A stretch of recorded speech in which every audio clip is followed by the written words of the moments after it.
The stream made my day. That was pretty fucking awesome. Dude, Kingdom Hearts 4. No release date.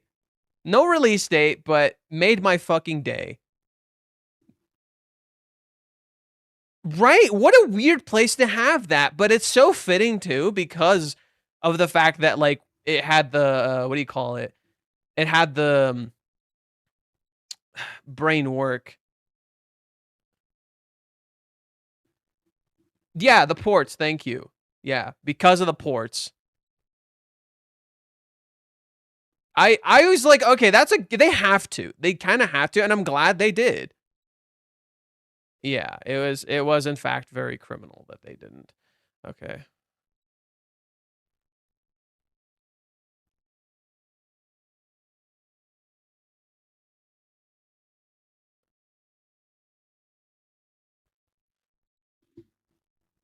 Right, that's crazy. What do you mean you're at the Nintendo Direct?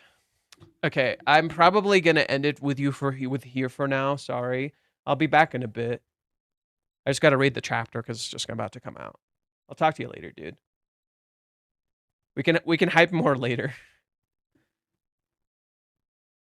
Okay. Okay, gang. Bye bye. Okay, it's just us, gang.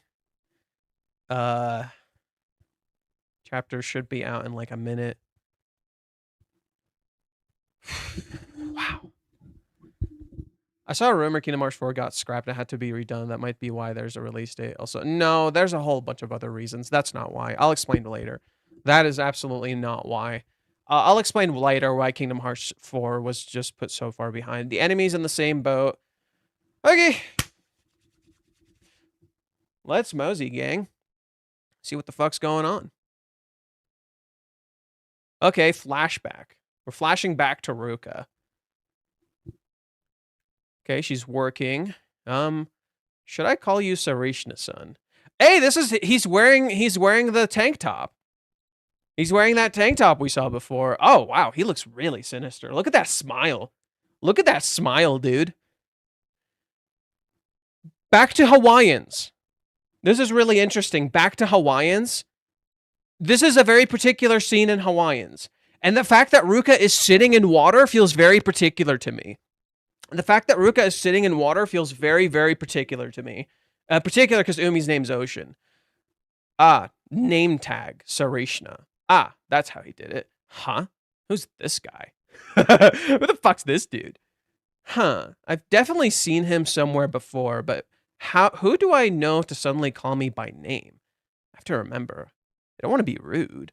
He looks like some kind of playboy. Is he just hitting on me? Oh, he's Chizuru-san's friend. I'm so smart. He came to Karak Village that one time. He's one of the actors she works with. Now I remember. You must be Chizuru-san's friend. I'm glad you know who I am. Your performance in the Ultramarine Constellation was very good. All right. He also helped with the retweet.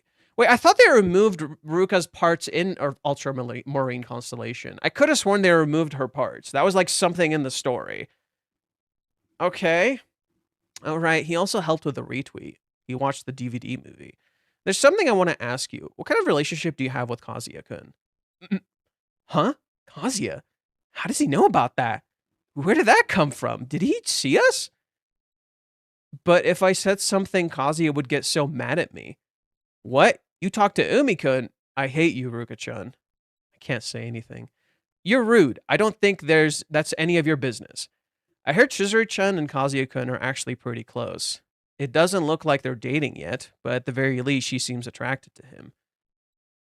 It looks like they meet alone sometimes too. To me, it seems like they're getting closer very quickly. Chizuru-chan and Kazuya-kun. I kind of suspected something's been going on. To be honest, I saw you two locking arms the other day. You looked pretty close. It made me a little curious. I considered asking Chizuru-chan about it, but if there really was something going on between you two, I realized it might be careless of me to upset her. Hey, look! It's the thing I was literally saying before. It's the thing I was literally saying before. If you don't mind, would you send me a message on my socials since you seem busy today? Again, kind of respectful. He's coming off pretty fucking respectful, right? He's coming off pretty fucking respectful. It's the thing I was saying before. I think you have a reason for coming here today, don't you? Don't get the wrong idea. Split the bill. Serious little chat. Serious little cat. Don't get the... Oh my god, she's saying the iconic tsundere line. She's saying the iconic tsundere line. Don't get the wrong idea. Come on. Come on. You made it sound like I'm the one who wanted to... the one who wanted to talk with you. You did, though. You want to know. That's the sad part is, Ruka wants to know. The way you phrased it earlier, luring me in with cake isn't going to work. I don't have the slightest interest in you. Of course I know that. I'm the one who insisted we have this chat. As usual, you're very direct. I'm just glad you made time for me at all. But as I said, Chizuru-chan is a girl I like. Umi took off his glasses. Did you notice that? Umi took off his glasses. For that reason, it's not hard to believe why I'm so curious. When you see him locking arms, is it? How many are there? Girls that you like. You probably say that to all the girls, don't you? Remember, I said I don't trust you. This is the problem with guys when they're famous. I figure it's one of the qualities required in your line of work. I understand to a degree. Oh geez, I'm serious. Believe it or not, I'm very loyal. Very fishy. Whatever, it doesn't matter. The world is full of fake people anyway. People cheat despite saying how much they love you. They'll call themselves a loving partner, all while not really caring about you. What about Kazuya-kun?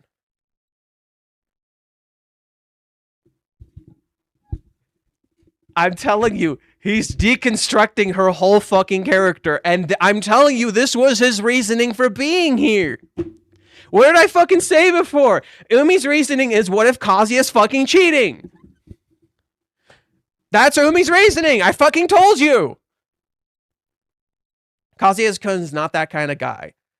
At the very least, it looks like he's hitting it off pretty well with both of you. How is he any different from these fake people you talk about? What did I fucking say? What did I fucking say? I told you this was Umi's reasoning. Everyone else thought it was something else. I told you this was his reasoning. How did the Kazuya thing fucking start? He was talking Chizuru. What do you know about any of this stuff? And like I keep telling you, it's none of your business. Besides, I know what you're trying to do by badmouthing my boyfriend. Don't...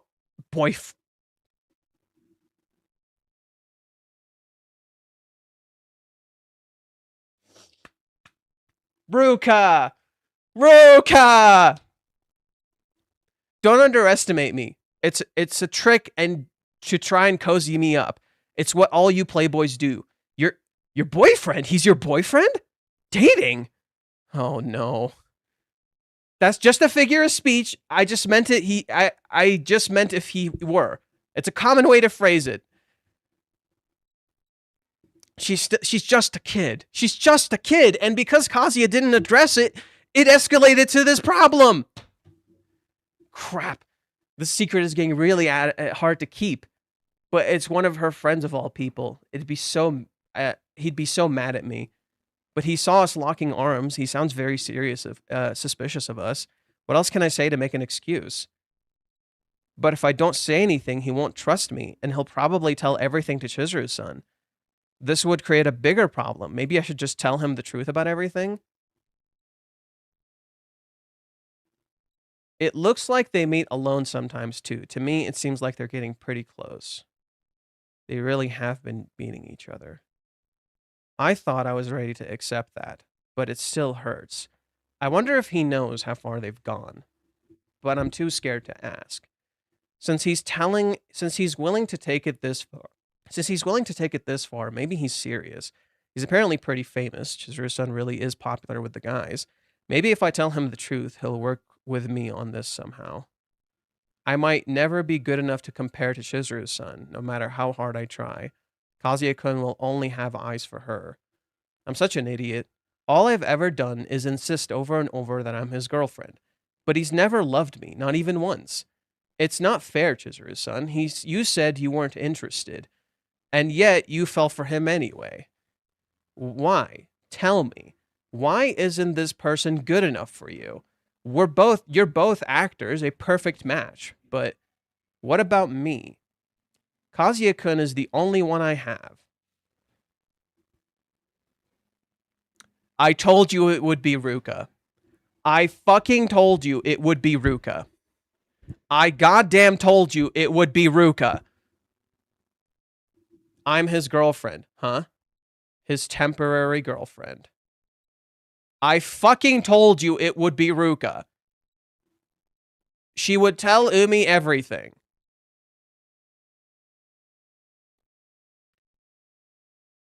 I fucking told you it would be Ruka. I goddamn told you it would be Ruka. The setup was there. The setup was fucking there in chapter 407. That was what she was literally saying this. She was literally saying this stuff. And the problem is the Kazuya kept letting her have hope. The problem was Kazuya kept letting her have hope.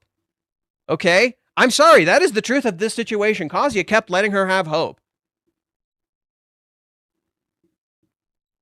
I fucking knew it. I goddamn knew it. I goddamn told you it would be Ruka. I knew she wouldn't give up. I fucking knew this was going to happen.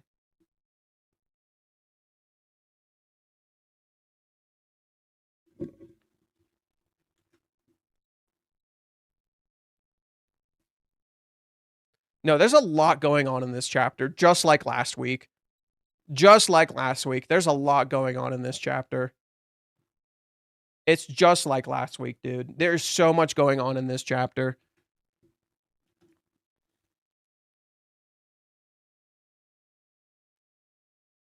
I fucking knew it, dude. You were so busy seeing Umi for the villain, you didn't realize that there was a whole other problem.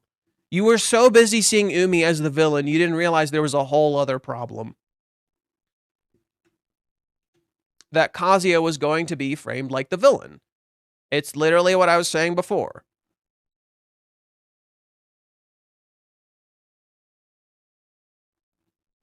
So did she finally accept it isn't going to work out?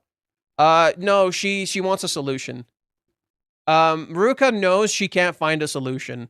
So she's desperate for a solution. And the thing is, what she doesn't realize is this is going to cost her. Because Kazuya is going to look like the bad guy now. She's going to... To me, it feels very, very, very important that you get this final page where she says, temporary girlfriend. So look, when she says, I'm his girlfriend, she could have lied and said that she's his girlfriend, period. However, she specifically says, temporary girlfriend. What this tells you is she's going to tell him the truth. What this tells you is that she's going to tell him the truth. And this is going to be important because it could frame Chizuru very negatively. I think she's going to tell the truth from her perspective. And from her perspective, Chizuru sure as fuck looks like the villain. She said it right here. It's not fair, Chizuru-san. You said you weren't interested, and yet you fell for him anyway. Why? Tell me, why isn't this person good enough for you? You're both actors, a perfect match. But what about me? So maybe she'll tell him a false narrative. That could be another thing. Maybe it's tricking you. It's giving you the illusion she's going to tell him the truth. Maybe it's tricking you. It's giving you the illusion she's going to tell Umi the truth. What if she fucking lies to Umi? What if she lies to Umi? She tells him like a false narrative. Kazuya-kun is the only one I have. But you get a bunch of options. And I think that's really sad that she views it this way. Because there's someone standing in front of her. She says Kazuya-kun is the only one I have. And she looks at this person standing in front of her, and she thinks to herself, well, you got that one too. Do you see the problem? It's actually quite sad that she feels like she has nobody else in the world. This chapter's really sad. Look at the opening page. Look at the cover page. Doesn't she look like she's crying alone?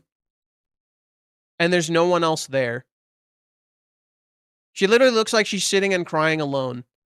Was Ruka crying then when Kazuya stepped away from her?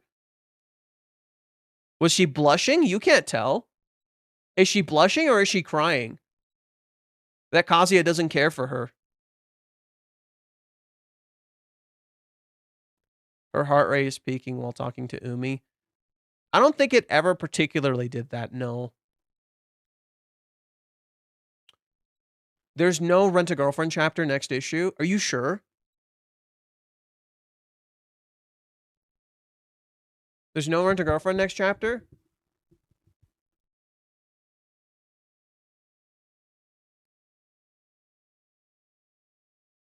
Could you give me a source? Could you give me a source?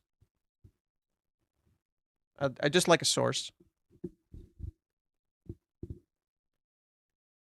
Yeah, this chapter is like actually genuinely kind of tragic. I'm not gonna lie, this chapter is actually kind of tragic. Ruka feels so like Ruka, the aggressor that we've seen this whole time, feels so sad in this chapter. She's so fucking desperate. It's next to the teaser. Oh.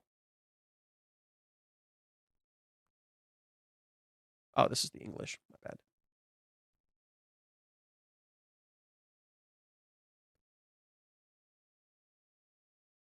bad. This must be it right here.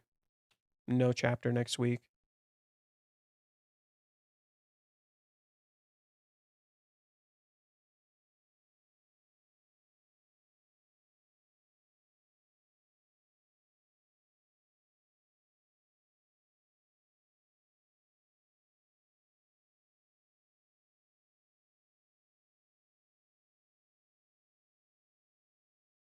Yeah, this chapter's really fucking sad.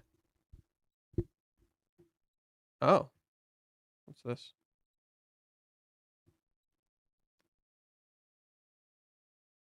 this?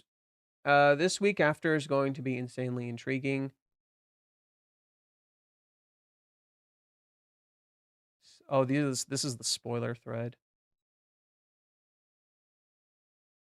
Next week there's a break.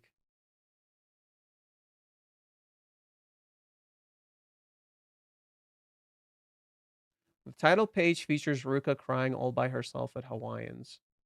The story flashes back to when Umi visited Ruka at the karaoke bar. What a cliffhanger, if I'm being honest. It's a really good cliffhanger. Yeah, no, this shot right here is the summary of the chapter. Ruka genuinely feels alone. Kazuya-kun is the only one I have.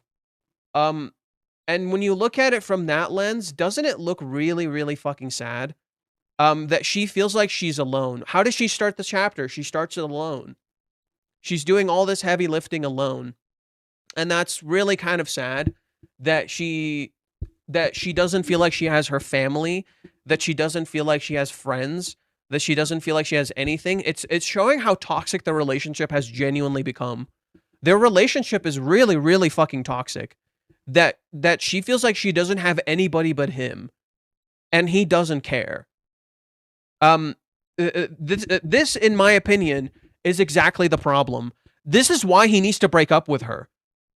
And I mean, like, end things really properly and, like, tell her he genuinely cares about her, but this isn't right. Because in Kazuya not addressing Ruka, and Chizuru not addressing Ruka, she kind of did this to herself, mind you. But at the same time, like, there has to come a point where you have to stop tossing blame and just accept the reality that things are not okay. You see this shot twice. This particular shot, you see this twice. And what are you noticing? Ruka feels alone. She stands alone in shadow. This is literally the description I made for Ruka when I understood what the chapter was, when I understood what Reiji was essentially cooking with these chapters. This is straight up the description I made for Ruka. When I realized what Reiji was trying to do with her character. And let me show you what I mean.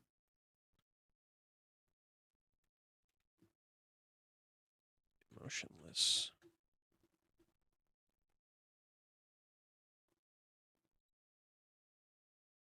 No.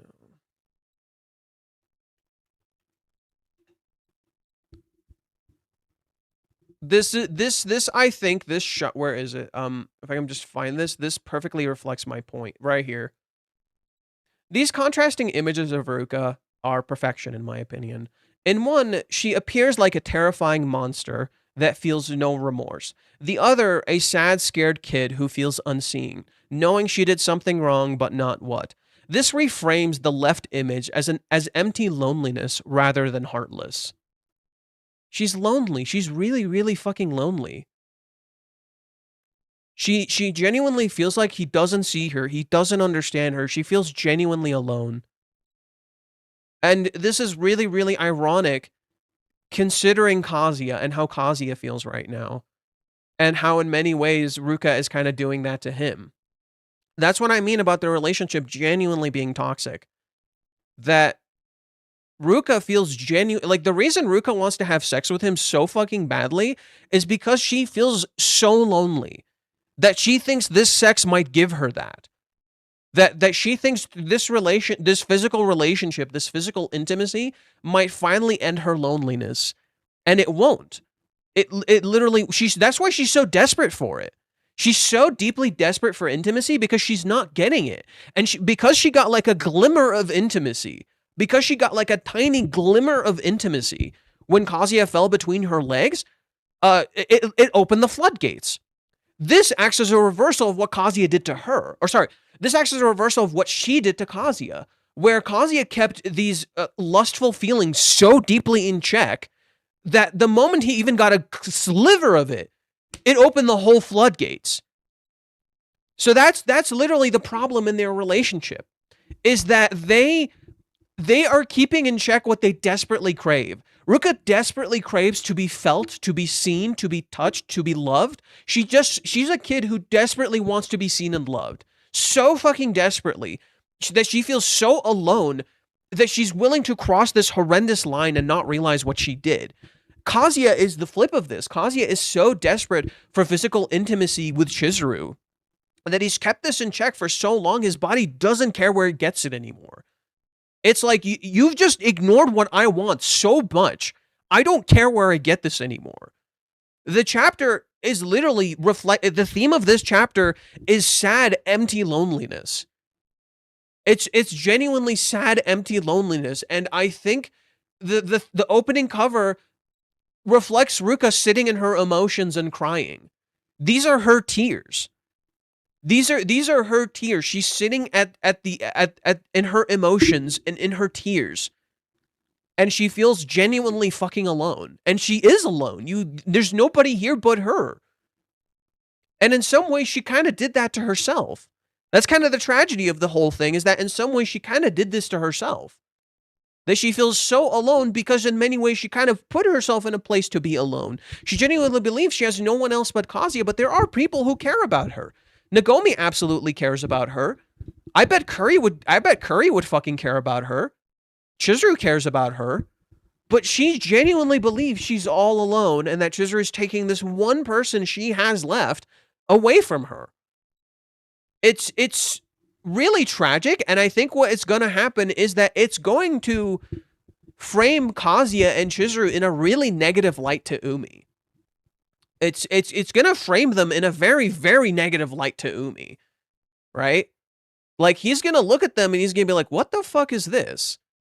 And he's not going to think, and so Umi would pretty much actually be like a hero character in the story, whereas Chizuru and Kazuya would look like the bad people, you know?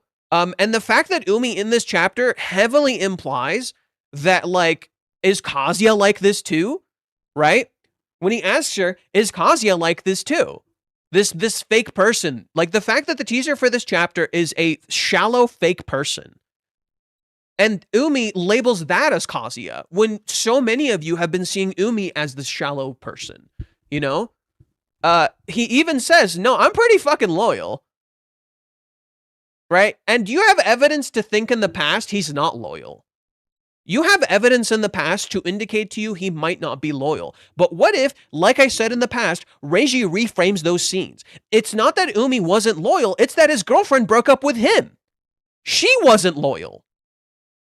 But the framing of how the scene is presented to you gives you the indication that he wasn't loyal to her, that he broke up with her. What if Reiji rewrites that scene and suddenly a lot of the dialogue that's presented to you makes a lot more sense? Umi is loyal, but the girl broke up with him. Now, he closes his eyes here, mind you, but I don't know. Maybe Umi is loyal, maybe Umi isn't loyal, but there's a seriousness to this. And again, you see this thing with Umi where one of his bangs covers his eyes. You're only seeing half of a truth. You're only seeing half of a truth. I took the scene as Umi being loyal to Chizuru. Could be. Could be. That's another way you could possibly interpret it. Umi's being loyal to Chizuru. Could be, but I don't know. No, there's a lot going on in this chapter. And again, look at this. Look at this. Again, you see Ruka in shadow. Again, you see Ruka feeling lonely emptiness. Look at how she stands alone. No one is with her. She stands with another person and she feels alone. Because this person doesn't care about her, this person cares about Chizuru. That's why he's here. Even in this moment, Ruka doesn't matter. Even in this fucking moment, Ruka doesn't matter. Right? Even here, it's all about Chizuru. It's always Chizuru, Chizuru, Chizuru, Chizuru, Chizuru. Even in this moment, she feels alone. And I think that's so incredibly tragic, that she feels so lonely. That she's so desperate for some sort of fucking connection. That she would cross lines like this. I don't feel like Kazuya has given Ruka much encouragement at all. He never seems happy to see her. He basically thinks she's hot and that's it. He never invests in the relationship. And that's really simple. He doesn't want to give her false reasoning, but in continuing the relationship at all, it's caused issues. Kazuya can't give her encouragement because he's not actually dating her. And he just expects her to give up. Instead of giving up, it's made Ruka so fucking desperate. She's so desperate and alone that she will do something she will regret. That's the tragedy of this entire relationship, is that Kazuya let this continue. He should have ended this. And letting it continue and thinking she will just give up, he doesn't realize she might become so desperate, so lonely, so sad, that she'll do something she'll regret. And he didn't think of that. And you see how Ruka doesn't want to do this, right? You see how Ruka is a kind of a decent character, where she remembers how Kazuya would get mad at her, and she doesn't want to do that. But Umi points something out that reminds her of how lonely she really is. Ruka took a piece of Umi's cake from the cafe. No, she only took a bite from the cake Umi purchased. Yeah, she took a single bite. Right? She wants to have her cake and eat it too. But she can't. So she only took one bite. This isn't Umi's cake. Umi didn't order anything. Umi just ordered coffee. But he got her a bunch of cake. She took a single bite of the cake. But she split the bill. Right? So Umi, in purchasing this stuff, in many ways made her split the bill. So Umi, in bringing this up at all, in many ways, made Ruka pay things. But I think, like I've said before, Umi is the hidden truth. Like I've said before, Umi represents the hidden truth. He is the conflict you refuse to address. That is that is all Umi is. That is all Umi is. He is the hidden truth you refuse to address. And I think it is so thematically fitting that once we get the flashback with Umi, suddenly his glasses are off. Did you notice that? As soon as you get the flashback with Umi, he takes his glasses off. Notice how he constantly keeps his hands to himself. He always keeps his hands in his pockets. This reflects two things. One, he's keeping his intentions secret in many ways, and yet at the same time, he's not pulling his hands out and touching Ruka in any way. Right? He's keeping his hands to himself. It literally mirrors the line he says, "I'm pretty loyal." Right? And she says, "Very fishy." But he keeps his hands to himself. He never touches anyone.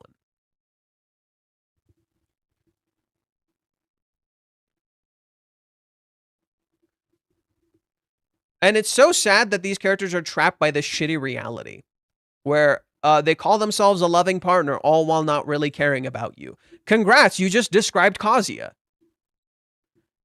People cheat despite saying how much they love you. They call themselves a loving partner, all while not really caring about you. Yet Kazuya never called himself Ruka's partner. She called him her partner. Kazuya never said he was her partner. She labeled him as her partner. And yet what she's describing is Kazuya. This is how she views Kazuya. That he's cheating on her. That he's not serious about her. Do you see the problem? So technically he's been cheating behind her back from a different framing, from an incorrect framing, mind you. Kazuya has been cheating behind her back. Right? Isn't that pretty much what's going on? He's cheating behind her back. This is like a wife, right? This is one-sided labeling, correct. This is like a wife hearing about how she's okay if her husband loves someone else, but she just wants to be with him, even if she's miserable. And then she hears about it and she remembers how much she hates it. She hears about it and remembers how much she hates it.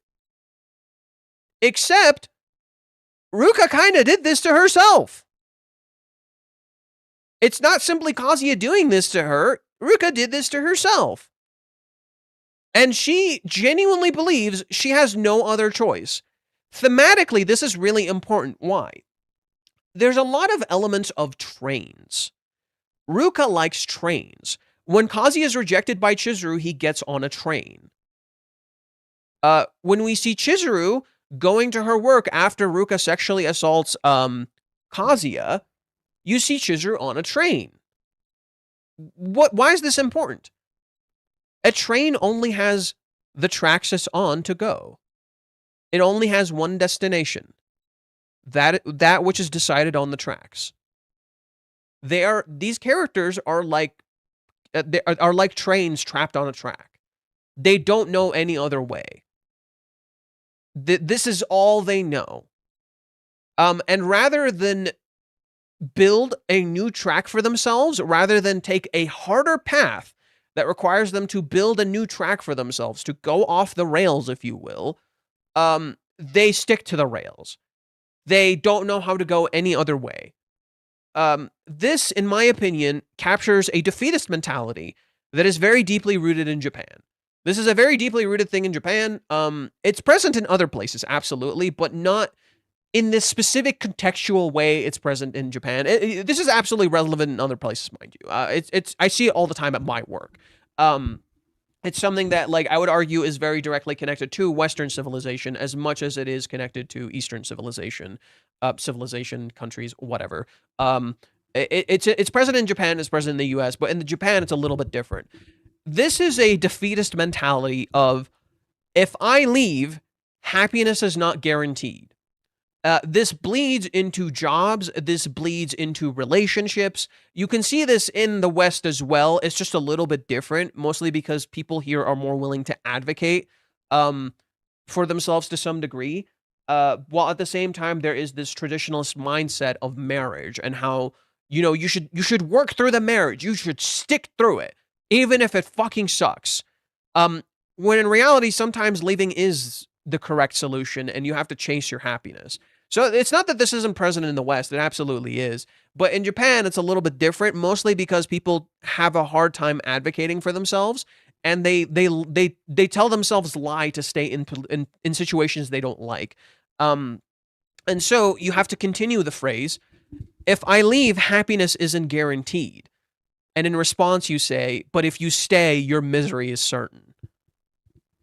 And that's pretty much Ruka's issue. If Ruka leaves, her happiness is not guaranteed. She literally says, I don't have anyone else. I don't have anybody else. If I leave, my happiness isn't guaranteed. I'm going to lose the love of my life. This is all I have. But if you stay, you know you're going to be miserable. If you do anything, you know you're going to be miserable. This is that reminder right here. Right? Ruka's like, if I tell him, this will cause problems. But then Umi reminds her of how fucking miserable she is. Of how much she actually doesn't like this relationship. And you get hints of this even as she's sexually assaulting Kazuya, that you see her feet like clench when she's kissing Kazuya. Reishi specifically zooms in at her feet clenching. She's miserable. She fucking hates this relationship, but she genuinely believes there's nothing else for her out there. Like, she's so certain there's nothing else for her out there. And I think that's really sad. It shows how Ruka has not only isolated from people around her, but she feels lonely wearing this mask that she doesn't fucking enjoy. That reflects a lot of people. It's present in Final Fantasy VII. Final Fantasy VII is a great example of this. Every single character in Final Fantasy VII wears a mask. Every character in that story wears this mask to pretend to do something they don't like. And they're miserable.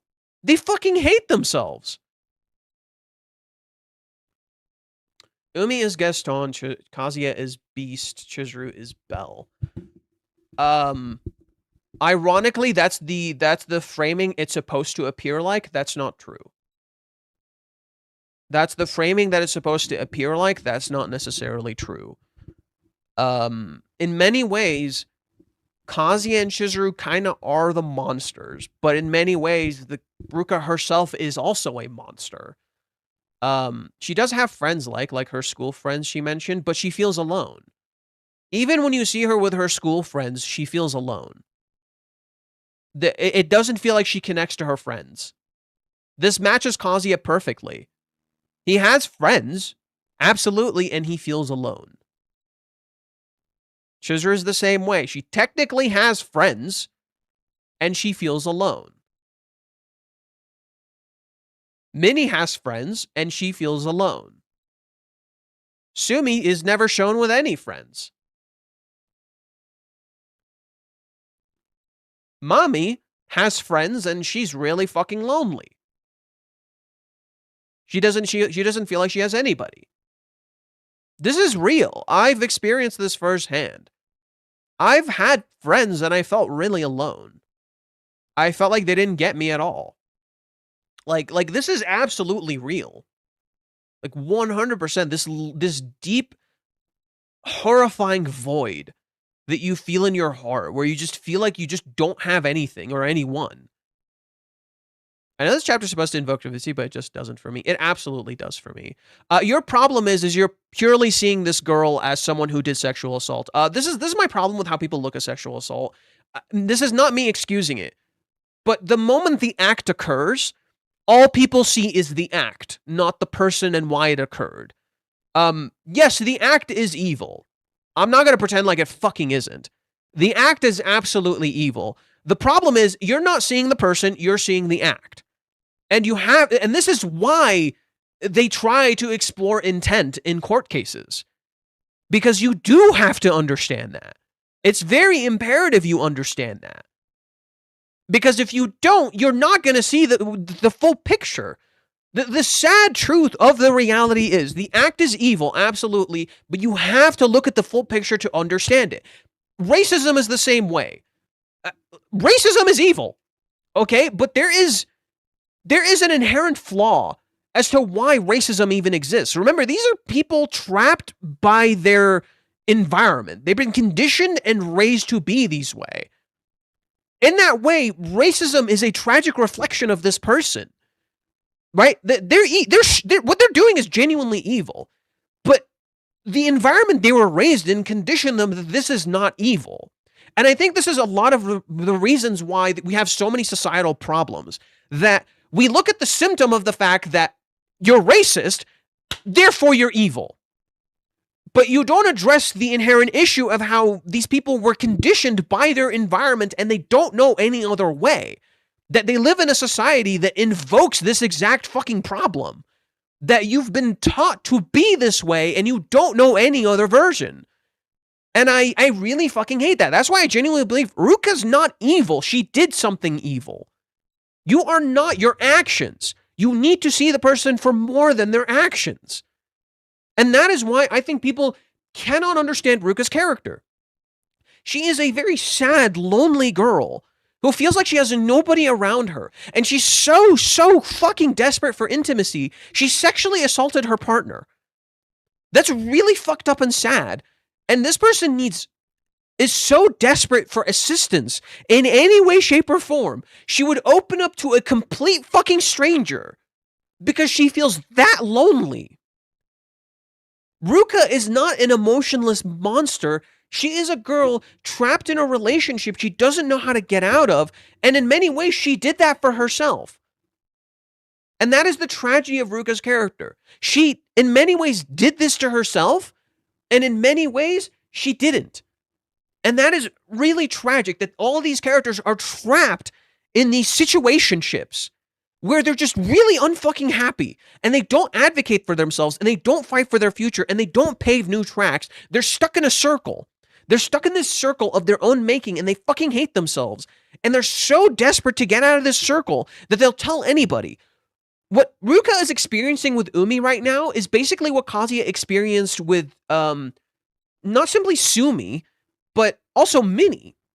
That Kazuya would open up to Minnie and Sumi and not Chizuru, because he's so desperate to open up and he feels so alone that he's just going to tell someone even if they don't help them. He just wants to be seen and heard and not hated for a fucking second. That's how alone these characters feel. The last chapter perfectly reflects that. Kazuya is with Kibe. Kibe's not talking to him. He's talking about something that's general. And Kazuya's just listening to him. And it freaks Kazuya out and Kazuya runs away. He goes to talk to Kuri. Kuri talks to him, but Kuri literally kicks him down to the floor as he starts the conversation.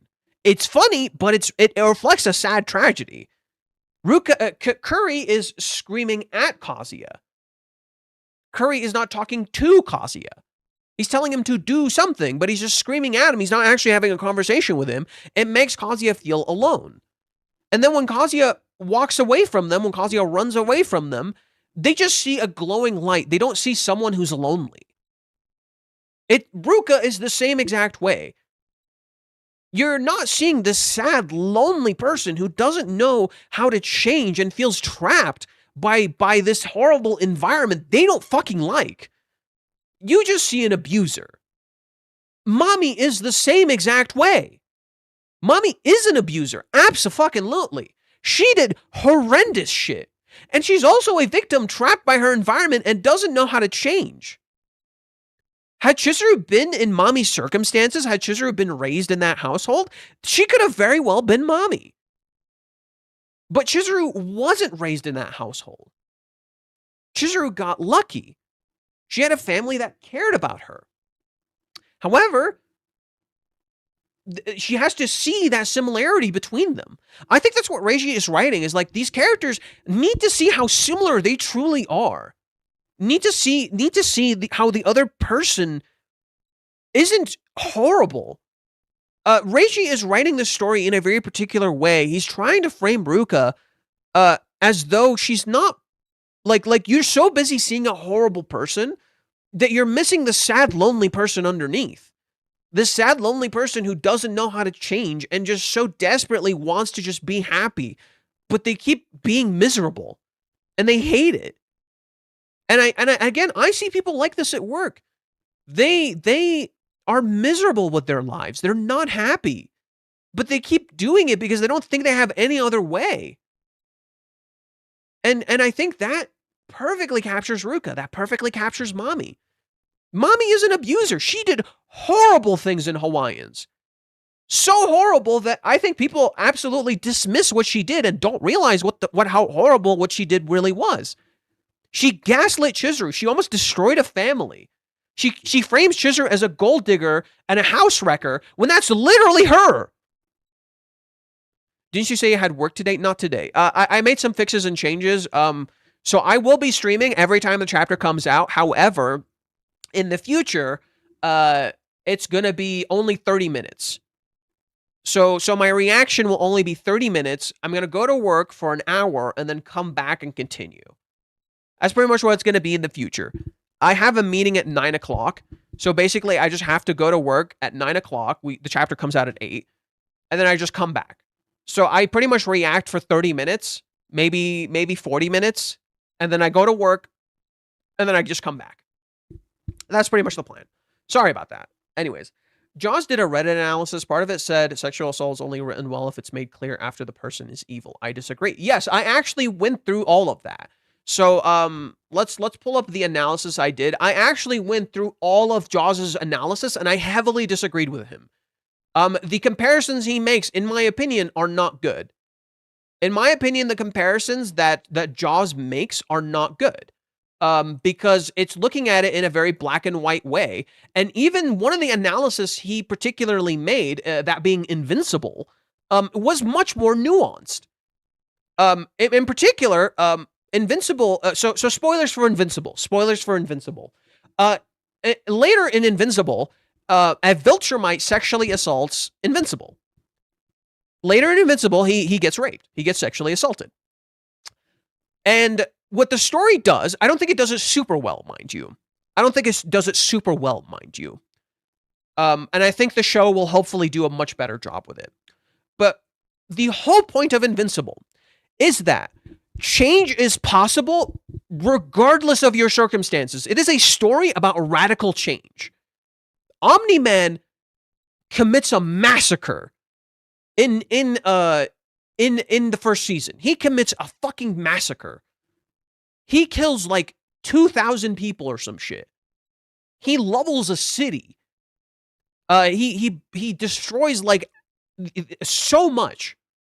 And yet the story still believes he can change because he is a product of his environment and he has to earn that change. In the comics, they don't do a very good job with it. Mind you. But they try.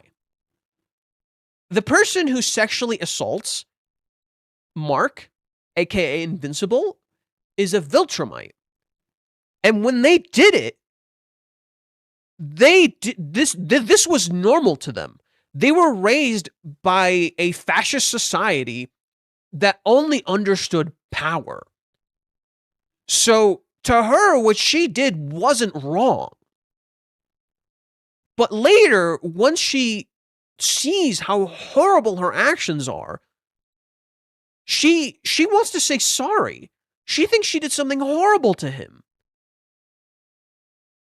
But she doesn't regret the child that she had. That, to me, introduces a brilliant nuance that, unfortunately, the comic doesn't delve into very well. The nuance being, what she did to Mark is horrible. She doesn't regret the child that she had because she deeply loves her child. So she doesn't regret her child because this is why she says to Mark before she dies, spoilers, she doesn't say to Mark, she says it to Eve, Mark's wife. She tells her, I don't regret it. People read this as she doesn't regret raping him. That's not what she was saying. She says, I'm sorry to Mark. I want to apologize to Mark. She wants to apologize so badly, she sacrifices herself. She literally fucking dies.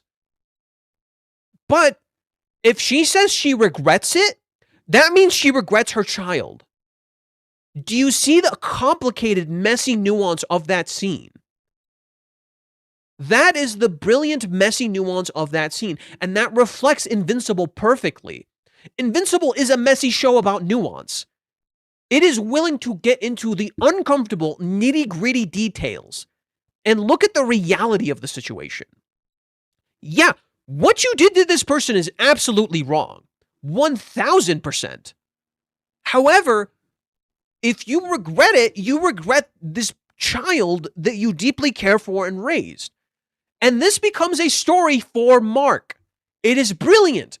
Mark meets this kid, and he doesn't give him love, and he doesn't treat him with the care that he should get. And what happens to this kid? This kid gets so angry and frustrated, and he's like, you never loved me, you never cared about me. And this becomes Mark's journey as a character, that he has to address the fact that he hasn't been seeing this kid for who he is. He sees his rape when he looks at this kid. But that's not him. That's not fair to this kid. He doesn't deserve that. And Mark admits this. He admits this. This kid doesn't deserve that. That action is not this child. That action is not this kid. And you should care for him.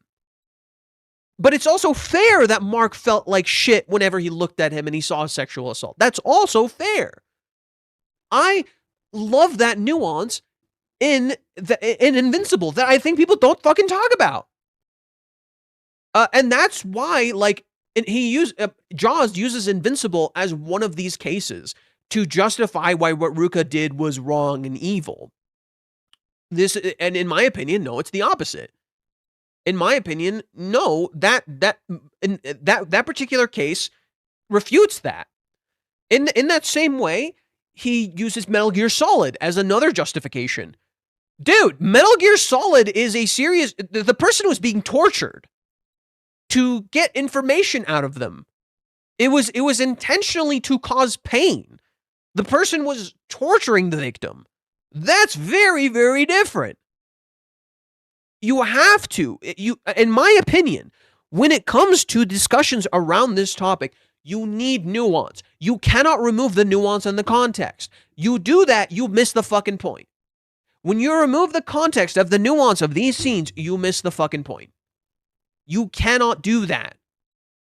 Period. The moment you do, you lose a lot of the nuance of the scene. In that same way, you need to look at the reality of the action itself, that it is wrong. Absolutely. I'm not saying sexual assault's not wrong. It's fucking wrong. What Ruka did is wrong. But you need to see the nuance of her character to understand why she did this. That is the reality. You need to see the nuance of her character to realize why she did this. Okay.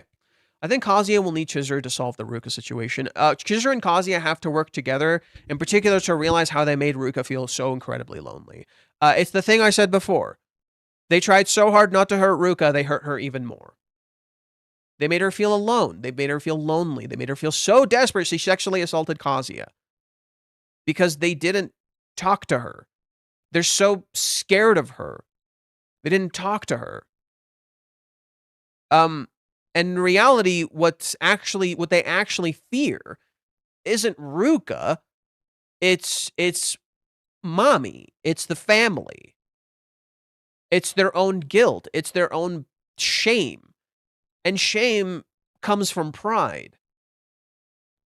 That's their problem. They're so busy afraid of their own shame that they don't see that what they're looking at, Ruka, is not the actual problem, merely the symptom of it. In my opinion, Ruka is not the actual problem. She is the solution. She is the symptom of the problem. Ruka is not the actual issue. She is merely the symptom of the problem.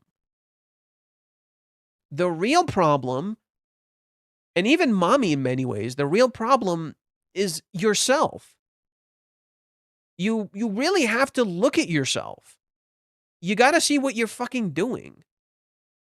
You got to see that you're creating this environment for these characters.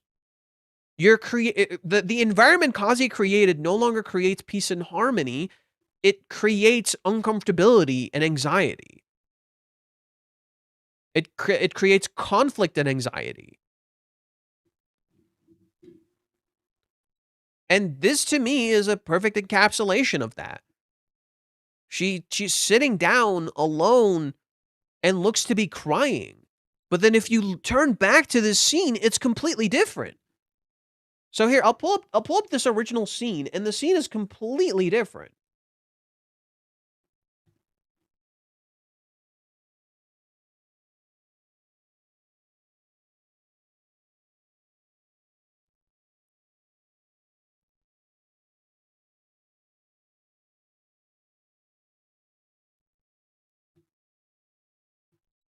Nothing from Crumpy. Weird. Maybe he's busy. That's too bad.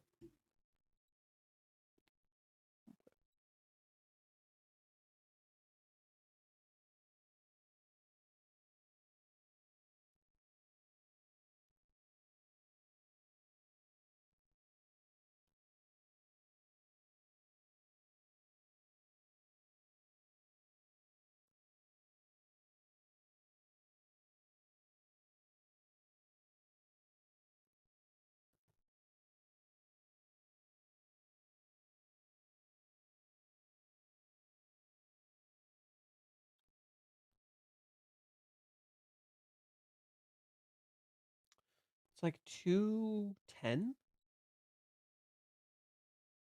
No, that's not right. When is it?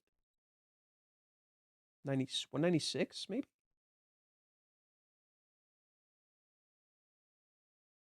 No, that's not right either. It's not 198. It must be 197 then.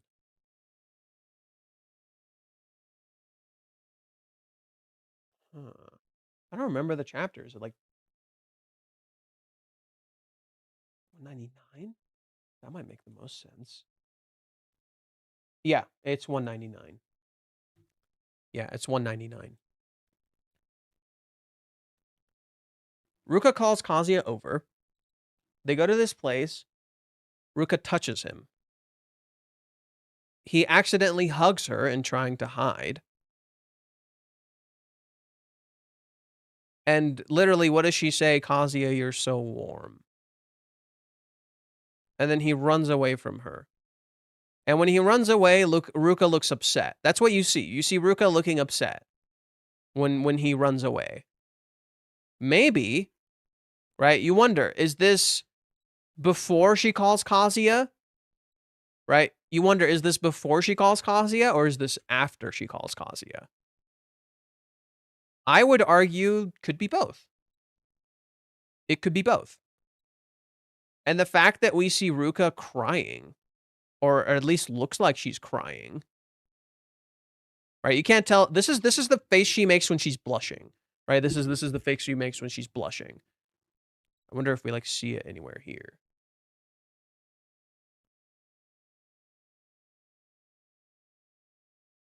We saw it a lot last chapter.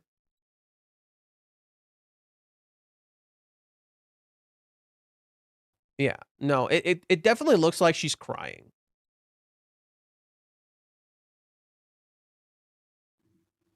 Faye, you see the similarities for this movie arc scene with Chizuru?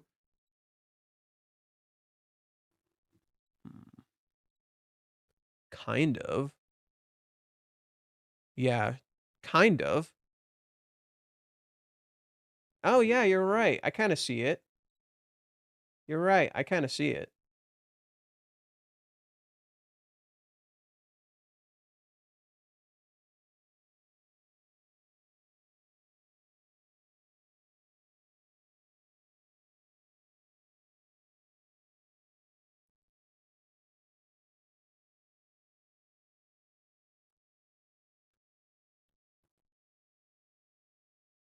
That's interesting.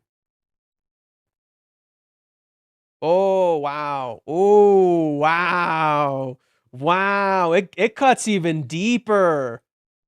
Oh, it cuts even deeper. Oh, wow. Wow, wow, wow, wow, wow. Ooh, this is the context I've been talking about, dude.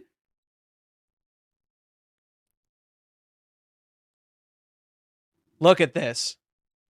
Umi speaks to her. Chizuru speaks to Umi. Chizuru talks about a really important day that she's got to go through. I don't think this is about... this scene looks like it's about Kazuya. I don't think it is. I think it's about Umi feeling like he doesn't matter in his own relationship, and that relationship happened to be the girl he told Chizuru he broke up with. Him and Nanaho. As a direct parallel, here is Ruka hearing about some other guy... hearing about Chizuru... Sorry, here's Ruka hearing about Chizuru being with Kazuya. The scenes are inversions. Whereas Ruka hears from Umi about how Kazuya and Chizuru have been getting closer very quickly and them seeing each other alone. Here, Umi is hearing Chizuru talk about how she has plans and she's got to be there for all these other people. And he knows he's being lied to. That Chizuru likes Kazuya. So you turn the page, right? And it's... Oh, look. Oh, look. Very similar, except there's a difference. There's an inherent difference. What's the difference? Who can spot the difference? Come on, gang. Come on, gang. Tell me what the difference is. I'm not going to say it just yet. It's really simple. It's in front of you. It's really, really simple. It's really in front of you. What's the difference? It's not the dialogue. The hill. Good job. That's a teacher for you. Good job. Yes, the hill. Even ground? He's taller than her. Hill, uneven ground. Chizuru is actually at the same height as Umi. Because of the hill. But that means Umi's lower. You turn the page. And what do you see? Are you spotting the similarities? Do you see the similarities?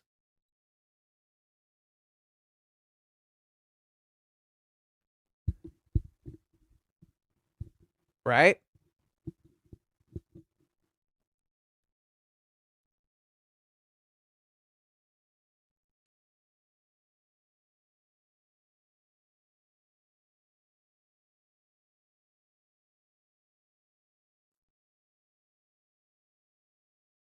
Oops.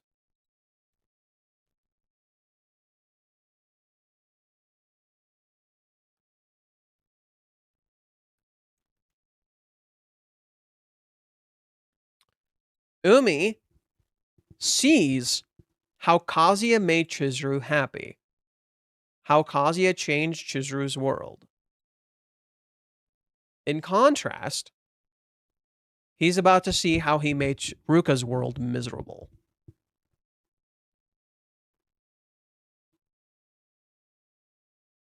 In contrast, he is about to see how he's made Ruka's world miserable.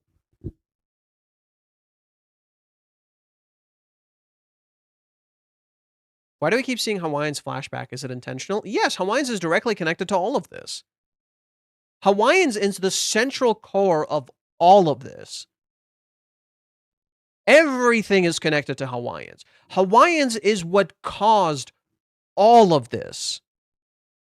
Hawaiian's is the arc that led to all of this. It is the most important arc in the series because it is, like Kazuya described, a watershed moment where their paths diverged from the natural path. When their path literally diverged from the natural path. When everything went wrong. Everything connects to Hawaiians. There is so much unseen elements in Hawaiians. So in other words, mommy, no. Not mommy, everyone. Everyone. I made this mistake too. When you look at mommy, you are merely seeing the symptoms of the problem. She is the unaddressed issue, absolutely. But even mommy herself is the symptom of the problem. Hawaiians as a whole is the problem. everything that happened to Hawaiians. But how Umi? What do you mean, how Umi? What do you mean? Like light and dark, happiness and sadness.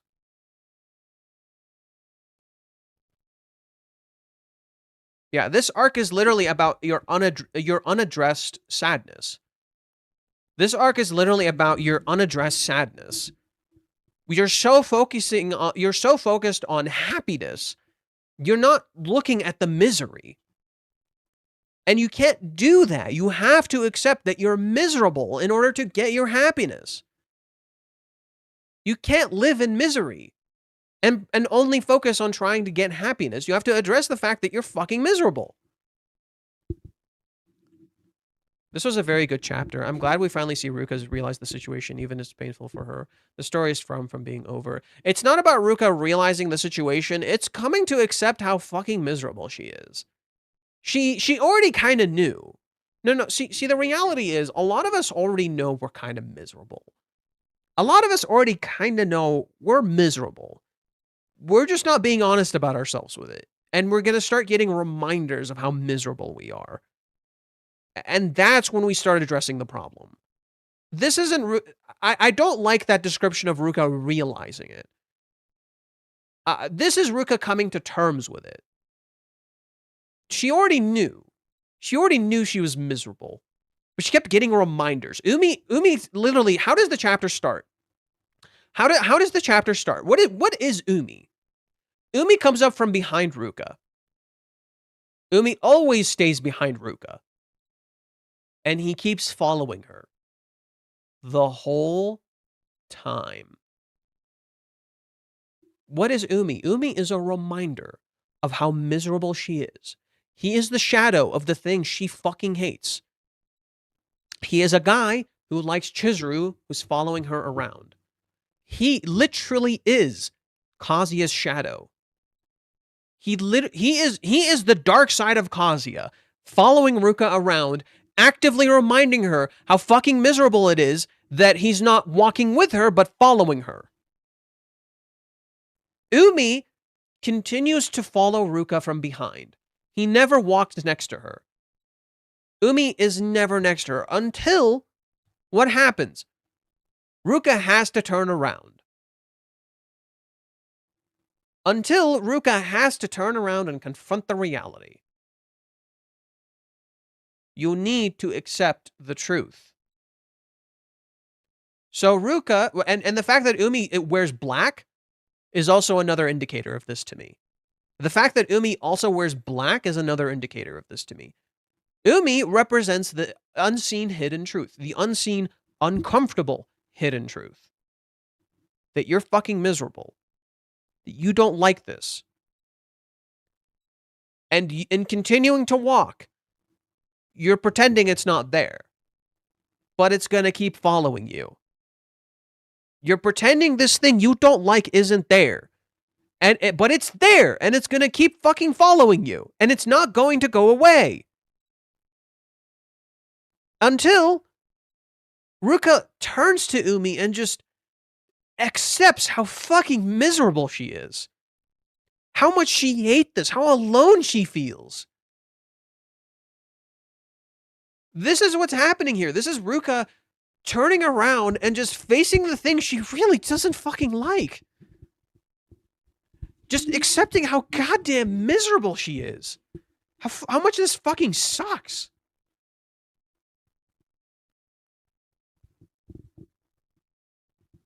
And I love that in the final shot, you don't see her face.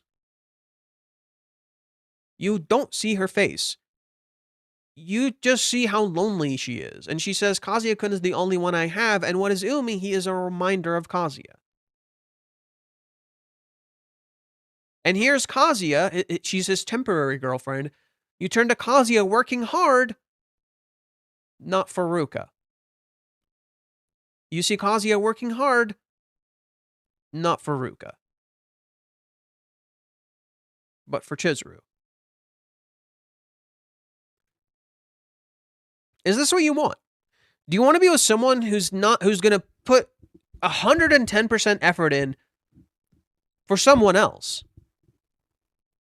for someone who doesn't care about you? Is this what you want? Are you happy? Don't you have to leave? Not today. I'm fine today. No. I'm fine today. I don't gotta leave. I'm fine today. I think someone already said it, but is the cheating story from the taxi guy after the kiss coming true? Yes, but it's not what you think it is. It's Kazuya and Chizuru who are cheating. You think Kazuya's cheating with Ruka. No, he's cheating on Ruka. No, the framing is literally that Kazuya and Chizuru are cheaters. That Chizuru is dating a guy who is dating someone else, and that Kazuya is cheating on his girlfriend. That is literally the framing. That is straight up the framing. That is the point.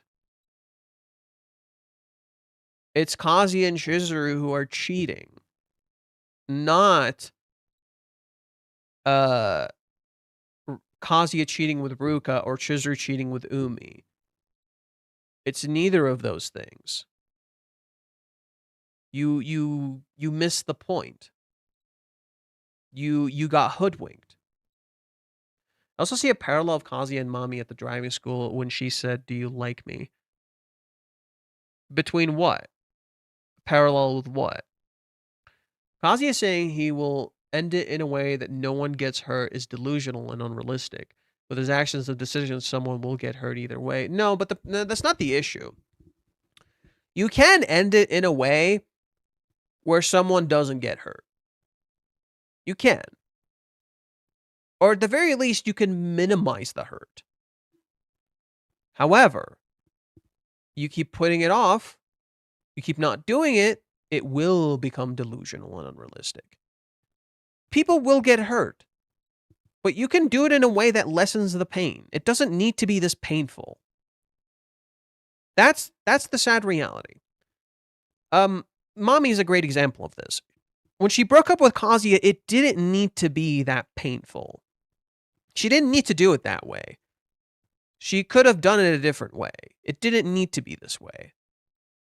However, it was. And it was so painful that it left Kazuya with a scar that he had to heal and mend and get over. Ruka is what Mami did to Kazuya. And this is what Kazuya is doing to Ruka, but in reverse.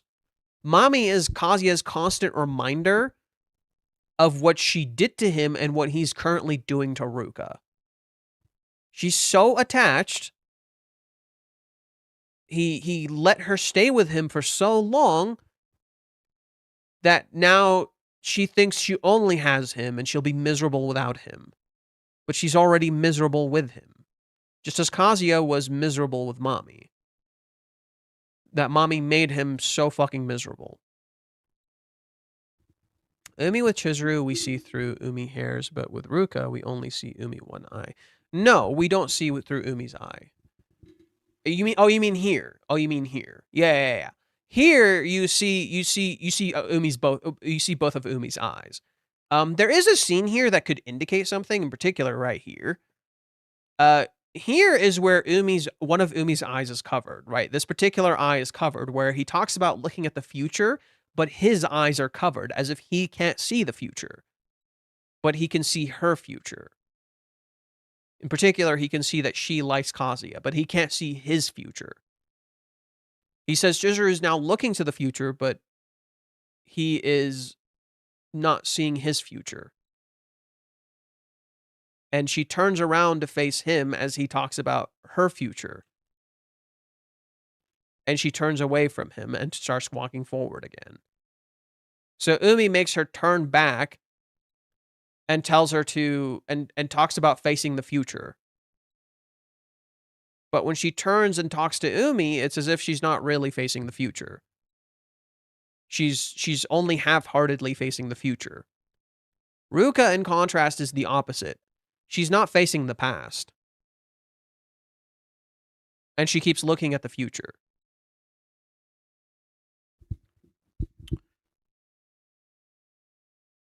The end. What about the end? Parallel of Kazuya and Mami at the driving school when she said, "Do you like me?" Oh, when we turn to Chizuru at the end. Yes, that's Chizuru's fault. Yeah. I see what you're talking about. When Mami asks Kazuya, "Do you love me?" and it pans to Chizuru at the very end, it's meant to reflect how in many ways that's Chizuru's fault. That because she didn't because she chose to keep her distance, Kazuya and Mami are getting closer.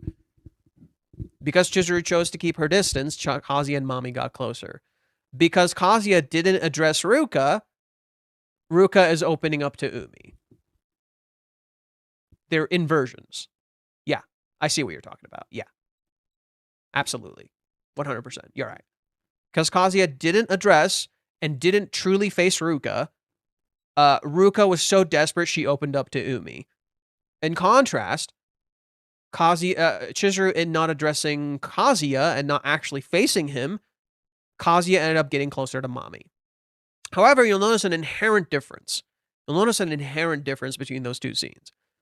Whereas Kazuya and Mami is in shadows. It's totally in the dark. Ruka and Umi is in the light. It is outside. Kazuya and Mami were inside of a car. Ruka and Umi are outside in a park. And it's sunny out. And they're walking among trees. This is thematically fitting considering Kazuya's name means peace and harmony shared under a tree.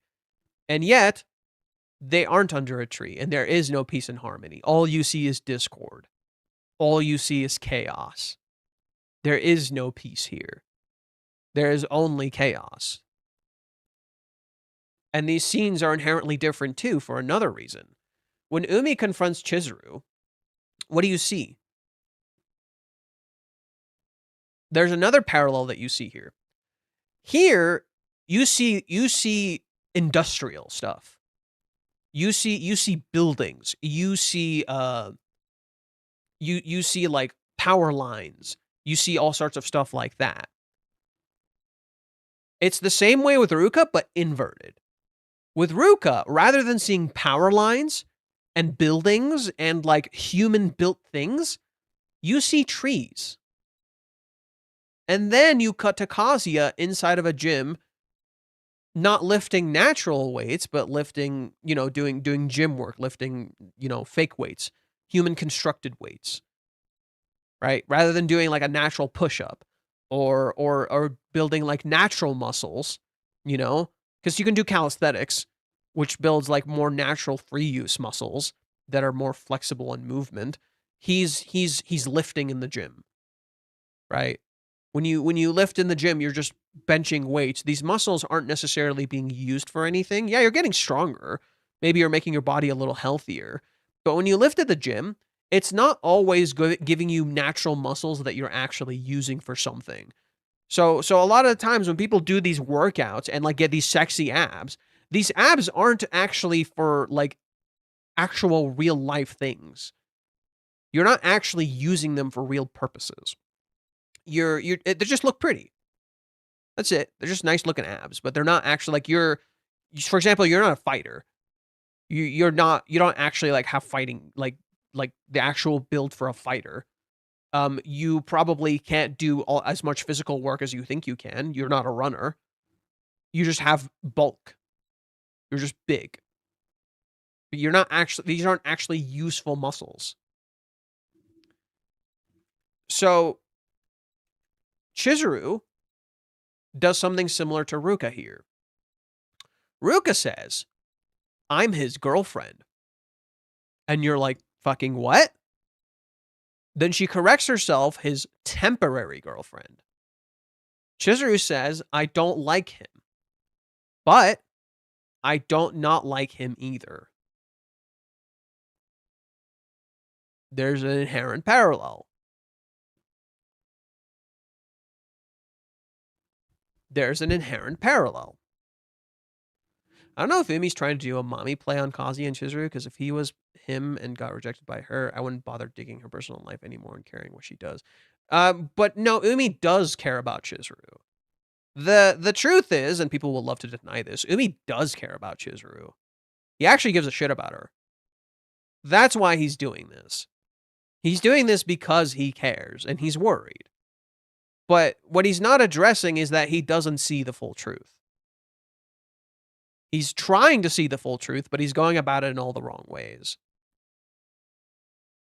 Umi doesn't see the full truth. And it's clear he has a certain bias towards Kazuya. In particular, he's like, because I don't think Kazuya is I don't think he thinks Kazuya is a bad person, but he's a little worried because things are weird. In particular, the fact that they're not dating. So Umi is confused about the fact that they're not dating and they're getting pretty close. But he's wondering, why aren't they dating? What's the deal with that? Why aren't they dating? Mommy, when she did her stuff, attributed this to Chizuru. Chizuru is leading him on. Chizuru's taking all of his money. Here, it's the opposite. Umi is attributing them not dating to Kazuya. Because he's seemingly dating this girl, but he's interested in this other girl. Why aren't they dating? And that would be really interesting, right? That Umi believes Kazuya might be the problem. He's not pulling a mommy play. He actually cares. And he just doesn't understand why things are the way that they are. Umi reflects the uncomfortable truth that, why aren't you just doing the thing you want to do? And because you keep not doing the normal fucking thing that you want to do, and you keep not addressing this natural thing that you should fucking address, it causes problems. Whereas mommy is unnatural. Mommy knows they like each other. Mommy knows they give a shit about each other, but she has her own biases. And those biases fuel her anger and her need to break them up because she's jealous. I don't think Umi is jealous. I think Umi is concerned because this doesn't look normal. And he sees that all these signs of how it doesn't look normal. But there is a possibility that he kind of sees himself in this. That Ruka is him. Ruka is Umi when he was in his relationship with Nanaho, and and she maybe cheated on him. And that would be really interesting. Right? Nanaho broke up with him. This would be even more thematically interesting because it would directly parallel Mommy breaking up with Kazuya. It would directly parallel Mommy breaking up with Kazuya. The fact that Nanaho has the number 7 in it, and the fact that Mommy's last name also has the number 7 in it, is no coincidence to me. That is no fucking coincidence to me. Because that would mean Nanaho and Umi means 7 seas. 7 ocean. Mommy's last name is Nanami, 7 seas. That's far too coincidental. It's a little too coincidental. The fact that the number 7 keeps popping up with Umi. That's too coincidental.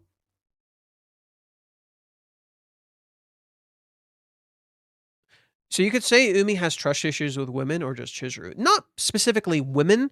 Umi has been... No, it's not that Umi has trust issues. It's the opposite. I think Umi does trust people. However, he is seeing signs that don't make sense and make him distrust them. They're giving him signs to distrust them. And it's leaving him a little concerned. He doesn't distrust Chizuru, he distrusts men, maybe. Right? Maybe he distrusts Kazuya or something. Or maybe he just distrusts both. It just could be relationships in general. Right? You think it's directed at men or women, maybe Umi just distrusts relationships. Because, remember, there's a scene where these when Chizuru is with these acting girls and they're talking about dating and they talk about Umi and they say something very particular that in my opinion alludes to a lot about Umi's character. It's 333 maybe or 334. I think it's 334. Yeah, there it is. These girls talk about dating.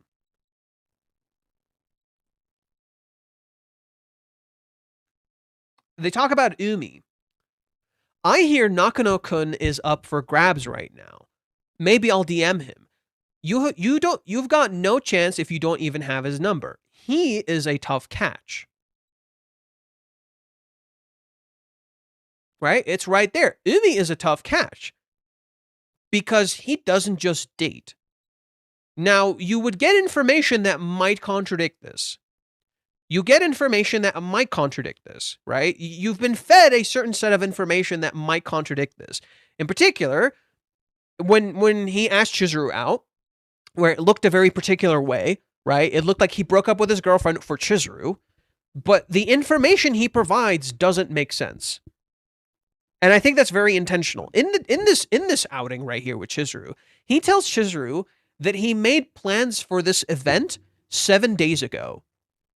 And then he tells Chizuru he broke up with his girlfriend 7 days ago. That doesn't make sense. Right? It's almost like he broke up with her right as he made the plans. Or he might have broken up with her prior. So let's read it again. I'll pull it up. Let's read it again. Right? It just doesn't make sense. Something about the way he says it doesn't make sense.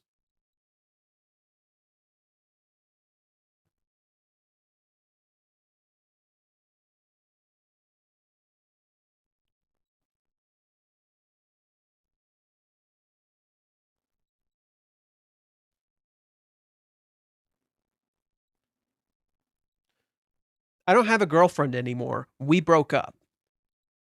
What? Really? When?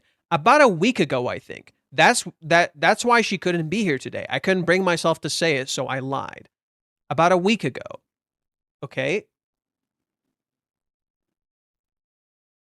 And he asked Chizuru out about a week ago. That would explain some things. Why does Umi ask Chizuru out in the first place? Right? If you look back to it, why does Umi ask Chizuru out in the first place? They're talking normally. There's nothing going on. They're just talking. They're just friends. There's nothing going on. There's nothing fucking weird going on here. Chizuru mentions Kazuya. Then suddenly his mood changes. Then suddenly his attitude changes. Specifically because Kazuya is mentioned. As if the reason he reacted is because his girlfriend probably broke up with him for another guy. So, in his gut, he gets this feeling that is instinctually, like, he's doing something wrong. He knows he's doing something wrong, but he can't help it. Because he sees this girl who's interested in this other guy, and it bothers him, so he asks her out, only for the reality to come crashing down his face, and he has to accept the reality that, look, she doesn't like you. She likes this someone else, and you're projecting onto Chizuru. That's what was going on in this scene. In my opinion, in this scene, Umi was projecting onto Chizuru, and he just wanted to accept it. He just wanted to accept the fact that he was projecting onto Chizuru. You like this person. Just let me be. Right? Just tell me this so I can get over it. This informs this scene. Umi did do something bad here. But he did it because of his past relationship. And this is just him trying to come to terms with it. He's just trying to accept it. And just let it go. Instead, he gets a half answer. And what do you notice? One of Umi's eyes is covered again. He gets a half answer that she might like him. Okay, but you like him. Why do you think you don't like him? which spurs on everything that he's currently been doing. So at first, he might think, well, Chizuru might be the problem. But then you introduce the idea of how Kazuya was introduced into the series, that he was following her. He was stalking her, and he thought he was a problem at first. So I genuinely believe this is a misunderstanding. It's a misunderstanding that happened specifically because Kazuya and Chizuru didn't address the issue. That's why. It's a misunderstanding that happened specifically because Kazuya and Chizuru didn't address the issue. And in not addressing the issue, they made it worse. So now Umi has this misunderstanding about them that they're both cheaters. I do think it's interesting that, like, Reiji shows Uruka's panties here. That's an interesting shot. You know, Reiji doesn't usually do panty shots. That's why this is weird to me. Reiji doesn't usually do panty shots. This is different.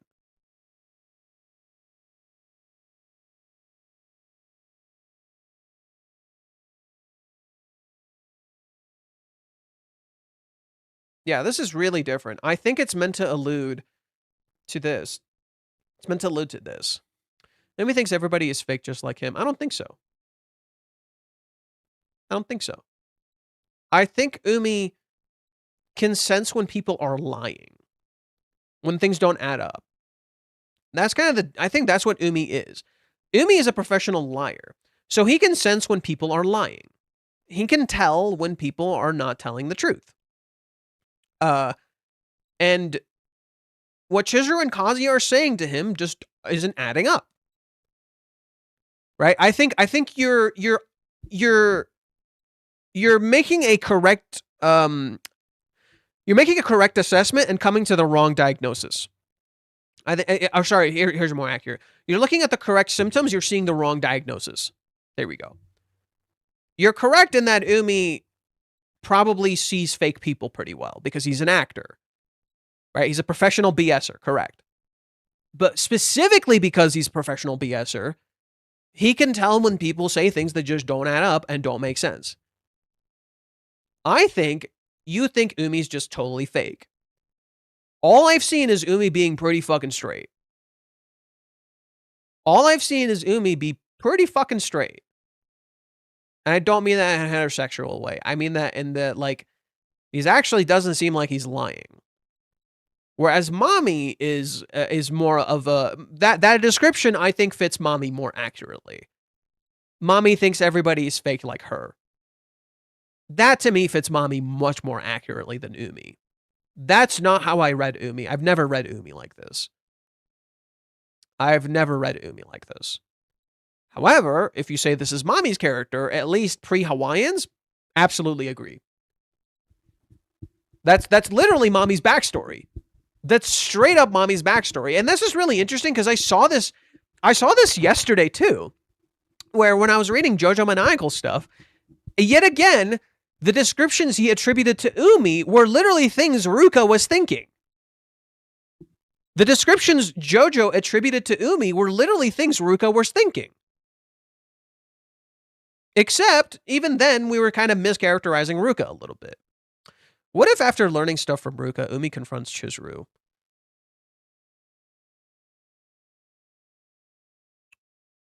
I think he might confront Kazuya instead.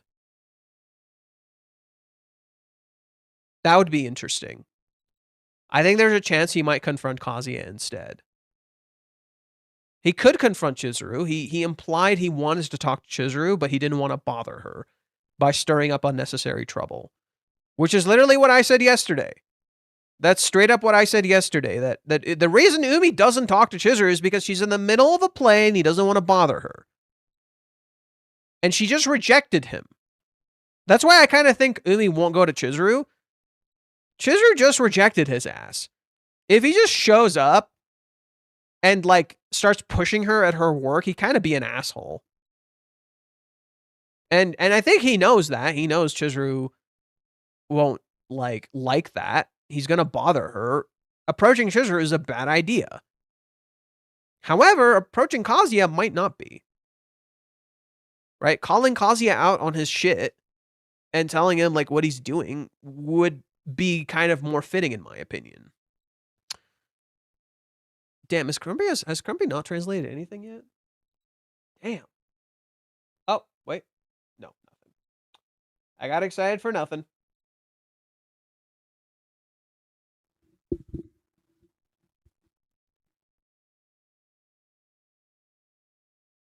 Oh my god, this Kingdom Hearts art is incredible.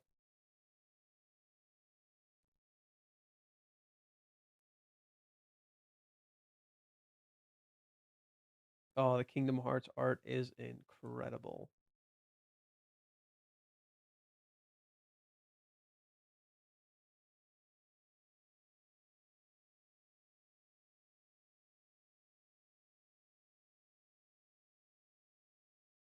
Fucking Xehanort comes back? That's crazy. Fucking Xehanort comes back? We see other Keyblade wielders? Oh my god, this motherfucker, he's from the game. Crazy.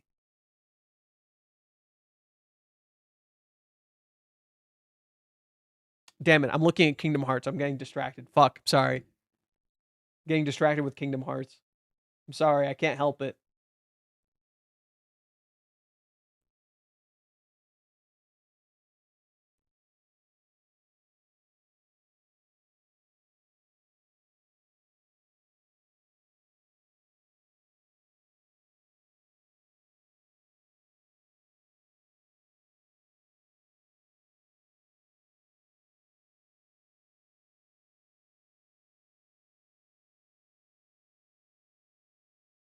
I think they saw that I was just watching a bunch of Kingdom Hearts shit, so that's my entire timeline. Like no Rent-A-Girlfriend stuff. My entire timeline is just Kingdom Hearts shit. That's so funny. Okay. Cora had something to say. We'll just see how things turn out.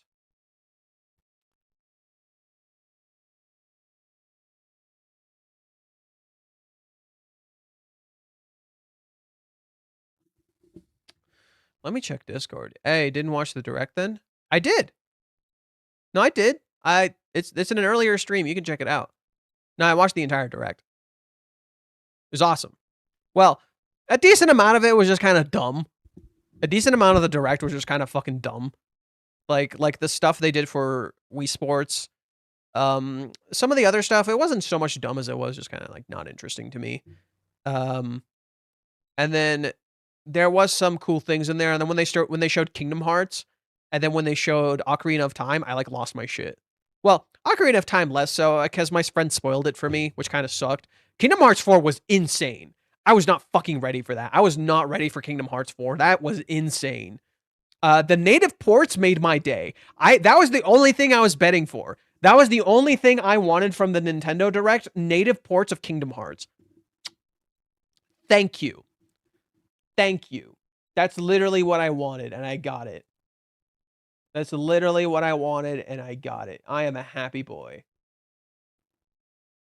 But on top of that, I get some extra. I get Kingdom Hearts 4 news. Bro, Nomura, my goat. Nomura, my fucking goat. Okay.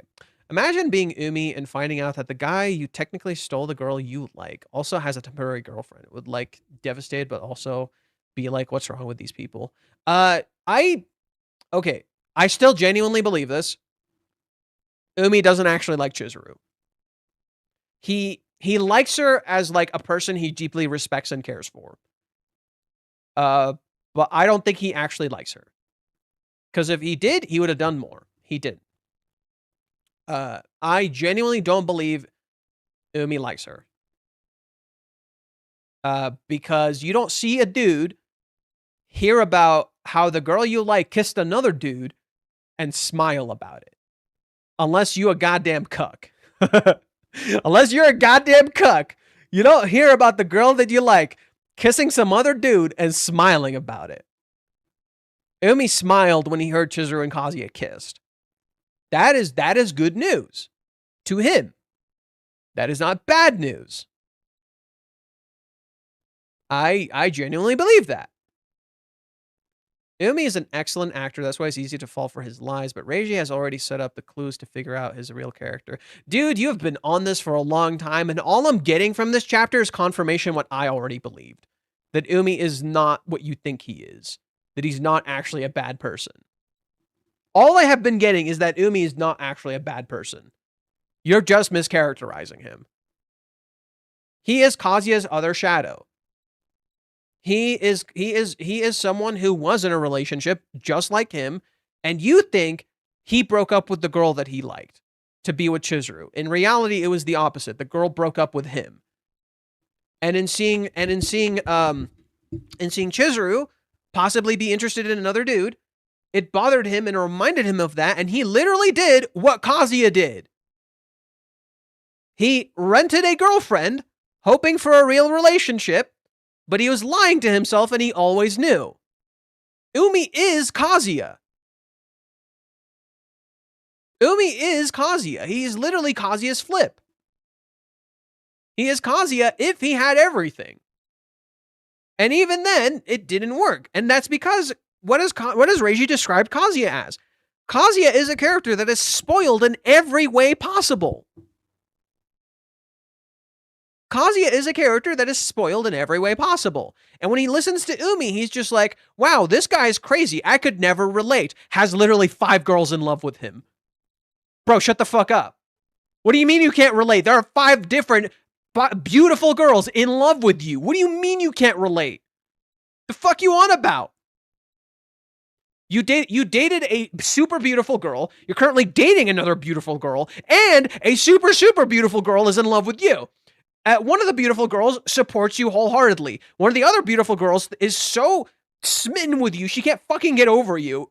And she calls you the coolest dude in the room. Shut the fuck up. What do you mean you can't relate? Kazuya is Umi. Umi is Kazuya. You're just so sure they're different because they're professional actors. Umi is a textbook narcissist. You don't believe me? When he was complaining to Chizuru, when he's complimenting Chizuru during the rejection, calling her gifted by God, he was actually talking about himself. Check out the panel.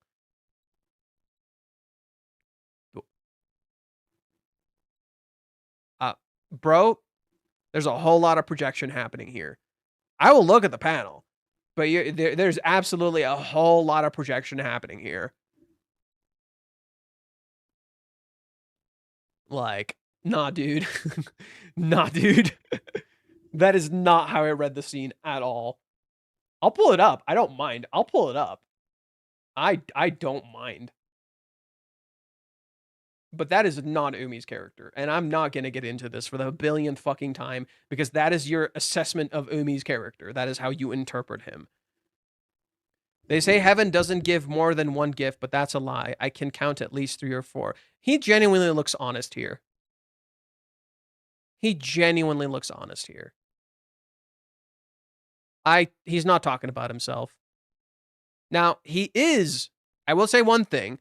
He is talking at Chizuru, not to her. He's not facing her. I bet God smiles on people like that. Here, he kind of looks, you know, his chin sticking out. He looks a little conceited. He looks a little conceited like this, you know. That's why you read it like this. It's the chin. It's the framing, you know. And what Reiji's trying to do here is intentionally frame Umi as though he is conceited. It's the framing. He's trying to make Umi look like the thing you think he is. But I don't believe it. No, this is a framing thing. This is a framing thing. No. I genuinely don't believe it. Look, if this is your read of Umi, you fell into Reiji's trap. If this is your read of Umi, you fell into Reiji's trap for the very simple reason. The current narrative idea of the story is the uncomfortable truth that you're not seeing. You are trapped in a fog. You are seeing what you want to see. You are not seeing the reality of the situation. And you don't see the situation for what it really is. Umi looks shallow here. He's saying things that appear shallow. But I think it's somewhat intentional. I think there's an intention behind this. Umi is, on one hand, someone who is not letting Chizuru talk, who keeps talking, who's trying to control the flow of the motion. Absolutely. He is a person who's not giving up and isn't leaving Chizuru alone. Something Kazuya literally says later, thinking that would be me. And not realizing how true that really kind of is, that in many ways he's not letting Chizuru kind of be, and at the same time he is. There is a paradox in these scenes. Umi is not what you think he is. You are fundamentally misunderstanding Umi, in my opinion. Umi, in my opinion, is more of an ethereal judge, an ethereal figure that judges. Nothing further proves that to me than this framing. He is literally as tall as a building, and he literally wears clothes that reflect a judge. He is not narcissistic. I don't think so. I don't think Umi is narcissistic. That's not how I read his character. The framing is very much like a judge. If he was truly narcissistic, you would see very, very different things. Narcissists can be quite possessive. I don't really get that from Umi. I don't quite get that from Umi. You get hints that he might be like this, but he's too calm. He's too calm. He's too under control. And so he just gets more information. Did you and get him closer after that? Yeah. Are you dating him then? No. Oh, okay, I see. Why aren't you dating him? He's asking very basic questions. But the way he's confessing doesn't seem quite right. And again, it's ethereal night framing. It's very, he's glowing in the night.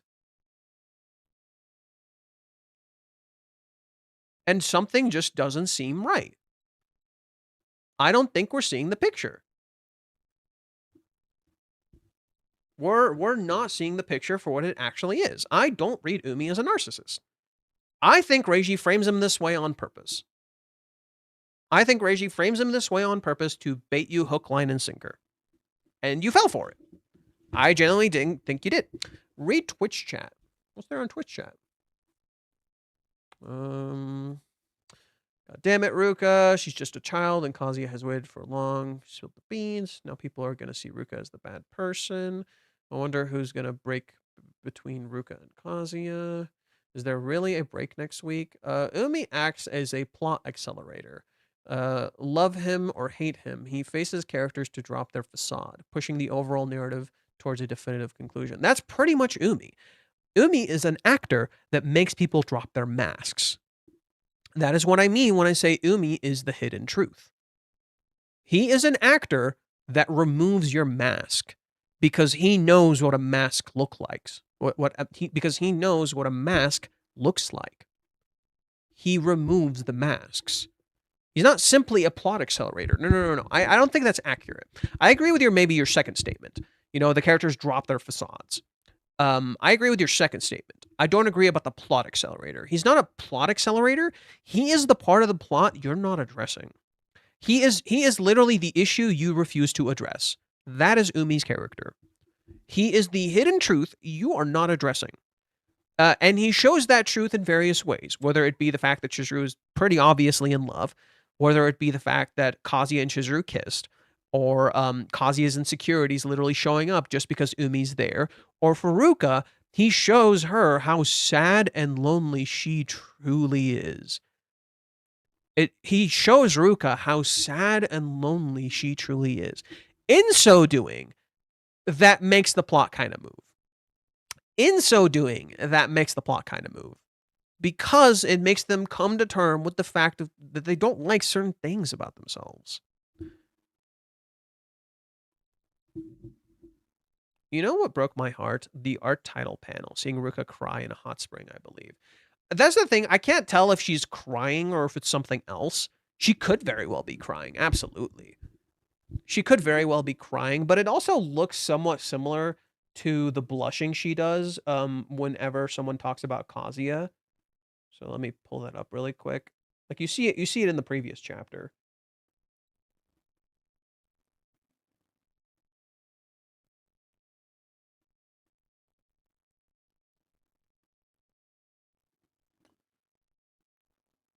Right here.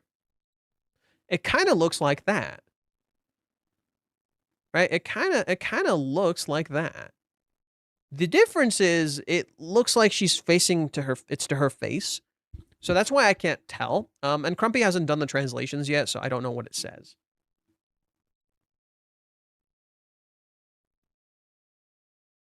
Yeah, nothing from Crumpy. He's pretty quiet today.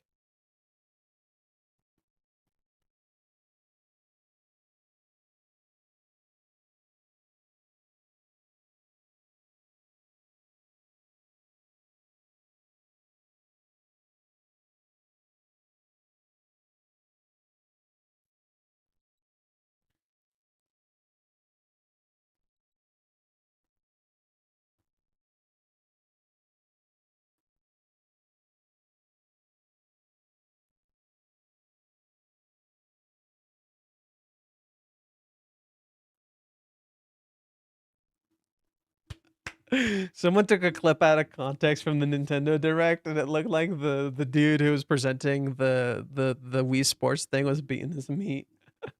Look at this.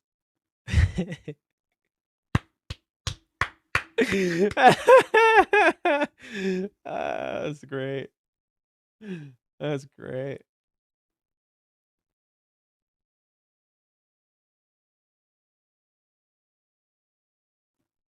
I'm in shambles, bro.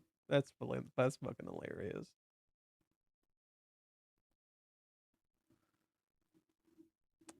Let's see. I see, but she's facing down though. Yeah, that's what I mean. It's like there is an indicator she could be crying. That's why I want to know what the text says, because it could tell us very clearly if she's crying or not. It looks like she's crying. I kind of think she's crying for 100%. Also, this alludes to the title of the chapter, which is Enemies in the Same Boat. She's literally sitting in water. She's literally sitting in water. Was this from the water park? Because that's when Kazuya and Chizuru kissed. Yes, it is. I showed you. This is from chapter 199. So let me see if I still have it here. This is from chapter 199. And this is when Ruka calls Kazuya over to like hug him. Here, I'll show you. I showed it earlier, but it's from chapter 199.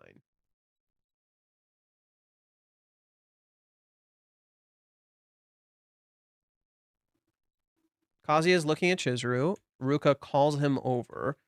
They go into this place, and Ruka touches him, and she says, right, they hear something, and he says, he grabbed her on instinct because he heard curry, and she says, Kazuya, you're so warm. Kazuya freaks and runs away, and the Ruka's left sitting there. I don't know if this is before, like right here, as she's calling him, or if this is after. Got the context. Rough translation, but it says, if I could just run away from my own... What? If I could just run away from my own... What, feelings? She could run away from her own feelings?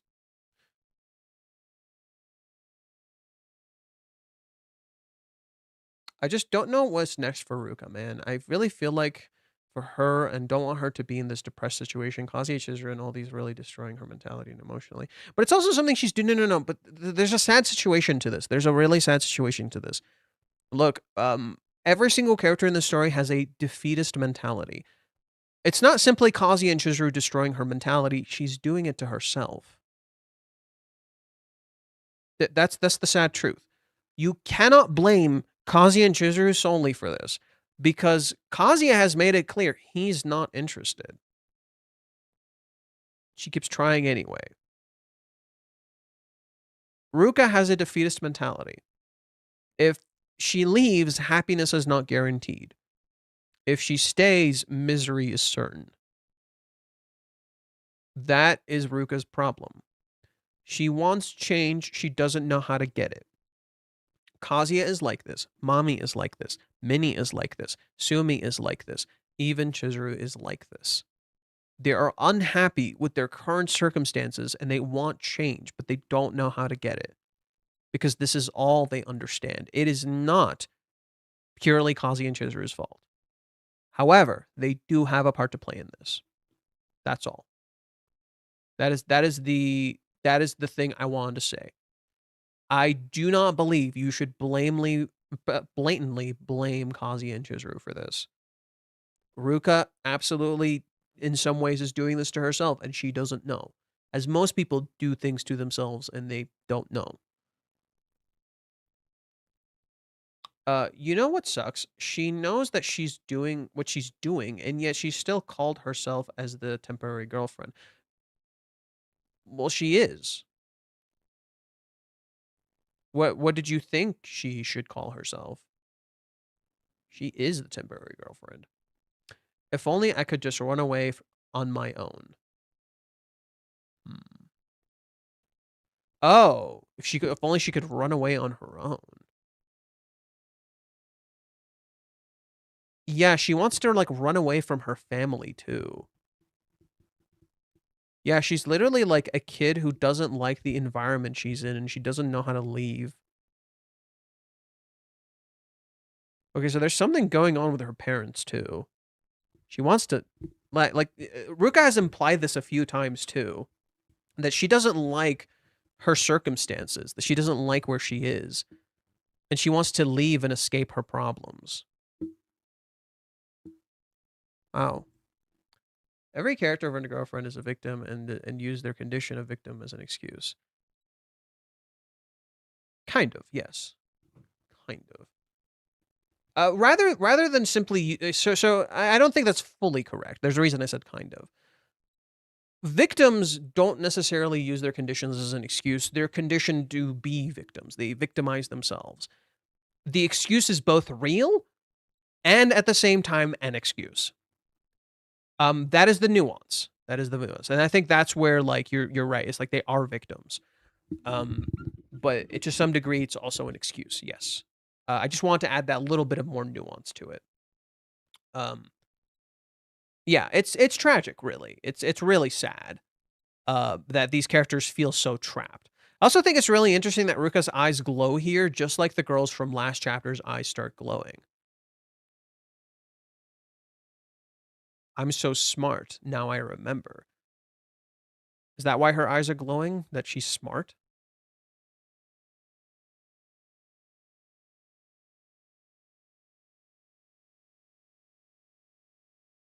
Very tsundere-esque.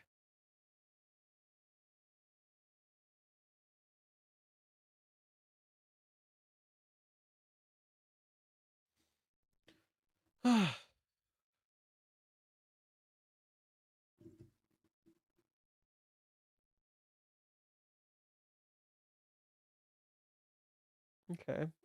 Japanese fan wrote some stuff here, so we can check that out.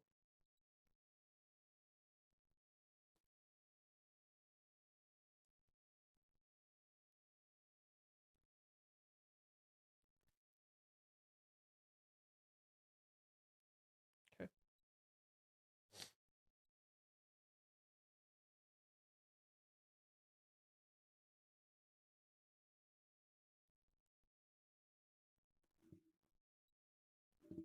Deep L. Okay, so let's see what this Japanese fan had to say.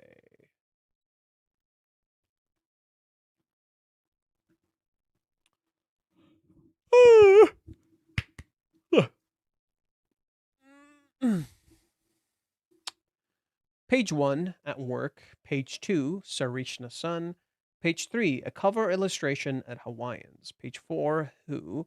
Page 5, what I want to ask. Page 6, things are looking good. Okay. Page 7, getting closer fast. Page 8, DM. Page 9, don't get the wrong idea. Page 10, the person I like. Page 11, a fake person. Page 8, or sorry, page, I lost my place. Page 12, Kazuya is that person. Page 13, not that kind of person. Page 14, boyfriend. Page 15, what excuse should I make? Page 16, just as I thought. Page 17, that's not fair. Page 18, why? Page 19, only Kazuya. Page 20, temporary. But that's the thing.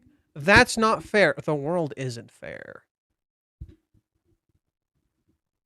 That's the sad thing about Ruka's situation here. She says that's not fair. The world isn't fair. But you gotta pave your own happiness. You can't just live in misery. The world's not gonna be fair to you. That's just a sad truth. The world is not fair. Dude, our world is run by horrible people. Genuinely horrendous, horrible people. But if we let them dictate that future for us, then we let it be unfair. I started this part-time job to chase after Ruka started this part-time job to chase after Kazuya, but she's doing a great job sticking with it and working hard. Here he comes. What who was that again? He's just so forgettable. Oh, Umi. That's funny. He's right. Chizuru just straight up forgot Umi. She's like, "Oh yeah, who the fuck is this guy?" Oh yeah. Oh that's who that was. Now I remember. I'm so smart. Right? Ruka doesn't even remember who the fuck he is. And look at him. He's like so cool. He's like so suave looking. He's like smiling. He's like, "Oh yeah, she must know who I am." And then Ruka's like, "Who the fuck is he again? Who the fuck is he again?" I think that's really funny that like Umi looks so like cool. He's like, "Oh yeah, I'm that guy." Right? "Oh yeah, I'm that guy." And then she's like, "What the fuck is this?"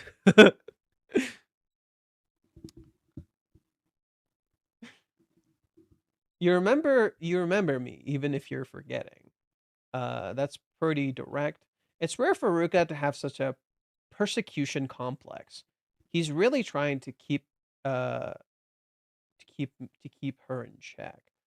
So about this meeting, I can feel her stubbornness in splitting the bill. Yeah, Ruka, it's literally showing you Ruka is stubborn. I still can't tell which one is her real goal. Ruka-chan's flippant remarks, her impression of those kinds of people that she told Kazuya, plus the fact that she said she couldn't get her heart racing at all until she met Kazuya. I wonder if all of that will add fuel to the fire. Admittedly, from an outsider's perspective, Kazuya does seem to be acting like one of those kinds of people. Well, considering everything that's happened so far, that's obviously not the case, but from Umikun's perspective, he doesn't have much information, and since he knows nothing about Ruka-chan's relationship, he's bound to get that kind of impression. I wonder if she'll slip up eventually, if she's using a general pronoun, it's he instead of boyfriend. Oh. Yeah, when she says boyfriend, she used kareshi.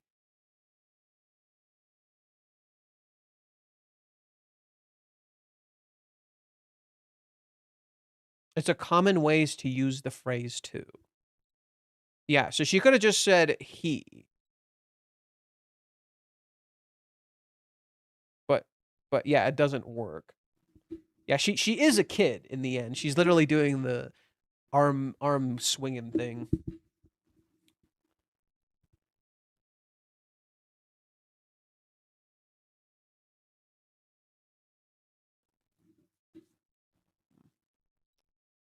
I told she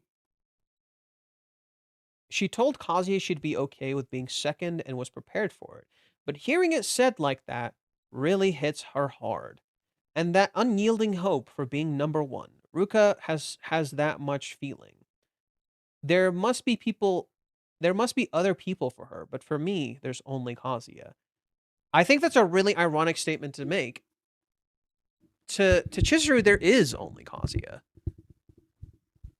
I don't think Ruka realizes to Chizuru there is only Kazuya.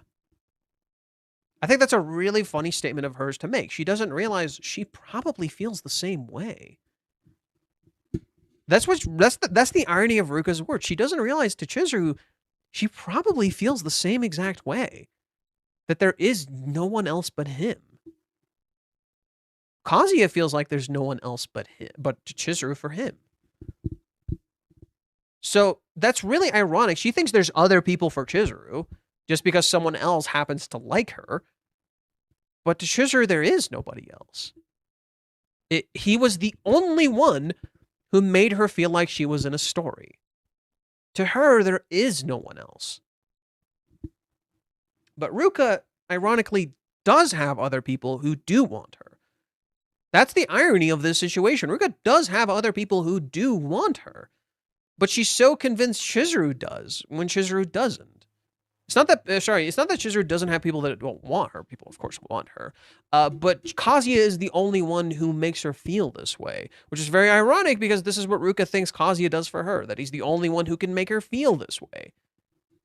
It's this paradox, right? But whereas Chizuru can let go, even if it hurts her, Ruka can't. In a way, this applies not only to Ruka, but also to Chizuru, and the same could be said about Ruka as it does about Chizuru. Ruka is undoubtedly popular, and aside from her own feelings, there must be plenty of potential boyfriends out there. Even so, she has no interest in any of them and only has eyes for Kazuya, the one who makes her heart race. On the other hand, Chizuru also has plenty of candidates, including Umi. On the other hand, Kazuya also has plenty of candidates. But that's not what love is about. Even so, she has absolutely no awareness of them, to the point where Ruka wouldn't even consider the possibility of being confessed to. The only person she's aware of is Kazuya, who has supported her through everything up to this point. Although their reasons differ, the fact that Kazuya is their only romantic interest is the same for both of them.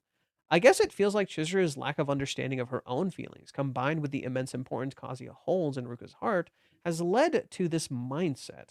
The fact that they each know and their respective perspective gives rise to various feelings.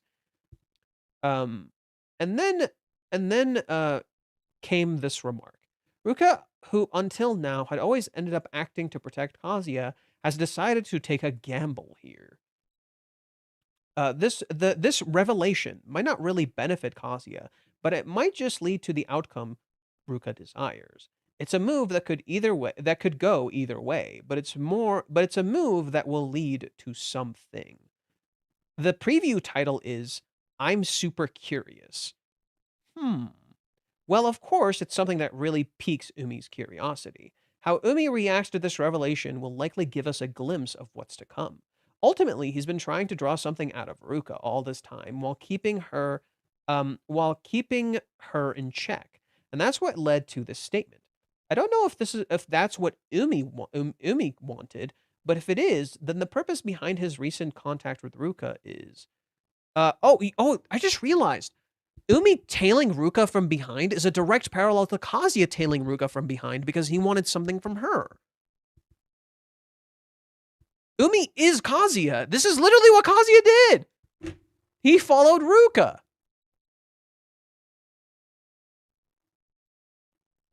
Bro, she's literally getting flashbacks to when Kazuya first followed her and pretty much said he loved Chizuru, and that's why Ruka felt things. This is straight up an homage to the beginning of when Ruka first told Kazuya she was a rental girlfriend. So does that mean Umi is going to hear about the rental girlfriend thing? That could be what this is. Since we're talking about temporary girlfriends, we hear that Chizuru is a rental girlfriend. But Umi should know. Umi should know. If he doesn't, then I guess Umi's going to find out Chizuru is a rental girlfriend. Since we're talking about temporary girlfriends. Right? Since we're talking about temporary girlfriends, Umi should learn about that.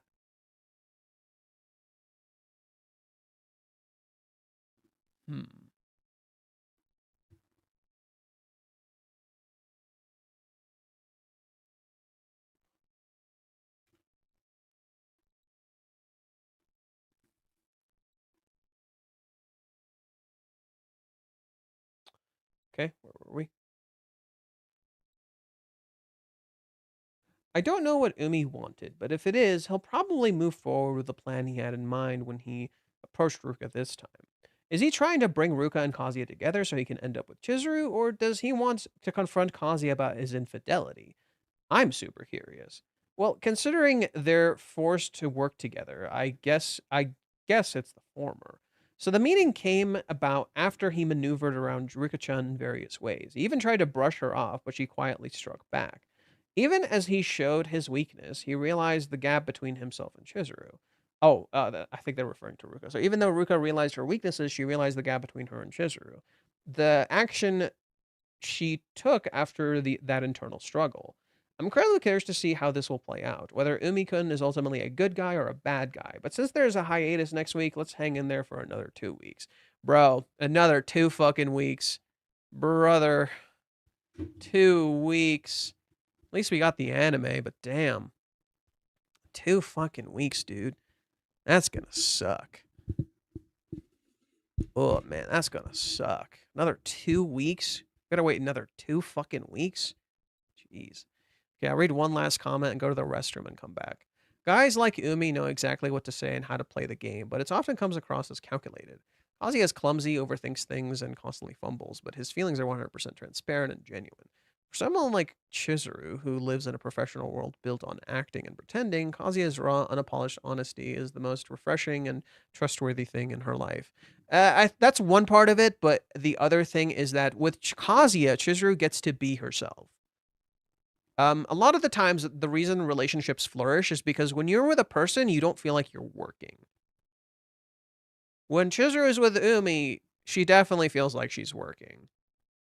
When Chizuru is with Kazuya, she doesn't feel like she's working. This becomes kind of important for Ruka's character. When Ruka's with Kazuya, she feels like she's working. She feels like she's not actually doing the things she wants to do naturally. She has to try and try and try. But that's not how a relationship should be. There should be a sense of comfort in it. There should be a sense of like coziness in it.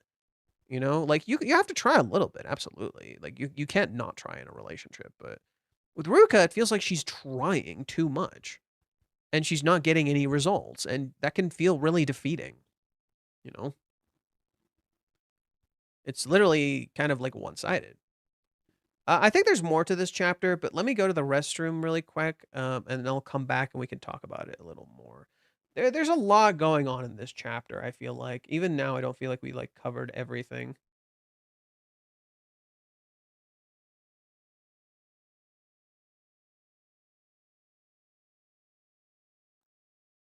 Oh, Crumpy did the translations. Okay, I guess we'll look at that first. Sorry to be late, but I watched the Nintendo Direct and the new Xenoblade got announced. That makes me hyped as fuck, so I have a lot of things to do. I'll probably do the translations tomorrow, though. Sorry. I can give you the next time. That makes me very, very curious. Ah, okay. It's funny. Umi's whole thing seems to be curiosity. Okay, so we're not going to get the translations until later, which kind of blows. But what can you do? What can you do? I should have expected that. He's a big Xenoblade fan. Wait, Kingdom Hearts Collection 1 through 3 announced for Nintendo Switch, PlayStation 5, and okay, so what does that include? Well, now I gotta get this. Now I gotta fucking get this. I guess this would include Melody of Memory. This would probably include Melody of Memory.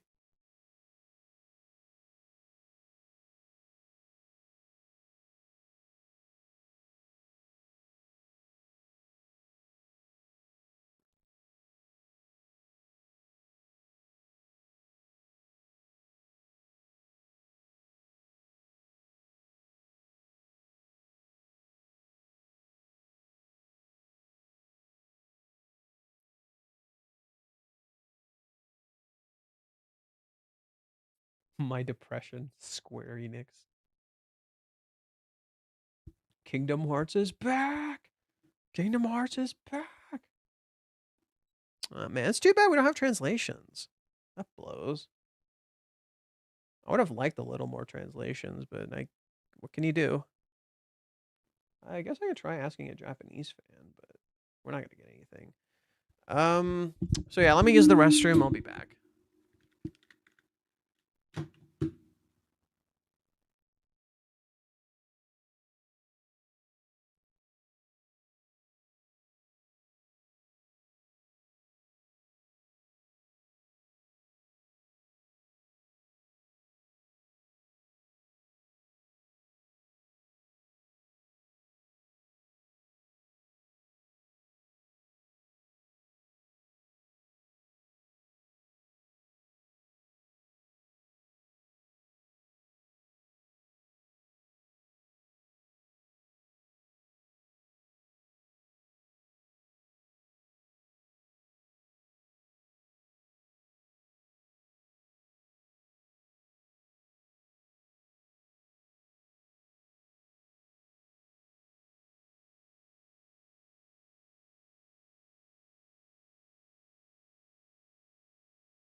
Ocarina of Time remake and Final Fantasy VII Part 3, What a Time to Be Alive.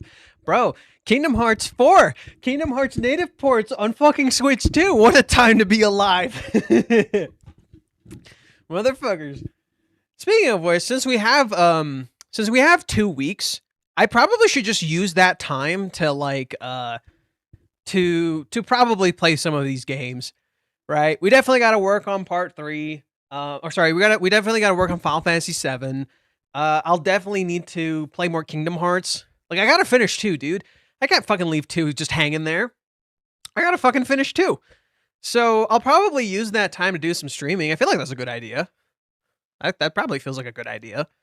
I don't know. It feels more fun to me. Because we can't, like, talk about this chapter the whole time. I could try to use this time to also do something else, some sort of other editing. But we'll see. Let's see what else is there. I don't know how the coin of Umi's character will land. My stance is he's the schemer snake, but he has the reason to be like this. Very similar to Mommy. I don't think he's like Mommy. The way Umi is characterized feels like the polar opposite of Mommy's character. He feels more similar to Ruka, weirdly enough. That's kind of how I associate Umi. He feels more similar to Ruka, weirdly enough. I don't associate him as a Mommy character. Mommy is characterized in a very particular way. Mommy, here's one good tell of the difference between their characters. Mommy has no life. What does Mommy actually do in her life? Please think about that. What does Mommy actually do in her life? She doesn't have a life. She's either playing pachinko machines, obsessed with Kazuya to the point of, like, getting involved with Nagomi. She's getting her driver's license, and we don't know fucking why. She doesn't really have much of a life. That in some ways, to some degree, parallels Kazuya, who he also doesn't really have much of a life. You know? He doesn't really have, like, he doesn't know who he is. Then you jump to Ruka. Ruka, in my opinion, reflects Kazuya's loneliness. Kazuya's unrequited feelings, maybe. I think that's maybe a more fitting way to describe Ruka. But Ruka kind of knows who she is. Like, at least she has an idea of who she is. Because she has a very, like, outspoken personality. She has a very, like, outspoken personality. That, I think, is where Umi and her parallel. Because Umi also kind of knows who he is. And I think that's kind of the difference between, Kazuya and Mommy, is that Mommy has only ever lived this lie. She's only ever lived a lie. She doesn't really know who the fuck she is. Mommy is very much shaped by the world around her to a degree where she has no idea who the fuck she is because she never got to be a person. That's not Umi. Umi has a job. Umi's an actor. Umi is constantly interacts with his agency. Umi seems to know exactly what he wants when he does things. That is very antithetical to Mommy. Like his entire existence to me as a character is the antithesis of Mommy's character. Him and Mommy couldn't be more different. Umi and Mommy could not be more different. Mommy is the stereotypical archetype of the, on surface level. She's the stereotypical archetype of the other love interest who's fighting for that person but doesn't want to, like, let them go or whatever, you know? She's Mitaka, in a sense. Mommy is more of a Mitaka, in a sense, ironically enough. Umi looks like Mitaka. He's not Mitaka. I genuinely believe that's not what Reiji's writing with Umi. It's too on the nose. It's too fucking generic. The fact that Reiji has gone out of his way to keep Umi very secretive perfectly tells me that. It doesn't make sense. Ruka, in many ways, is kind of like a Mitaka, too. Ruka is still a spoiled little brat who doesn't know anything about the world. Her behavior pretty much confirms that. It's not simply a spoiled little brat. I think there's a reason why she acts like this, and like I've said, a part of it is that she doesn't feel seen or understood. On one hand, you're not incorrect. She is absolutely kind of a spoiled brat. Uh, I definitely think Ruka is to some degree pretty fucking spoiled. Absolutely. However, however, she feels very lonely, and she feels like she's not really understood. And so her being spoiled fuels this loneliness that she feels. These two things are like bouncing off of each other constantly and building more energy constantly. She doesn't really feel seen or understood. She feels like she is constantly ignored and never seen for who she is. And she's working hard as a parallel to Kazuya. She's working hard, but she's not getting results. Not realizing she's using all her effort in the wrong places. That's kind of more like Ruka. Yeah, she's spoiled, so is Kazuya. So is Mommy. They're spoiled. But them being spoiled is ironically the exact reason why they are struggling so much. Because it makes them feel lonely. They feel like they're not the same as everyone else. Something is wrong with them. They don't fit in. Umi to me isn't read as spoiled. You know, he has things. But, and this is weird, this is going to be weird to you guys, Umi seems aware of his privilege. To me, Umi is a character who is aware of his privilege. He knows he's privileged. That doesn't mean he's not going to use it. I think that's kind of how some people, I think that's a good way to live, in my opinion. You know you're privileged. Yeah, you absolutely got fucking privilege. But that doesn't mean you shouldn't use it. Like, it's okay. You having privilege is not necessarily an issue. It's just how you use it. You know? Like when you absolutely have privilege, but then you whine and bitch about it, then it's like, okay, come on, dude. There's other people like struggling. But then if you have privilege and you know that and you're using it, that's fine, I think. But that's my opinion. What fucking sucks is that next week is a break, and then we have another one next month. Why are there so many breaks? What the fuck? Why are there so many breaks? Wait, so when is the next chapter going to come out? So let me check that. So the 16th, the 23rd is when we get the next chapter. Damn, right after my birthday, too. Well, at least I get my birthday week to myself. Well, at least I get my birthday week to myself. Wonder what so the 19th is Friday, that's when my birthday is. I'll see what I'll do. I don't know if I'll stream. I don't know if I'll stream on my actual birthday. Like if I had nothing to do, I might do it. But I think on my actual birthday, I might try to spend it with my mom. Because I got work in the morning, but it's only like 4 hours, so I don't mind that. I got work in the morning, but it's like only 4 hours. So like I'll be done at 10.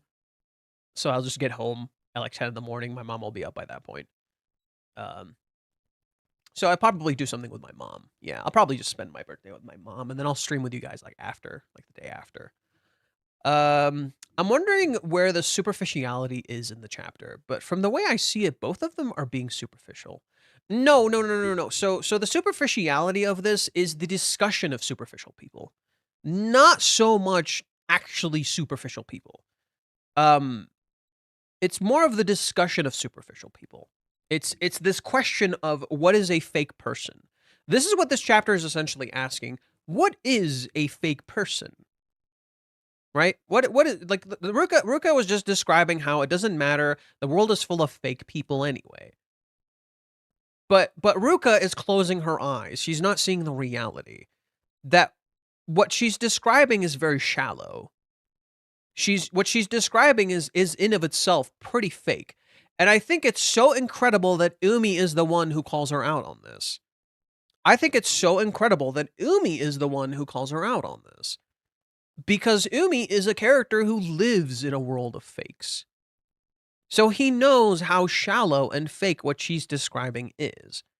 I think, in my opinion, I think what he's describing here isn't him going after Kazuya. My initial read was that. My initial read was that. I don't think so, in retrospect. I think what he's describing here is he's calling out what she believes to be accurate. And he's just like, okay, is that Kazuya? What? No, he's not like that. At the very least, it looks like he's hitting it off pretty well with both of you. How is he any different from the fake people you talk about? He makes a pretty valid argument. This is a concise and well thought out argument. He counters her stance really, really well. Like, this is a very well thought out argument. Right? But how does she retort? She retorts like a child and spills the beans and unintentionally gives him like inaccurate information. You know, because she reacts. Ruka reacts. Ruka doesn't know how to counter a proper argument. Umi, in my opinion, is speaking with facts and logic, right? This is the only time you see Umi's hands pop out. He's like, oh, fuck. Okay, calm down, kid, right? This is the only, like, notice that his arms pop out here, right? This is the only times Umi's arms pop out here, where it's like, okay, calm down. Don't assume all this stuff. And then he hears about the boyfriend thing, and he's like, what the fuck, right? So, in my opinion, Umi is speaking with fact and logic, and he is countering Ruka's claims of fake people. Umi's existence is a counter to him being a fake person. That is what Reiji is writing here, in my opinion. Umi is countering your perception of what a fake person is. Because you think he's fake as fuck. Most people look at Umi and think he's fake as fuck, but it's perception. You're seeing him how you want to see him. Ruka labels him as this way. She assumes a whole lot of stuff about him. She doesn't even know him. You don't know his backstory. You don't know what his life is like. You don't even know if he's dated any of the girls that you saw him with. You see things with him out of context, and it feeds your bias. You don't have context with Umi. Umi is literally a representation of what Mommy was doing. Mommy kept seeing Kazuya and Chizuru out of context, and she let that context fuel her bias. Here is Umi quite literally contradicting, countering Mommy's ideas and things that she was doing.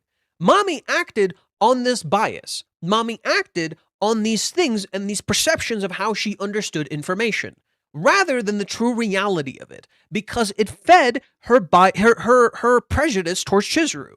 It fed her preconceived notions, her beliefs that she understood based on the sad reality she lived in. Umi's doing literally the opposite. He's just like, yeah, okay, what you're describing could also be this. Oh, what you're describing fits the person that you like too. Is he superficial too? Right? He's literally countering the idea of bias and perception by trying to see things as they are. He's literally deconstructing bias and perception. That is Umi's character. That his character is not like Mommy. He is the opposite of Mommy. He is literally the antithesis of her. Whereas Mommy acts on bias and lies to herself, Umi seeks truth. Umi looks at the truth for what it really is.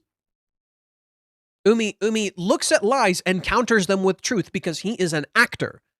He knows what lying is. He lies for a living, therefore he can tell when people are lying. And when people tell themselves lies. When people pretend to understand situations when they're literally only looking at it from a biased perspective. What he did in this chapter was literally a counter to the statements Curry and Kibe made last chapter. Kibe and Curry last chapter had their own theses, their own interpretations, their own generalizations. So did Ruka. She had her own interpretations and biases that she projected and said about Umi and the people around him. Or sorry, in particular, it's about Umi. Umi counters that. Umi is just like, okay, well, how does this fit with this? And this is pretty much the thing I said last chapter. Remember? Right? Last chapter, I was literally talking about this. They're like, oh, all girls want is to be fawned over. You switch to Umi, these girls are fawning over him. It's the total opposite. Curry talks about how all girls want is sex. Or sorry. He said Curry talks about how girls don't care for sex. Kissing matters more to them. What the fuck is Ruka then? Ruka kisses Kazuya all the time, and she feels like she's not getting something unless she gets sex from him. It's the total opposite with her. In that same way, I would argue Chizuru probably wants intimacy and sex. I would argue sex matters more to a girl than kissing. That's just a preconceived assumption that does not match the reality. And you can immediately counter with, well, what about that? And your argument instantly falls apart. A lot of people love to make generalizations. I see this so much. People love generalizations. It's so much easier to generalize something rather than look at the reality. And what they'll do is they'll look at data to justify this, not realizing data can lie to you. This is why I am so iffy when people try to bring up like how many people are watching something, or someone brings up a survey about a very particular thing and how that thing is being perceived, because a lot of times these things are biased. I like to look into the details of where this information is coming from. I don't just trust data, you know? People will tell me, the data says this. I'm like, okay, where did the data come from? Because the data can tell you whatever the fuck you want to believe. I can go interview like a few hundred people, feed them the right set of information, and they'll say exactly what I want them to say. And congrats, I got the data to confirm exactly what I believe. In that same way, Ruka is exactly like this. She has her own perception of data, of how people act. She sees so many superficial people, how she perceives them, and does not see her own shallowness. In so doing, she doesn't realize how she's generalizing, how she is looking at things in a very general and twisted way. AI is more relatable. AI is merely a symptom of that problem. AI is merely a symptom of what I just described. AI literally just does exactly what I described to you. It takes a specific set of data and then literally tells it to you the way you want to hear it. It doesn't mean it's accurate. It literally feeds you false information. It just feeds information that confirms your bias. Just as you can get data that can confirm your bias. It is absolutely real. It is a real thing. Data can absolutely confirm your bias. It is not accurate.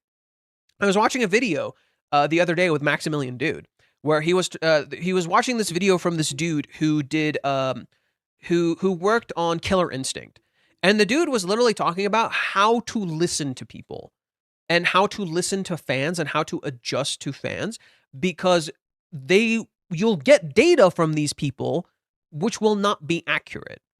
Because they believe this thing is a problem, but they might not know what the actual problem is. And so what they did when trying to adjust characters for Killer Instinct, it's a fighting game for those who don't know, is that they kind of tried to figure out who to listen to instead of just listening to everyone. Because they know there's a problem. They don't know what the actual problem is. They're mischaracterizing it. And so they'll tell you to do one thing, but then that one thing might end up hurting the system more, right? It might end up hurting the game more. So learning who to listen to and how to listen to them is the thing you really got to learn. Reiji even says this. Reiji actively says, oh, what the fuck? Hero of Light wants to collaborate, stream together. Preview? What the fuck? What the hell is this?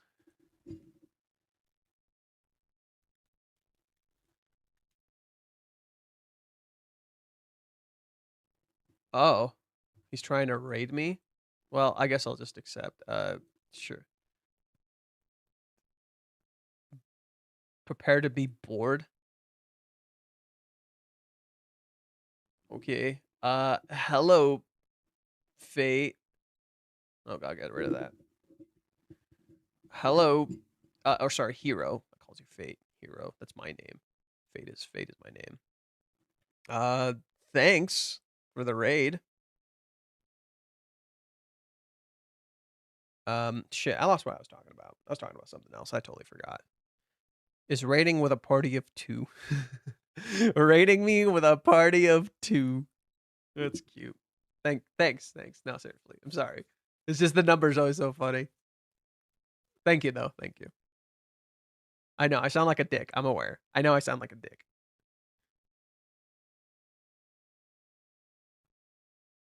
Thank you, though. 2 is better than none. True. Yeah, that's my normal viewer count, bro. It's okay, man. It's okay. I barely break 100. It's okay.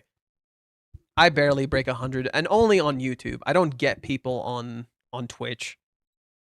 Hey, you don't get to call me an asshole. I know what I am. You don't get to fucking call me that. Putting you on timeout.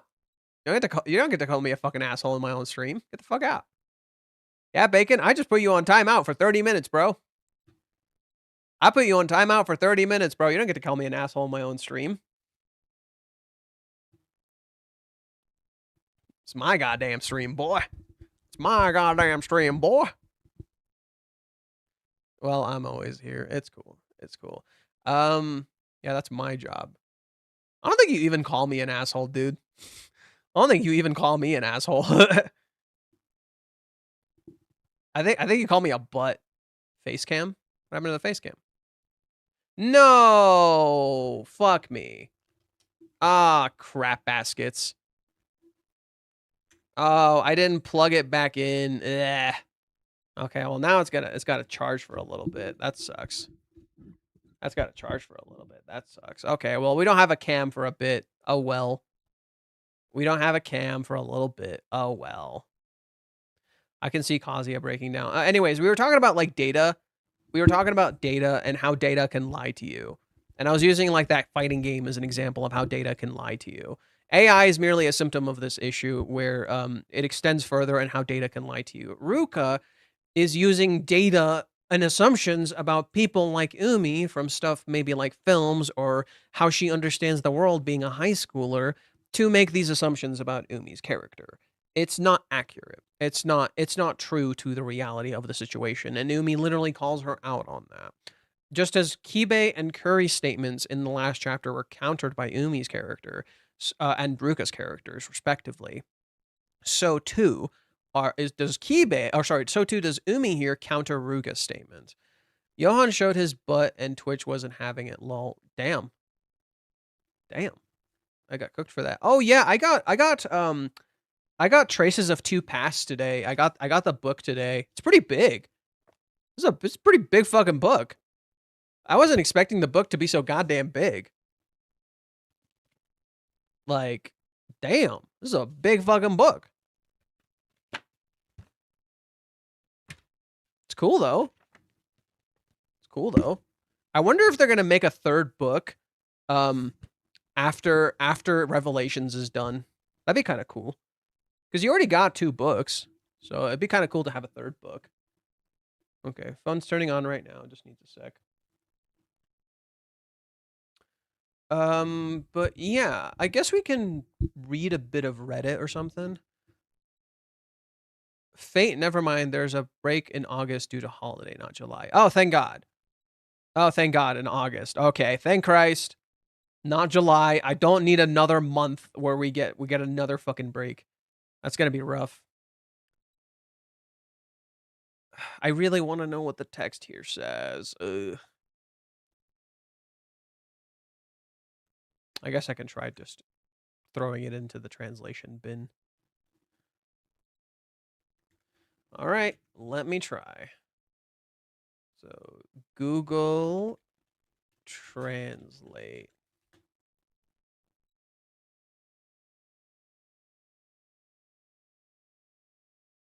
Images. Paste from clipboard.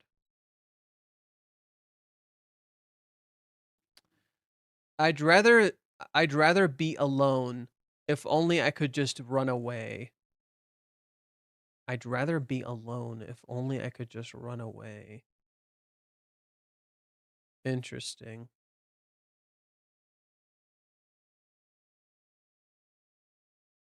I feel like there's still some context missing here, absolutely. But I don't think she's actually saying I'd rather be alone. If only I could run away. If only I could run away. But she can't. Damn. Yeah, it's sad as fuck.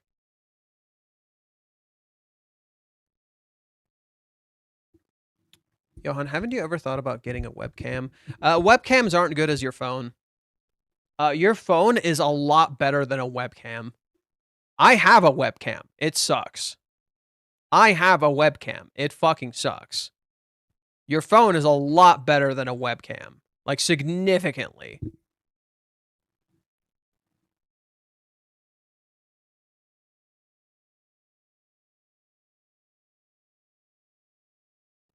Like, I wish I could do a webcam. But nah, they suck. Why all the ugly fat dudes who read the manga hate Umi so much? I mean, now you're making assumptions that it's ugly fat dudes who hate Umi. Now you're making assumptions that ugly fat dudes hate Umi.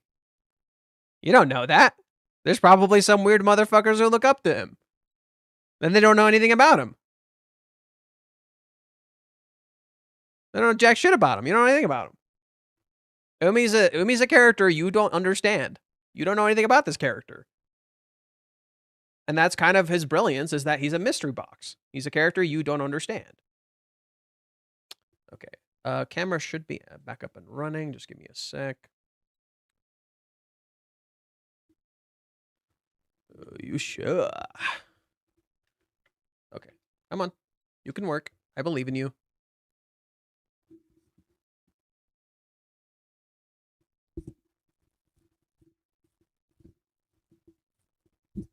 There we go.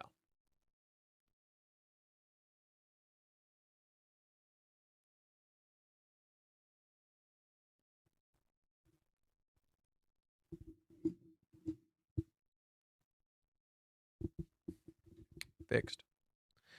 Yep. All right. What Umi made Ruka's heart beat to 97? What if Umi made Ruka's heart beat to 97? He didn't though. He didn't though. That would be interesting. I hate that you can't discuss anything Umi related on Reddit or Discord server without people strawmanning you thinking he will end up with Chizuru. You can't even state he might become an obstacle, right? Like, you can't fucking talk about this story without people just like fucking throwing things at you. It's ridiculous. Bro, it's fucking ridiculous.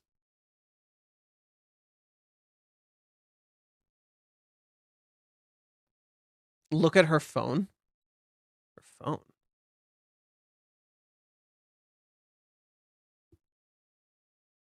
Phone. What?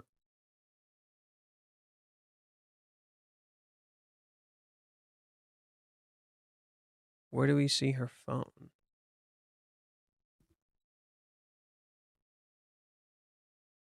We don't see Ruka's phone here. No, this is meant to not to Kazuya. This is a picture she took. No, it would make sound. This isn't Umi didn't do this. It would make sound. This is the 97 she got earlier. This is the 97 she got earlier. I bet if Ruka had a 97 right now, she would be a fucking mess. She would feel terrible. No. This is from earlier. This is the pic. This is from that chapter where she first got the 97. This is what this is nodding to. This is what that's nodding to. However, it's a really interesting set of numbers. 9 is the number of pain. 7 is a lucky number. It's like lucky pain. Why is her phone in her hand though? Why wouldn't it be?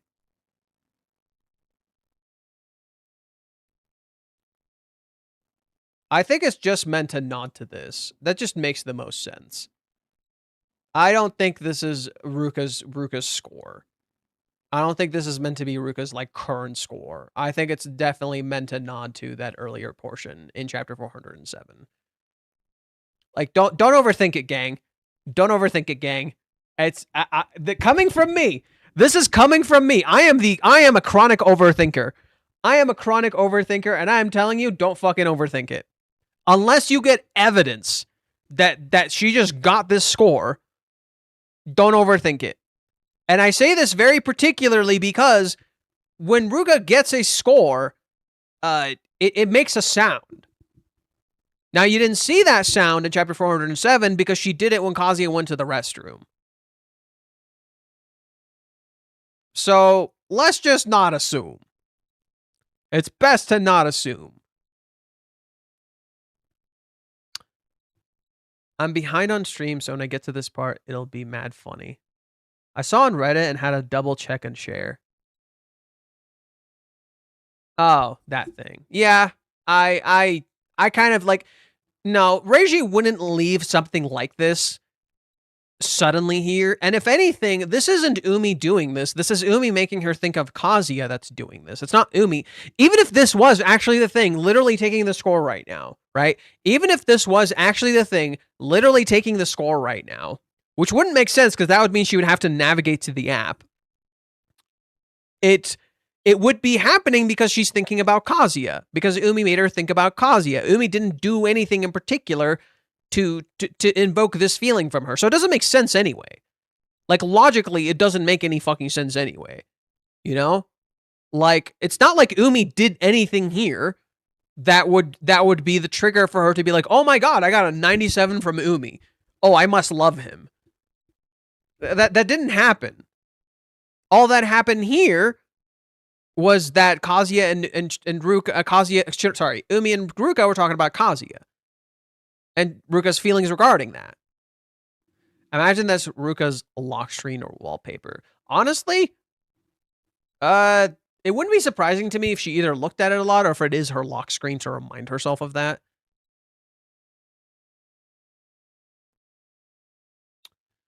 Okay, let's maybe go to Reddit. See what Reddit has to say regarding this chapter. Oh, this should be fun. You guys ready for some fun? Break next week. Yep. Kazuya and Chizuru better pull a Wimbo level defense against these two men. The best would be them facing Ruka and Umi as an official couple. The date can't come soon enough. It's a common ball. I love seeing two of my worlds collide. Insane ball knowledge. It's a common ball. What ball knowledge? Call back to the Paradise arc when she was clinging to Kazuya and left her there in an enclosed area. Perhaps the post-kiss, she probably went there by herself. Could also be that indeed. Ooh, this could be after the kiss. Oh. That would be interesting.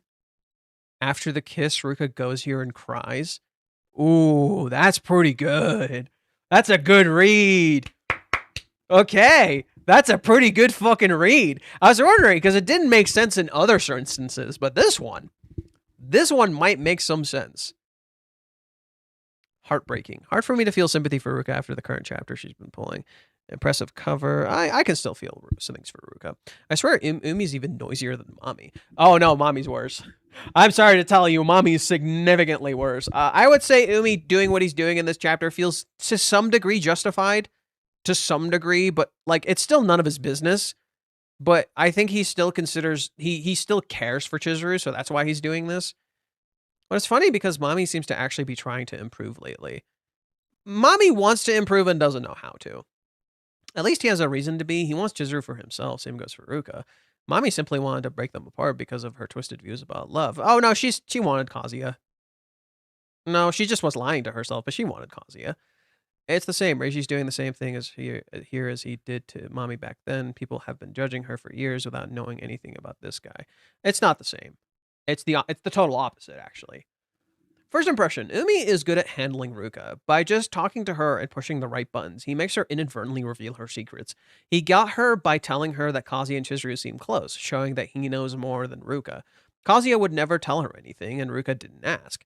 But Umi reveals just enough to keep Ruka interested without exposing everything to a point that it hurts too much.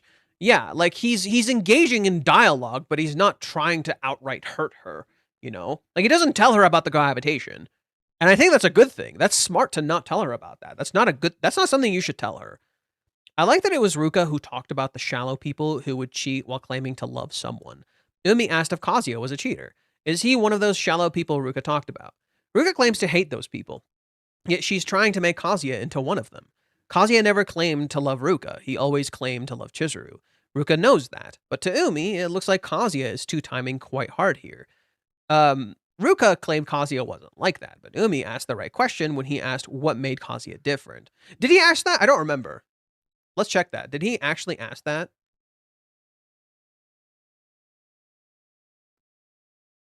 At the very least, it looks like he's hitting on off pretty well with both of you. How is he any different from the fake people you talk about? Yeah, okay, he did say that. I even read that. I'm stupid. I even read that. Okay. Ruka now revealed that she's actually Kazuya's temporary girlfriend. She assumes that Kazuya will be furious if he finds out, but now that Umi knows, Ruka will probably tell him the whole story, trying to frame it like this was all on Chizuru in an attempt to get Umi to help her somehow. It must be in his interest as well, right? To Ruka, it seems like Umi and Chizuru would be a great match. She doesn't know that Umi was rejected already. Ruka is finding justifications to do what she is about to do. She puts the blame on Chizuru while she argues that she has no one but Kazuya. It looks like she could become a true villain here, quite like Mommy. I hope that Umi continues to ask the right questions to hold a mirror to Ruka's face. I think he's genuinely trying to find out what Ruka's place is in this picture. I still believe that he isn't going to quite go the way we think he will. Teaser for next time is extremely curious. Could Umi finding that Chizuru is a winter girlfriend be one of the story twists, or is he already aware of it? I believe it's widely accepted that he already knows. She said right in front of him during the Christmas meetup. Oh yeah, right, yeah. So, like, Umi does know about that. Sounds like it's going to be an Umi channeling his inner Julius-sama to keep taunting Ruka. This is a wild analogy. The bit... Well, whatever. Oh man, what a chapter. Umi is so good at positioning himself right in the silver space where deniability and shady underhandedness overlap. It's the same sort of move Mommy likes to use, but we've never gotten to mahaha moment for Umi like we did with Mommy, and it showed all the intentional manipulation. I don't think Umi's doing this. Reiji positions him like this. Reiji positions Umi like this. Umi is not this. And that's not happening. I genuinely believe Reiji's about to pull the fucking rug and be like, he's not this. You're stupid. Your own preconceived notions of Umi's character blind you. Props to Reiji because writing a character to be vague yet still generically antagonistic without breaking the ambiguity is hard to pull off. And Ruka, oh, you messed up, little girl. Working so hard to keep the secret you've gotten yourself tangled up in, but then to impulsively to see it through. I genuinely think Ruka's doing this to herself. I genuinely think Ruka's doing this to herself because she doesn't know any other way. She doesn't know any other way. And I'm telling you, Ruka is in many ways doing something she's going to regret. And Umi is not the villain. She gets flustered enough to call Kazuya her boyfriend. Then we get her own twisted train of thought as she ponders whether to spill everything to Umi as we play to get back to Chizuru at Kazuya to keep Kazuya even as she admits to herself that Kazuya was never hers. She's a mess and the situation is getting messier. This shit is tragic. It also shows how the upcoming drama is all rooted in her earliest events of the story. Not just back to Hawaiians, but back to the earliest introduction of Ruka and Umi, and the lies Chizuru and Kazuya told. I think it all fits my hurricane theory pretty well. It's not a new storm, it's the same storm, and the cohabitation investigation was a false piece that was only ever the eye of the storm. Yeah, I mean, that's the point of the cohabitation. It was the illusion of peace, but it was still peace. It was the illusion of peace, but it was still peace. And it foreshadowed what they could have. I'm glad Ruka's admitting she'll never replace Chizuru and that Kazuya has never loved her. I don't know how much I like her statement of being his temporary girlfriend, but at least she's not pretending it's serious. Ruka has fallen to the dark side. Too bad next week is a break. Oh, fucking, oh my, this is so dumb. Way to just, like, misread this, bro. Way to just misread this. Like, Ruka literally took a picture. She literally said she took a picture. Go to chapter 407. She literally said she took a picture. That's what that is. It's not Ruka's actual beeping thing. It's not her actually checking her heart rate. It's a picture. There's some reason for it to be shown there. Reiji has something in mind. No, it's literally the picture she took. She took a picture. Christ, man.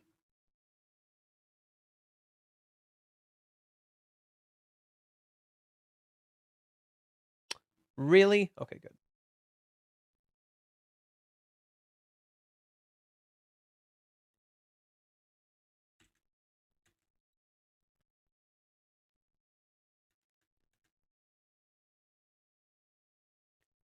I ended up taking a screenshot.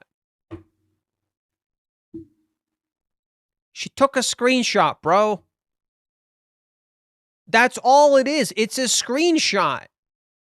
She's not actually doing the beeper shit. Because you've seen it in the past. It makes a noise. Man, regardless of his intentions, Umi sure is creepy. Overall, creepy is up to perception here. I ironically don't view him as creepy. The only part that made him mildly creepy is how he approached her in the first place. And how he talks in the previous chapter. It comes off as creepy. I don't think he is. Overall, I feel this chapter doesn't add much. Ruka's inner thoughts were already common knowledge, and so was what Umi said. No, this chapter really does a great job of showing how fucking lonely she is.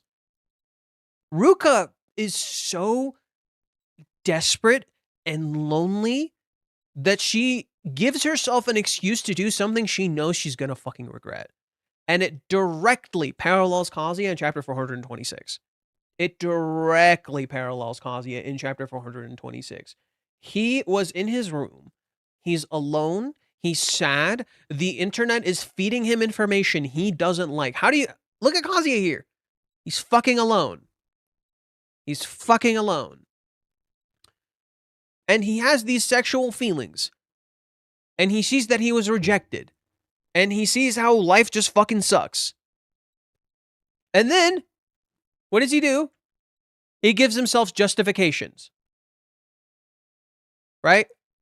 It's off limits. You can't criticize me. You know, for now, I should just beat the meat. It's fine. It's fine. It's fine. It's fine. And he does it. And then after doing all of this, he's left feeling empty. And hates himself. And nothing matters.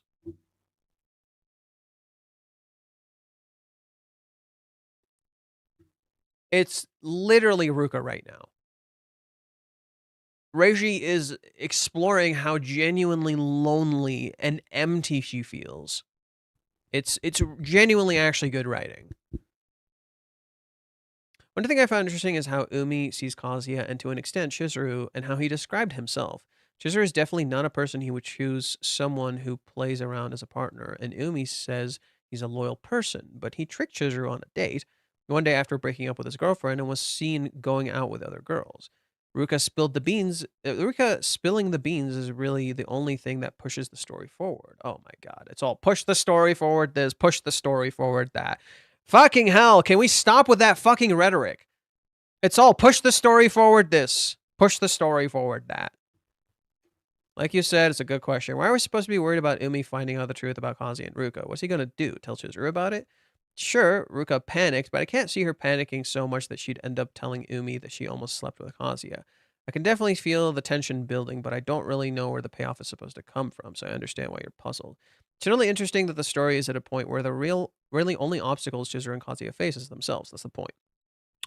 If Umi even went and told Chizuru about Ruka, she'd already know, so what would change? Some of Ruka telling Chizuru about her attempts at raping Kazuya. That's not going to happen. The only real ammo Ruka has against Chizuru is the ghosting. Chizuru never got to know how much Kazuya suffered in those 3 months, while Ruka not only saw him, but she even took care of him.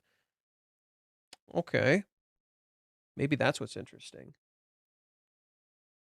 This is practically this partially because Chizuru's selfishness and cowardice, and Kazuya's selfishness and cowardice, and Ruka's selfishness and cowardice, and Mommy's selfishness and cowardice, and Sumi's selfishness and cowardice, and Minnie's selfishness and cowardice, and Kibe's selfishness and cowardice. Oh, look! It's literally everyone. It's almost like partially applies to fucking everyone.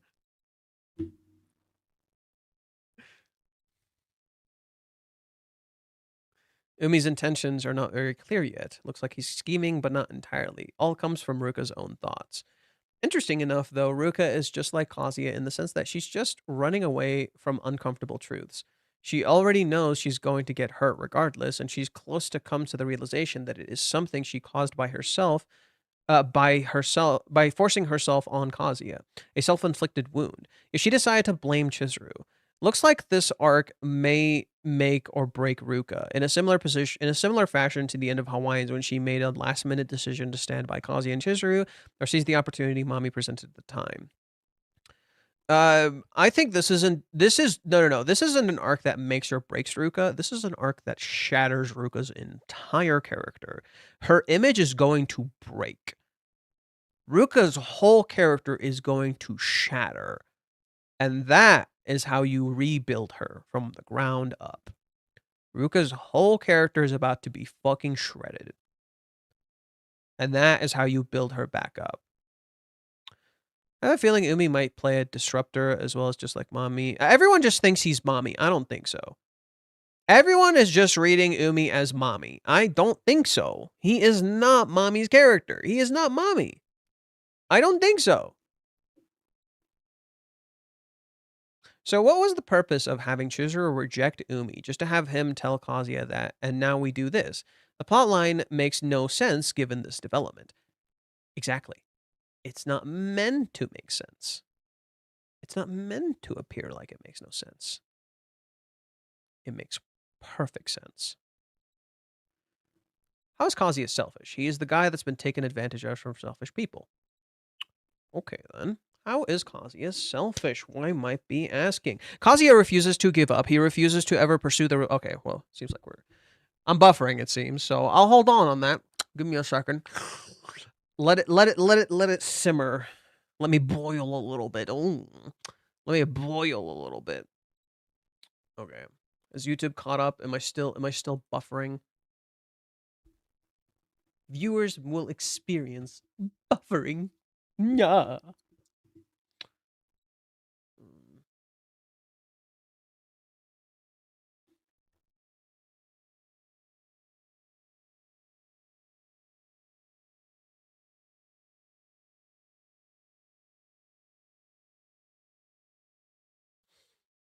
So am I buffering? What's going on? Am I buffering? Doesn't seem like I'm buffering. It looks normal.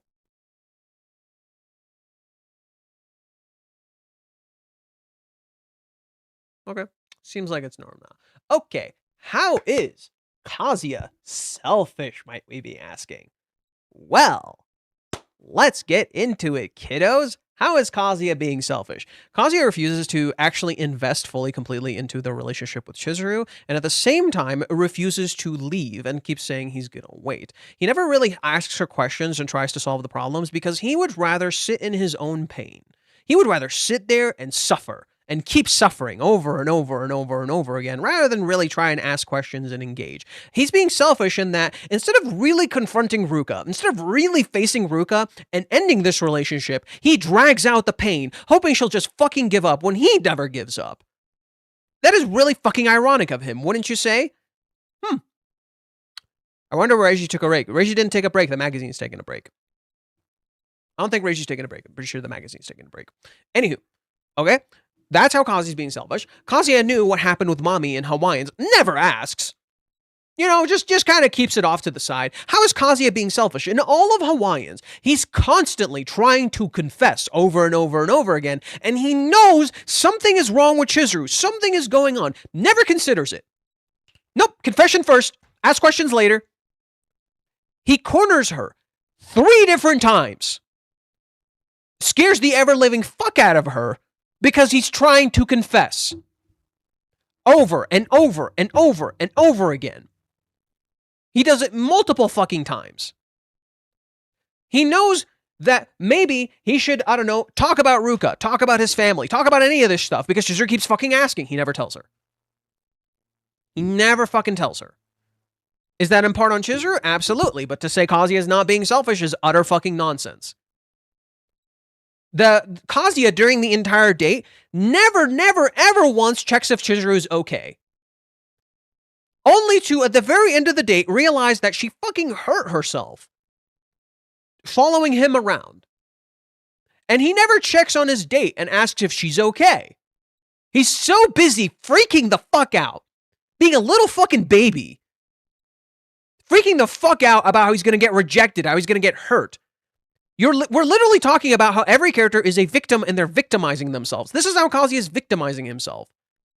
He's so busy feeling sorry for himself, he doesn't see how the person next to him is getting hurt. He doesn't see how this person's literally fucking bleeding for him.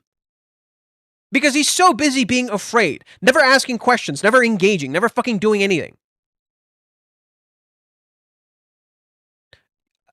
Now you're just excusing him. All you're saying makes sense, but you forgot Kazuya is stupid. No. He's not stupid. You know why I can say he's not stupid? He admits this. No. He can read the room. No. Every single thing I just described to you, at one point or another, Kazuya admits he knows these things. And he chooses not to look. Multiple different times, every single thing I mentioned, he admits to knowing this thing. And he willfully turns a blind eye because it's more comfortable. What he has is called a coping mechanism. And coping mechanisms are good for you. Up to a certain point. The point of a coping mechanism is that you cannot deal with this problem right now. So you're going to put it off. Your mind is going to pretend it's not there. And that's fine. But there comes a point where your coping mechanism costs too much. And you have to fucking confront that. That is where Kazuya is. He has a fuckload of coping mechanisms. He is a victim and he is using this coping mechanism as an excuse. It has reached a point where it has become an excuse. It is no longer acceptable. He is fucking hurting people. He is being selfish. He would rather stay a victim than actually deal with the problems of the consequences of his actions. And it has genuinely gone too far. In that way, Kazuya genuinely is a villain in this arc. And in many ways, Chizuru is both a villain and his victim at the same time. They are both each other's victim and the villain of this story. And that is genuinely tragic. That is the problem with this arc. Every character is in many ways the villain of their own story at this point. Because they are not addressing their mistakes that they know are a mistake. But they would rather put it off and keep telling themselves lies than face the reality of the situation. And it is hurting the people around them. And that is so incredibly human. Every character, including Kazuya, is selfish. Mami is selfish. Sumi is selfish. Mini is selfish. Ruka is selfish. Kazuya is selfish. Chizuru is selfish. Chizuru, in trying so hard to be selfless, is in many ways coming off as pretty fucking selfish. And in many ways, she kind of is selfish. And yet, it's also understandable and somewhat justified because she's going through guilt. It is genuinely good fucking writing because the characters have layers. There isn't a single motivation to their actions. Their actions are in many ways just as much external as they are internal. And that reflects a sad reality of how everybody has been selfish and cruel. And Kazuya, the biggest, most selfish thing he's done is choose to live in a fantasy. In his own little bubble where there is no fucking problem. Instead of addressing the problems. And those problems are catching up. And he can't keep running forever. He is in many ways even being selfish to himself. He would rather let himself be sexually assaulted than confront the problem head on. Ruka would rather blame Chizuru and hate herself and sexually assault Kazuya than confront the reality of fucking losing him. It is both incredibly tragic and also really sad to watch. These characters literally falling apart and losing who the fuck they are. And that, seeing them fall so low, fundamentally lose who they are, would make when they ultimately come back up all the more beautiful. He admitted after the day, I mean, he met Chizuru again after the rejection. Yeah. And he literally saw that she was hurt for him. And he would rather be like, oh, well, she said she rejected me, but then she said she might love me. And then she said all of that, so it must mean she doesn't like me. Yep, I'm gonna justify that to myself. I'm just gonna ignore the fact that she was, like, actually fucking in pain and unable to walk. And she did that all for me, and she must not care about me, you know, because she rejected me, so I'm just not gonna confront this. Woo! He let himself be sexually assaulted because he didn't want to hurt Ruka. Yeah. And in so doing, he let Ruka hurt herself, and he hurt himself.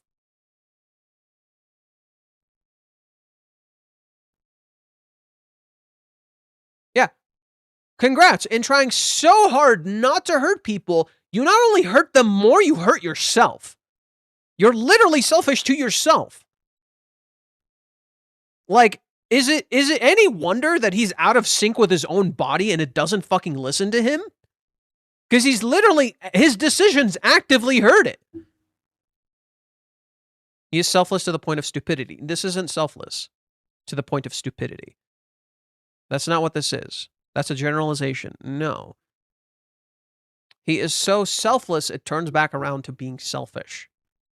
He cares so little for himself that it loops back around to being so selfish in his lack of care for who he is. Right? Think of it like this. The way you treat your body should be the way you try to treat other people. Because it is a person.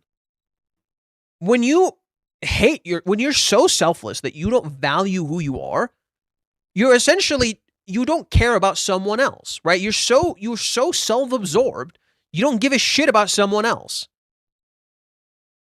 In that way, Kazuya is so busy not liking himself, not caring for himself, that he's being selfish towards himself. It loops back around. Sometimes you have to hurt the people you love to save them from more pain. You have to be willing to deal with pain. That's the thing. Him not wanting to hurt Ruka is just as much him not wanting to feel the pain of hurting her. He doesn't want to inflict that. He doesn't want to be he doesn't want to be the source of that pain. Instead, he inflicts more. He's genuinely badass. His confidence, his looks, his attitude, his mysterious aura.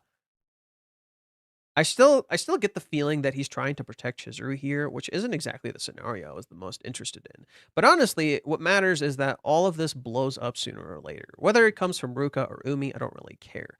It needs to explode, and it needs to explode hard. This arc without Chizuru is pure torture when it's finally going to end.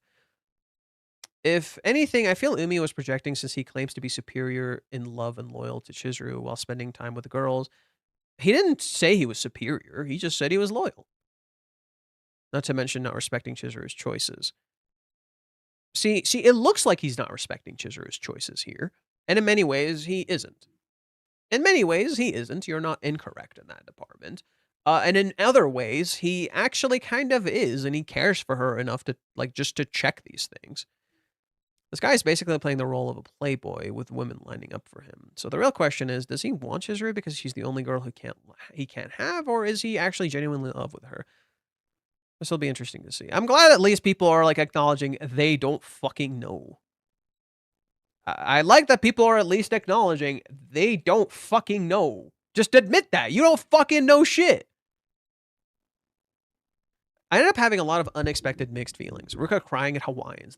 That honestly broke my heart. Badass Umi wanting to destroy Kazuya. Hey, Umi never said he was trying to destroy Kazuya. We do have to clear that up. He's not trying to. Ruka facing off against Umi, way too dumb and way too adorable at the same time. And above all, I almost forgot that it's been like six chapters since we've last seen Chizuru and Kazuya together. Well, no chapter next week, and whenever there's a cliffhanger, it usually means a cliffhanger won't get resolved right away. Probably switch to something else entirely. Honestly, this chapter was a really enjoyable read. This is a genuinely good chapter. This is a genuinely good chapter. So Johan, what are you going to do after for the next 2 weeks? Probably game.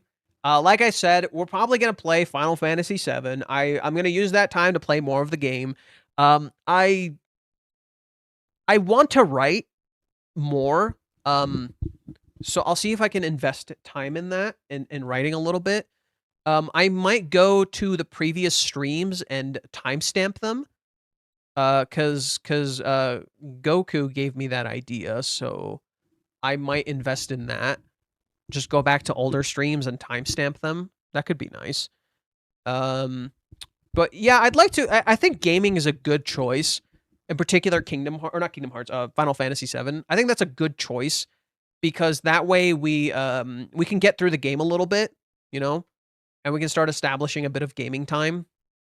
We will still have the anime. Don't forget that. So we're gonna have the anime tomorrow, and we're gonna have the anime next week. So we're still gonna have that. So it's not like we got nothing. You know, it's not like we have absolutely nothing. We have the anime. And I bet next week's chapter is going to be relevant to this one. Who's in for FF7? What do you mean who's in? Like who wants to watch? I don't know. People, I guess.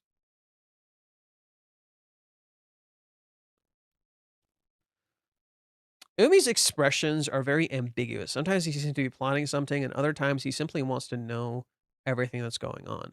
I don't think Umi is projecting anyone. Calling him badass is a whole other debate. He's going to use this as a chance to try and to get closer to Chizuru and manipulate her. Dude, that's what everyone wants to read this as. I don't believe it. I'm not engaging with that. I'm not engaging with that line of dialogue, line of thinking anymore. I'm done. I'm done. If anyone comes in here and tells me that's what's going to happen, I'm not engaging with you. Unless I get real fucking evidence, that is what he's planning to do. I'm not engaging with that line of thinking anymore. All I'm getting is the total opposite. All I am getting is the total opposite. Umi in this chapter shared her perspective. From his perspective, Kazuya is dating both of them, and it's going well for both of them. That's weird. The fact that they're still not dating after kissing is strange. Kazuya never refutes any of that. So it is weird. To me, Umi has plausible cause to be concerned or worried and to know what the fuck is going on. Where we go from there, I don't know. It really does depend on what Ruka's going to tell him, besides the fact that she just told him she's a temporary girlfriend.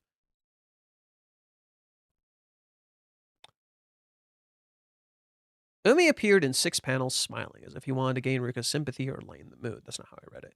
A very interesting detail. Umi has constantly taunted and pushed her against a wall, all while the truth slowly sank in. Ruka is grieving in denial, and her current heart rate is revealing it. That's not the heart rate. Umi, the Toru theory is getting forces by the chapter. He's intentionally picking straight at Ruka's wounds like a laser pointer. This shouldn't have been possible if he hasn't tested this kind of hurt before. And Chizuru's polite rejection doesn't count, such as he already saw it coming. In fact, him trying to love Chizuru could actually be him still grieving for Mami. Unlike Kazuya, who chose Chizuru precisely because she gave him what Mami couldn't. I think you're onto some stuff. It lines well with what I've been describing before. It lines up well with what I've been describing before. In particular, the thing about Umi and Nanaho, the girl he was dating prior. I think in many ways this reflects Umi's grief over Nanaho, not Mami. Umi is not Toru. I don't think so. If Umi somehow ends up being Toru, I'll genuinely be surprised. I'd be like, that is some left field fucking horse shit. That's what that's gonna feel like. If Umi somehow ends up being Toru, Mami's ex-boyfriend, fuck out of here. Fuck out of here. I will straight up call bullshit. Because there's like no evidence. There's like no fucking evidence. It's like so loosely connected. It's so loosely connected. And I think it would be better if Toru doesn't come back. If Toru was just this one-off kid who made big promises that were all fucking talk. I think thematically that would be much more fitting than Umi's whole thing. with mommy. That he's grieving over his ex-girlfriend. That makes more sense to me than any of this.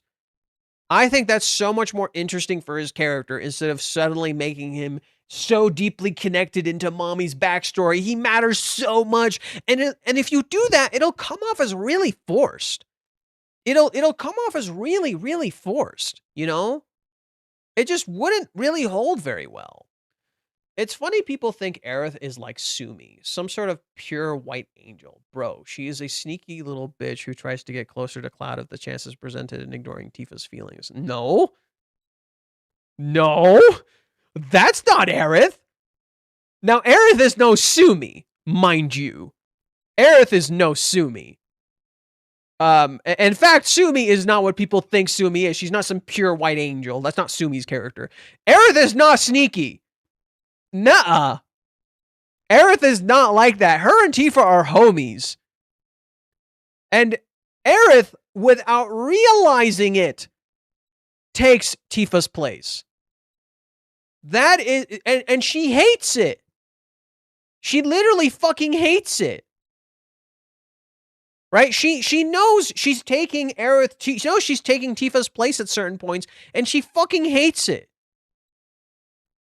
The true tragedy of Aerith is that she's lonely and alone. And she finds companionship with people around her. And she's not trying to take Tifa's place. She loves Zack. But she's with Cloud right now and she wants to enjoy his company. She knows that. She admits that. Throughout much of the story, she's just trying to have fun. Even in the original FF7, she's just trying to have fun. But she's genuinely sad and grieving. She doesn't love Cloud. She loves Cloud, but not like romantically. She loves Zack. And they do a lot to flush that out in the remake. But unfortunately, they changed the dialogue, so it comes off very different. There are a lot of scenes where they change the dialogue for Aerith's character, and it comes off really, really different. Like, she literally says something completely different from what she said before. She literally confides in Tifa in, like, some pretty serious shit. Like, there's some serious shit she confides in Tifa. They're homies. She genuinely cares for Tifa. I heavily disagree with this reading. This is a terrible reading of Aerith's character. He tried to break up with Ruka. No. He tried to break up with Ruka, but left all the choices up to her. And he has to come to that realization that, yeah, she's not gonna agree to it. A breakup is not mutual.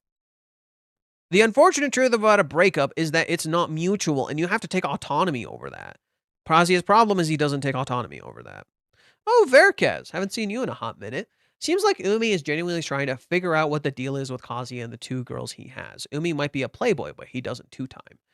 Yeah, I kind of read it like this too. Right? I kind of read it like this too. Like, Umi calls out and deconstructs a lot of Ruka's rhetoric. Right? She's saying a whole bunch of rhetoric, and he just calls it out and shreds it to pieces. And it's pretty fucking effective.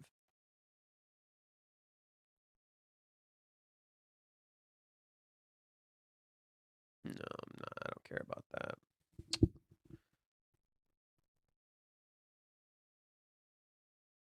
His actions make perfect sense. No, they don't.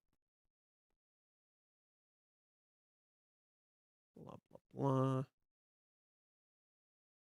This whole Ruka situation is all on Kazuya's inaction. Not completely. It's partially on Ruka, too. He's the one who doesn't have the balls to clear the situation between Ruka and him. It's not that he doesn't have the balls. He's trapped by his coping mechanism. Result, Ruka clung to the hope that something might still happen with him, leading to her inappropriate behavior back when she tried to force herself on him. Yes, it was sexual assault and primarily her fault, but if Kazuya had been upfront about his feelings for Chizuru and ended the temporary boyfriend charade from the start, he wouldn't be facing this disastrous fallout. No, it's not. So this is where a misunderstanding occurs. he can't keep talking about Chizuru. Every single time he tells Ruka, I'm in love with Chizuru, he uses Chizuru as an excuse. And just as Kazuya used Chizuru as an excuse, so too did Chizuru become the excuse in this chapter for Ruka. That it is all Chizuru's fault. That Chizuru is doing this. You read it as Ruka giving her an excuse to Ruka. From the way Kazuya shows it, it is Chizuru's fault. Because all he says is that it's constantly for Chizuru. It's Chizuru this, Chizuru that, Chizuru this, Chizuru that. The problem is that Chizuru has become an excuse. If Kazuya had faced Ruka and said, I don't want to be in a relationship. I don't want this anymore, Ruka. This isn't just for you, it's for me. I don't want this. I'm sorry. This is not going to work out. Then it would end. Because he would say clearly he does not have feelings for her. It would dawn the reality onto Ruka that it's not about if she had a chance or not. It's that he does not want to be with you.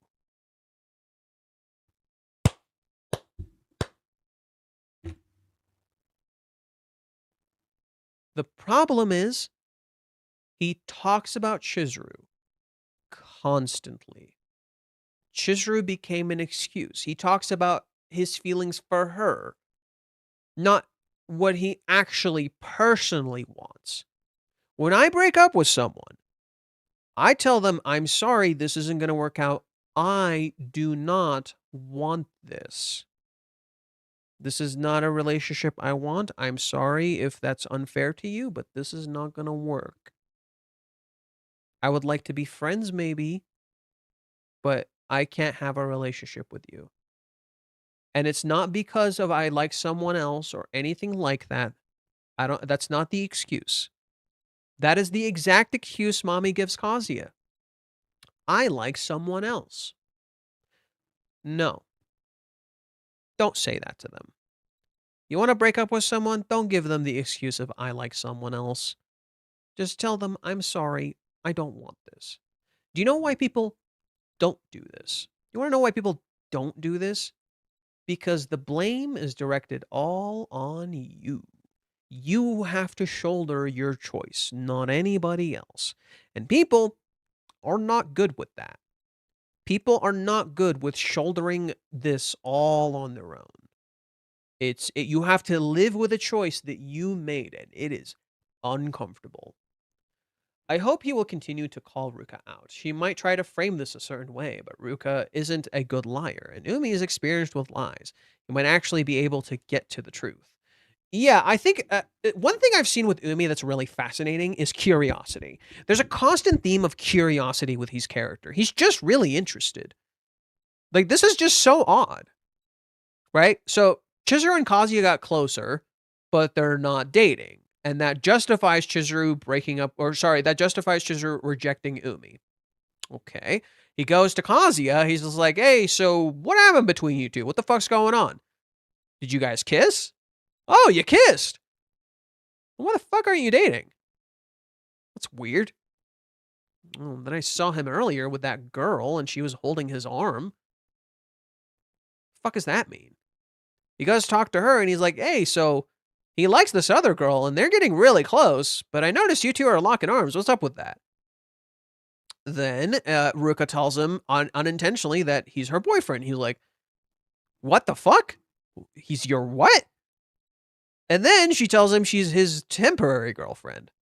Which, by the way, please God, listen to this framing. I'm his temporary girlfriend? Fucking excuse me? What do you mean you're his temporary girlfriend? What the fuck do you mean by that? Excusez-moi, mademoiselle? Nani the fuck? What do you mean by that? What do you mean you're his temporary girlfriend? The fuck does that mean? Because that shit won't fly in the adult world. You try telling an adult, she's my temporary girlfriend. The fuck is your temporary girlfriend?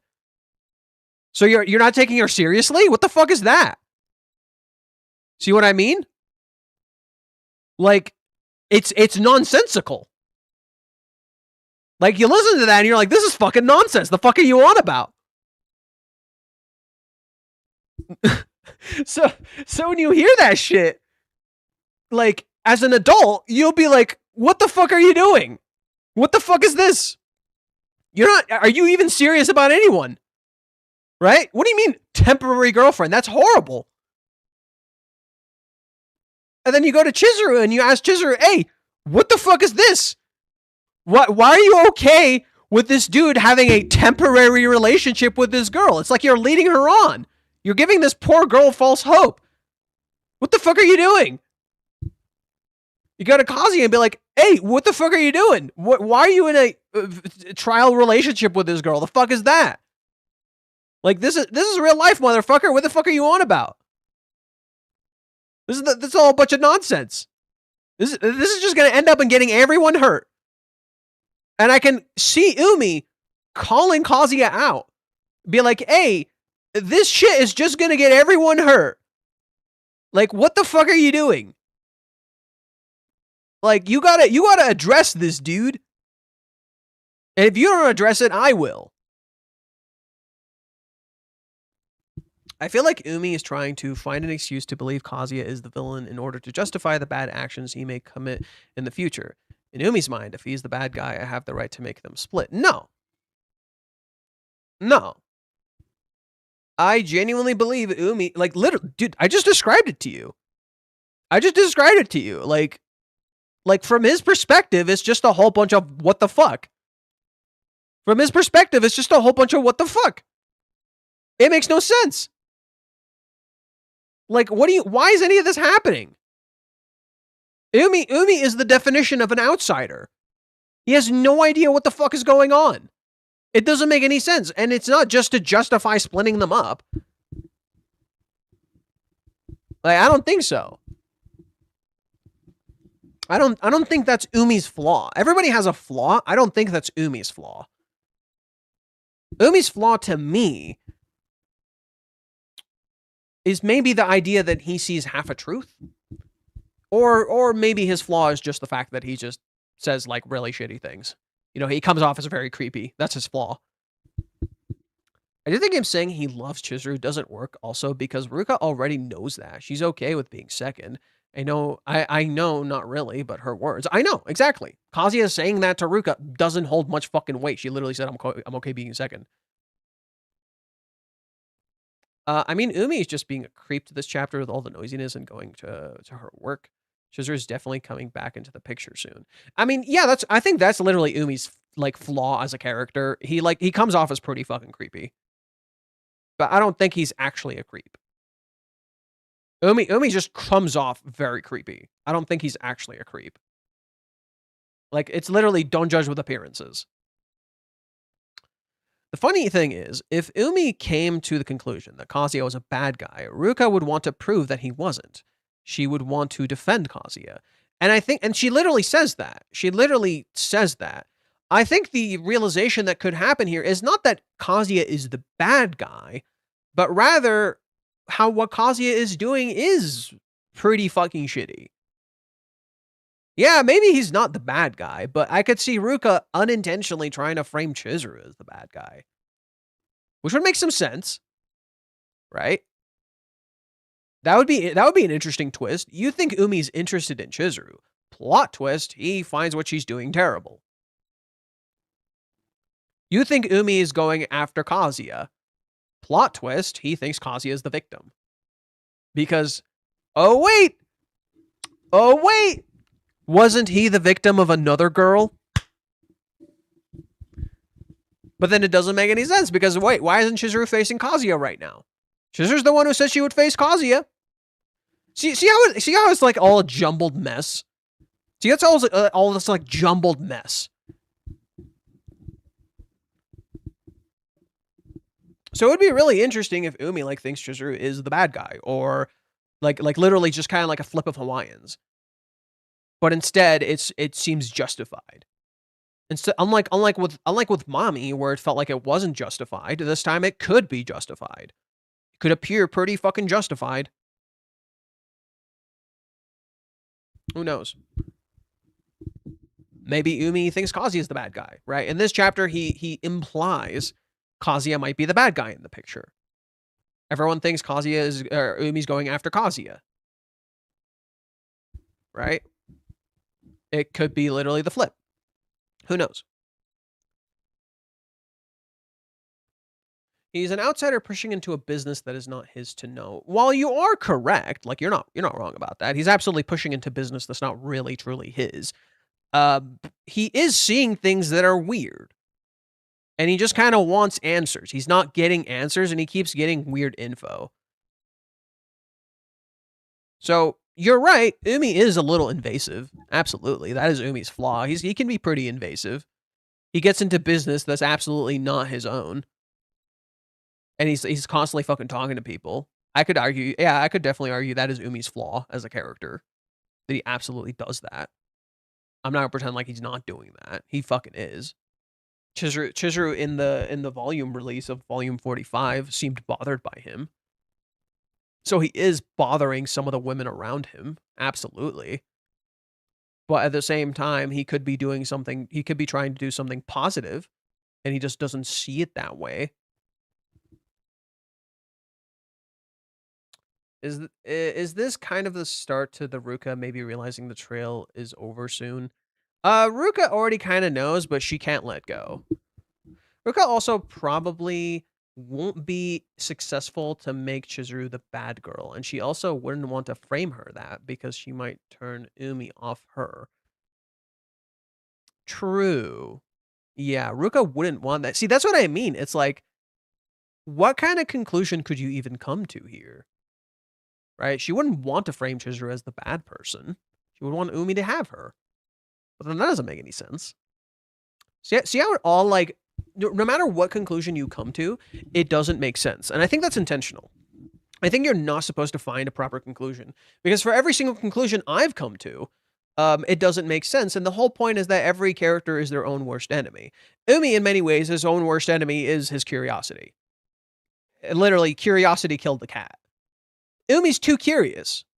He should just leave it alone by every metric. Umi should probably just leave it alone. He's just too curious. He wants to know. He can't help it. I think that's Umi's biggest flaw. His curiosity. He wants to know what's going on, and that is going to end up shooting him in the foot. I think there we go. I think definitely now we can find out what Umi's flaw is as a character. Because I've been trying to pinpoint it. Like, you can kind of pinpoint every other character's flaw in some ways, you know? Umi's flaw, I think, is curiosity. He's trying to understand something he doesn't understand. Right? His pursuit of truth is his own undoing. His pursuit of truth is ironically his own undoing. Umi trying to help is ironically his own undoing. That is what he did in the past, you know, like he saw something was wrong with Chizuru in the past, and he tried to help her, and he made things worse. I think this is another one of those cases where his own curiosity is his own weakness. This even occurred now that I think about it, it's even there in when Kazuya confronts them, where Umi was literally every time Kazuya said something, Umi curious would ask a question. He's like motherfucking Snake. He's like when Snake is talking in codec calls, and then someone says something, and he's like, what? Metal Gear. Ocelot.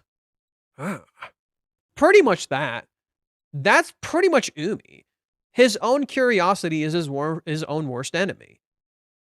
His own need to do something is his own worst enemy. There we go. I feel like now I can kind of understand Umi's flaw as a character. His flaw is his own need to do something and his own curiosity. Boyfriend. Boyfriend. My prediction is that Umi will unintentionally run into Chizuru and mention Ruka and potentially throw off her practice right before the play. Please don't think of Umi and Ruka team up. This would be equal partnership. Umi is the smart one. He will get the reward and take advantage of the situation. Ruka's going to take the L. Okay. Roman, You already wrote some other stuff, so I'm going to leave it alone. We're not discussing this anymore. I need you to stop talking about this. I don't care for that. I need you to stop talking about this. Okay? I'm going to need you to put this off. I'm not interested in that. Until I get evidence, I don't care. Okay? I don't care if you think Umi is after Chizuru. I don't care what you think Umi is doing. In regards to being a playboy or wanting Chizuru or fucking whatever. I don't care if you think he's some sort of narcissist. I don't give a shit. Okay? This is not how I'm reading the character. I've told you this multiple times. I'm not interested. Let's not talk about this anymore. Okay? Thank you. If there's an aspect of the temporary girlfriend flaw, do you think there's also the aspect of the age dynamic that would also be a jumbled mess? Ooh, that's a good one. I know there were people, aspects about Ruka's mom finding out. Ooh, yeah. Yeah. And Ruka wants to run away, right? Ruka wants to run away. So there's that factor too, right? There's this whole thing of, there's a lot of elements of Ruka wanting to run away. Kazuya never asks questions. Umi does. He won't be satisfied as long as the story doesn't make sense to him. He will ask Ruka questions and he might confront Kazuya. Yeah, Umi is literally Kazuya's opposite in that regard. Kazuya asks no questions. Umi asks all the questions. Maybe Umi asks too many questions. Right? He's too interested. Fuck off. Stop. I get it. You're curious? Fuck off. This is not your business. Right? He's asking too many questions. Kazuya isn't asking any. Good. That's a good catch. Kazuya and him are total opposites in that regard. Umi asks all the questions. Kazuya asks none of the questions. Kazuya can actually get answers. Umi can't really get real answers. I honestly thought Ruka might be smart and have the upper hand on Umi in this situation. Then I realized she's still a kid and slipped up so fast. Yeah. I mean, I'm sorry. Like, it was there from the start. We were talking about this in an earlier stream. Like, Umi was, like, deconstructing Ruka. He was shredding her. Like, Ruka had nothing. He was tearing her a fucking sunder. Why do you think Reiji has refused to make Umi an ally or an enemy to the story? He is just this what are you type of character. That's the point of Umi's character. He is an actor. He is ambiguous. He is not genuinely a serious part of the story. That's the fundamental misunderstanding. Umi is not an ally or a friend. He is barely in the story. He's barely there. He's not really a full-on character. You don't really know anything about him. Umi's presence is what matters. It's your perception. Umi's character is not about being an enemy or an ally. Umi's character is about perception. From the start, how is Umi introduced? He reflects Kazuya's perception of reality. That is how he is introduced. When you see him later, he got Chizuru into the play and he tries to help and he makes it worse.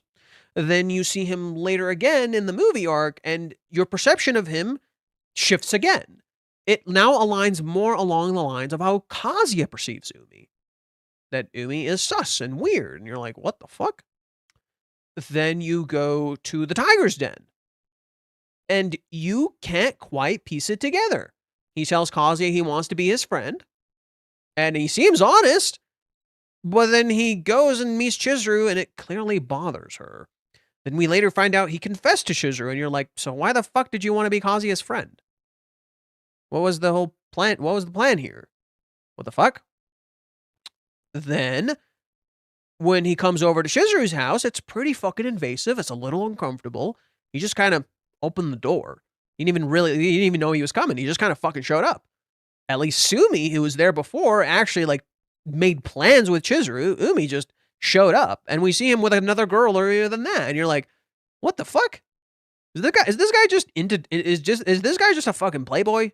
He's just walking into some girl's house. What the fuck? But then he never touches her. And his actions ultimately lead to Chizuru taking action and asking Kazuya out. Then Kazuya oversees this, and it's constantly in the back of his head. right? Umi is constantly in the back of Kazuya's head. What the fuck was going on between them? So Umi starts representing Kazuya's distrust of Chizuru. Rather than him actually really doing anything, he just represents Kazuya's perception, right? This perception then of Chizuru herself, and that there's another person there. Then, when Umi shows up again, it again appears like, oh no, something is happening. Chizuru's going to Umi for some weird fucking reason. Oh no. And she rejects him. Then he calls Kazuya, and you think he's going to do something bad. You're sure he's going to do something bad. He doesn't do anything really bad. He just asks Kazuya, says he's going to give up, smiles at him, cheers him on, and walks away. And then Kazuya's like, oh, my perception of him was all wrong. But then you think, well, there's clearly something more. He saw Ruka, so you're like, well, there's something else going on with him. Are you starting to see a pattern? There's a pretty particular pattern I want you to see here. The way Umi's curiosity interacts with the characters and him wanting to know more reflects his own character. He is a curious figure that you don't understand and you want to know more about. Just as he himself is a curious figure and he doesn't understand and he wants to know more about because he thinks there might be something bad going on there. Are you seeing the parallels? Are you seeing the fucking parallels? Umi is literally a representation of your insecurities, of these uncomfortable hidden truths that you think you know, but you don't actually know. You know there's something there. That is what Umi is. Umi is that I know there's something there, and that truth scares you. Right? That you know there's some sort of truth there, and it scares the ever-living fuck out of you. But the truth isn't what you think it is. It is how your mind catastrophically thinks about it. Your mind spins it into being the worst thing fucking possible. That is what Umi is. He is a representation of your mind spinning things to being the worst thing fucking possible. He is basically, in simple terms, a lack of certainty. Just like when you go into the ocean. The ocean, in many ways, represents boundless freedom, and in many ways, it can also represent dangers over the horizon. You don't know what's across this ocean. The ocean itself is fucking dangerous, but you don't know. When you go out to sea, you don't know what the fuck you're going to be expecting. It is literally boundless freedom. But freedom can be incredibly dangerous. You have no idea what to expect. Umi is literally like the ocean. You don't know. And it leaves you curious. You're curious what's over the horizon. You're curious what the fuck is going on. You're curious to go and explore the ocean. He literally represents curiosity. He is not an ally or an enemy, just like the ocean is not an ally or an enemy. He's neither. And yet, at the same time, both. He is neither and both. Ruka tried to tell Umi to fuck off, but she gave him all the information he wanted anyway, either directly, inadvertently, or by getting defensive when he hit a point. He gets closer to the truth. Yeah. Living rent-free in his head. Yep. Lives rent-free in Kazuya's head, bro. Dude got him hook, line, and sinker. Plot twist, Urata comes into the story and 1v1s Umi. Who the fuck is Urata? Oh, Arata from Shiunji family? Arata? Why? What would that do? I mean, it's normal for people to be curious. When the girl you like says she likes someone else, then you see someone else with another girl locking arms, you would want answers. Oh, look, does this sound familiar? Oh, look, does this sound familiar? Oh, yes, it's literally Kazuya. It's literally Kazuya with Chizuru with Umi at the start of the fucking series. Chizuru tells Kazuya to date Ruka. Ruka says she loves him. Then Kazuya goes and sees Chizuru with Umi. They weren't locking arms, mind you, but she sees Chizuru with Umi. And you get curious if something else is going on there. You follow them. You want to find out. Your curiosity got the fucking better of you. It's almost like this is all inherently connected. It's almost like this is all inherently connected. I know this ain't it, but if Umi is Kazuya's hidden mentor or the hero's journey? I mean, I thought that too. Umi being Kazuya's hidden mentor. The only thing is, I'm not understanding how things are going to go wrong. I'm just not understanding how things are going to go wrong. I could definitely believe. You know what would be interesting? This would be an interesting plot twist. Umi is actually Kazuya's friend. And he genuinely believes Chizuru is the enemy. In some ways. Considering Chizuru has a bad time with the ocean every time.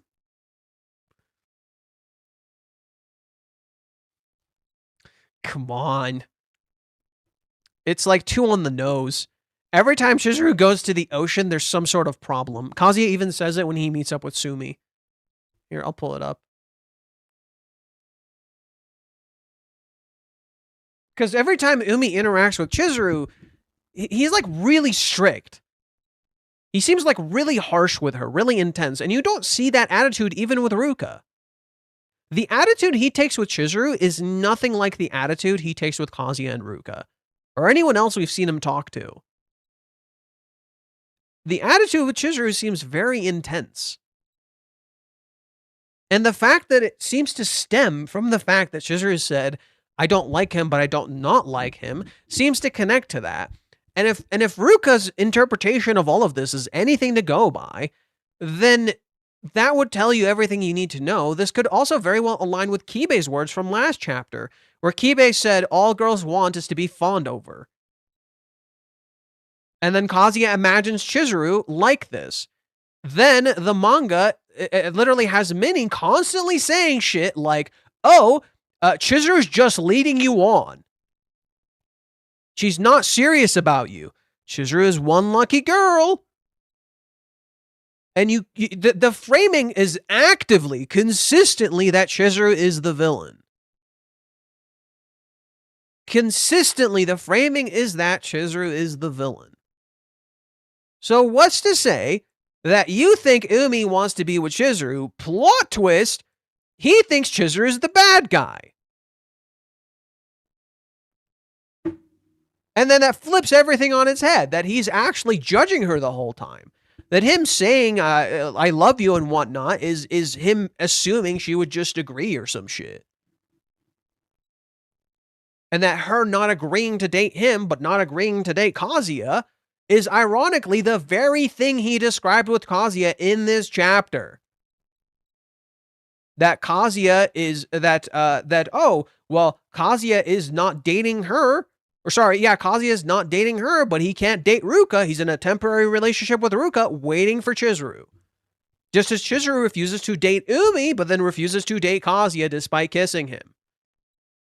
And she says she wants to face him seriously, and yet she still has not. Do you see how all of this framing is building for Chizuru to be the fucking bad guy? And for it to truly become real, because that is the point of Hawaiians. That is what Kazuya needs to reverse. What was the issue with Hawaiians? The issue with Hawaiians was that it began the framing of Chizuru being a bad person. Hawaiians started this. The watershed moment that started this entire path is that Mommy frames Chizuru like the bad guy. And everyone fucking believes it, including the readers. A lot of people at this point in the narrative still genuinely believe she's the bad guy. In fact, she even believes she's the bad guy. So, naturally, you think Umi's interested in Chizuru. Plot twist, he genuinely thinks she's the bad guy. And he's actually Kazuya's friend. What would that do? It would flip the mommy dynamic on its head. You're so sure Umi is lying to Kazuya. Umi is using Kazuya, right? Kazuya is actually his target this whole time. Plot twist, it's the fucking opposite.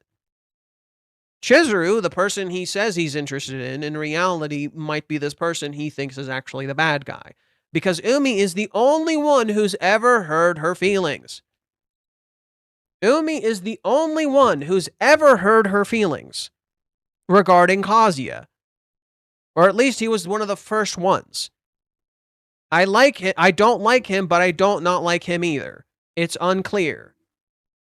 Oh, look. That literally feeds directly into the fucking problem of what? People, literally Chizuru, wanting to be fawned over and being misled.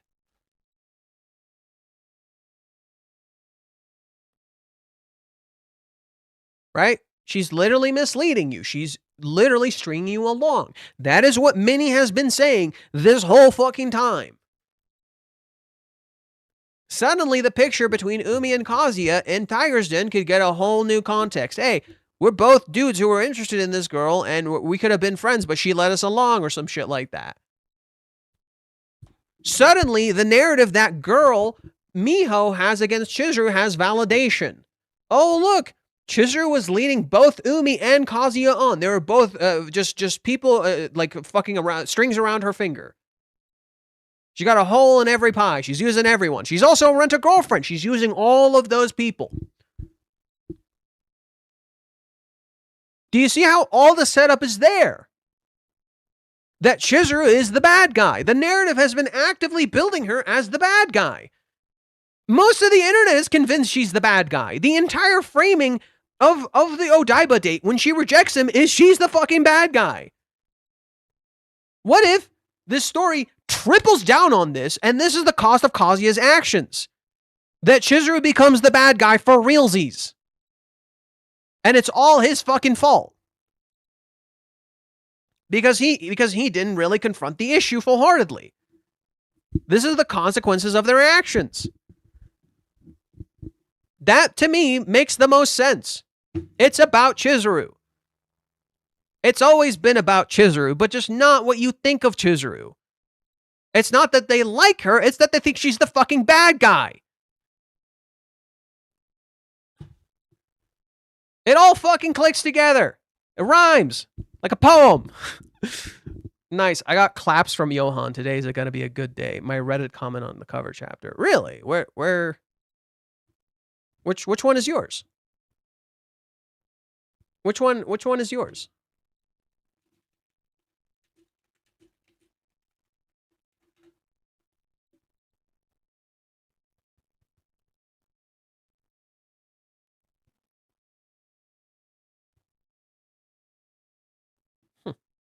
Which one is yours? Got me interested. Need some water.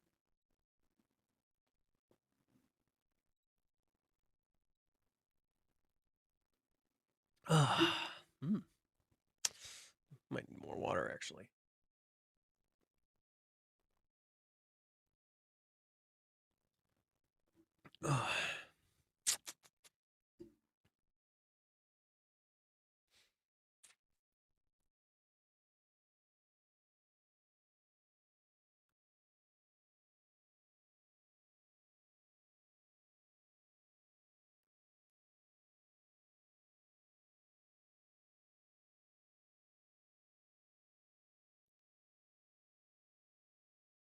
I'm beginning to feel like the date is far from the conclusion to this arc. Oh, the date is a fucking red herring, brother.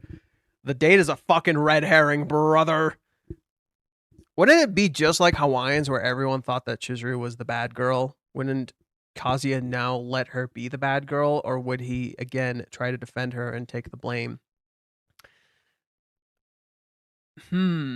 So I would argue this is more of a continuation of Hawaiians rather than just like Hawaiians. Whereas in Hawaiians, the framing is that she's a gold digger and she's just taking his money. And you know it's a lie. So that's where the difference becomes. Hawaiians, you know it's a lie. You know this is not true. Now you believe it. Now you kind of believe it. You have a lot of evidence. sure is a lot of evidence to back it up. Maybe mommy was right all along. And now, what it would do that would be brilliant is rather than anybody intentionally doing it, mommy sees what she did to Chizuru and accepts it. Kazuya sees how his actions led to this. That it wasn't just Chizuru doing this, he did this too. And then, of course, Ruka, being this kid who doesn't really think any of this through, now sees what the fuck she did. And this, in turn, would reframe Umi as a character completely. It seems like it's the same thing, except it's not. Because now, unlike Hawaiians, where it's a contained incident to family and friends, now it blows up to her entire life. Literally, it would blow up Chizuru's life. Right? She was getting ready to set up her future, and now her entire life would get blown up. And she's completely alone. She has no advocates. Even her friends knew she lied. And every single person turns on her. Jesus Christ. That would be horrific. That would genuinely be horrifying. Every single person turns on her. Everybody. Nobody's her friend. And they all genuinely believe it.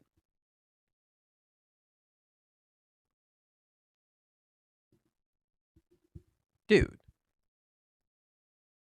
That would be brutal. That would be horrifying.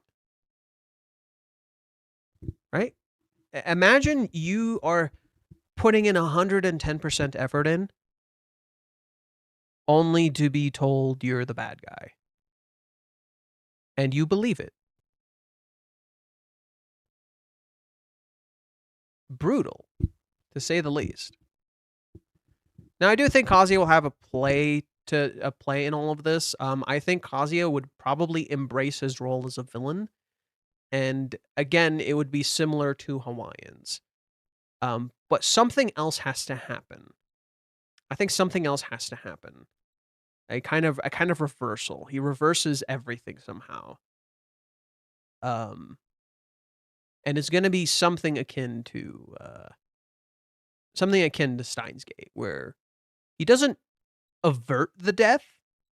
He just still makes it look like she died, right?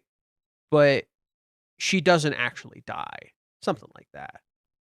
Right? So he doesn't avert it per se, but he just flips how the picture, he makes the picture look the same, but it's not the same.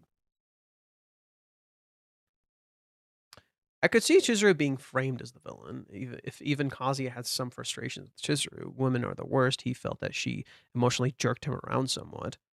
I just don't really see how Chizuru would defend herself, or how even Kazuya would be able to defend her. Oh no, she wouldn't defend herself. She would just be like, yeah, it's true. I don't see the resolution here. So rather than Kazuya defend her, maybe something else happens. So it's not that he defends her. It's kind of hard, but yeah, we'll see. It feels weird to think that this relationship can be healthy when they get together after years of drama and shit that went through. Oh, it can still be healthy, absolutely. I genuinely think after everything they went through, if they can remove all of that, if they can remove all the nonsense and see it for what it really is, I think any relationship can repair. And I genuinely believe this because I have a friend. He's one of my best friends in California. His relationship went through a lot of fucking drama. And yeah, he also got jerked around. And yeah, he also like had a messy relationship with this person and full of drama and full of fucking shit. And he at one point came up to me and told me like he was thinking of breaking up and shit. And he thought this was the best, and I even told him, yeah, maybe it's for the best. He is now happily married. They share a house together, and they've been married for 5 years. Let me zoom in so you can see. I attended his wedding. I was his best man. Now, he said groomsman on this because initially I was just a groomsman, but his actual best man bailed on him, and then he realized I was his best man. And then I took over the role, and I was his best man. Yeah. Having seen that relationship go through so much drama, so much bullshit, so much getting jerked around, so much shit fucking happening between both of them, it fucking sucked. Once they talked, cleared the air, were able to communicate, and found a solid, clean foundation, they not only fixed their relationship, it bloomed. They not only fixed their relationship, it genuinely bloomed, and they got married. They're fucking married, dude. They've been married for like 5 years. Maybe more. That dude is one of my best friends. Like, you can repair a relationship. It is never too late. Despite everything, you can repair a relationship. Abso-fucking-lutely. I think I'll have to clash with her. I do think that's the build-up. Exactly. That's the thing. They need a fight. And I think that's going to happen. They're going to have a fight. For sure. Now, I don't think it'll escalate to what I just described, to be honest, if I think about it clearly. I don't think it'll escalate to the point of, oh no, Chizuru's life is all ruined now. I do think Kazuya and Chizuru need a fight. And it would be interesting if Umi, like, confronts Kazuya and he's like, bro, she's been leading you on the whole time. She's not serious about you or some shit. And then they get into a fight or something. So, yeah. I do think the way this relationship is repaired, they need a fight. They straight up gotta have a fucking fight. Look, a relationship needs conflict. Period. There's no healthy relationship with no conflict. Conflict is absolutely necessary in a relationship, and I think that needs to happen. That's how the relationship is going to get fixed. They're gonna have to fucking fight. Maybe I'm overthinking it. Like, maybe Umi doesn't blow this up into what we think it is, but I could see Umi making Chizuru want to give up or something. Like, you're the bad guy. Right? He reinforces to her she's the bad guy because she already believes it. And maybe Kazuya starts believing she's the bad guy. You know? That could be interesting. Maybe she ghosts him again or something. Not realizing why it happened. Ruka could trigger Chizuru ghosting Kazuya again, like truly. That would be interesting. I don't fucking know. Right? It's not her fault if she just drifts away. Right? It's not her fault if Chizuru just drifts away. Only for Kazuya to maybe snap and get mad and be like, what the fuck? You said you'd meet me. Why the fuck aren't you here? Only to realize that all of this wasn't really her fault. And that would be how we reverse Hawaiians. That would make more sense. That to me makes a little more sense because that actually has a real resolution, right? And it doesn't just end up directly mirroring Hawaiians. Yeah, that to me has more of a real resolution. That ends up not mirroring Hawaiians that way because Chizuru's life gets ruined and all that. Because we've already been this. You're not wrong. We've already pretty much been through this. So that would be an interesting reversal. Maybe not a fight, but a constructive criticism. Oh, no, they need to fight straight up. They need to fight straight up. Now, now, for a relationship, I'm not saying you need to fight. I'm saying you do need to be able to communicate and have a genuine like discussion and an argument with a person. But for them in particular, they need to fight. They're at that point where they can't have constructive criticism. They need a fight. Straight up. And it needs to go back to the beginning of the series where they used to bicker and fight. The beginning of the series, they used to literally bicker and fight constantly. They need that.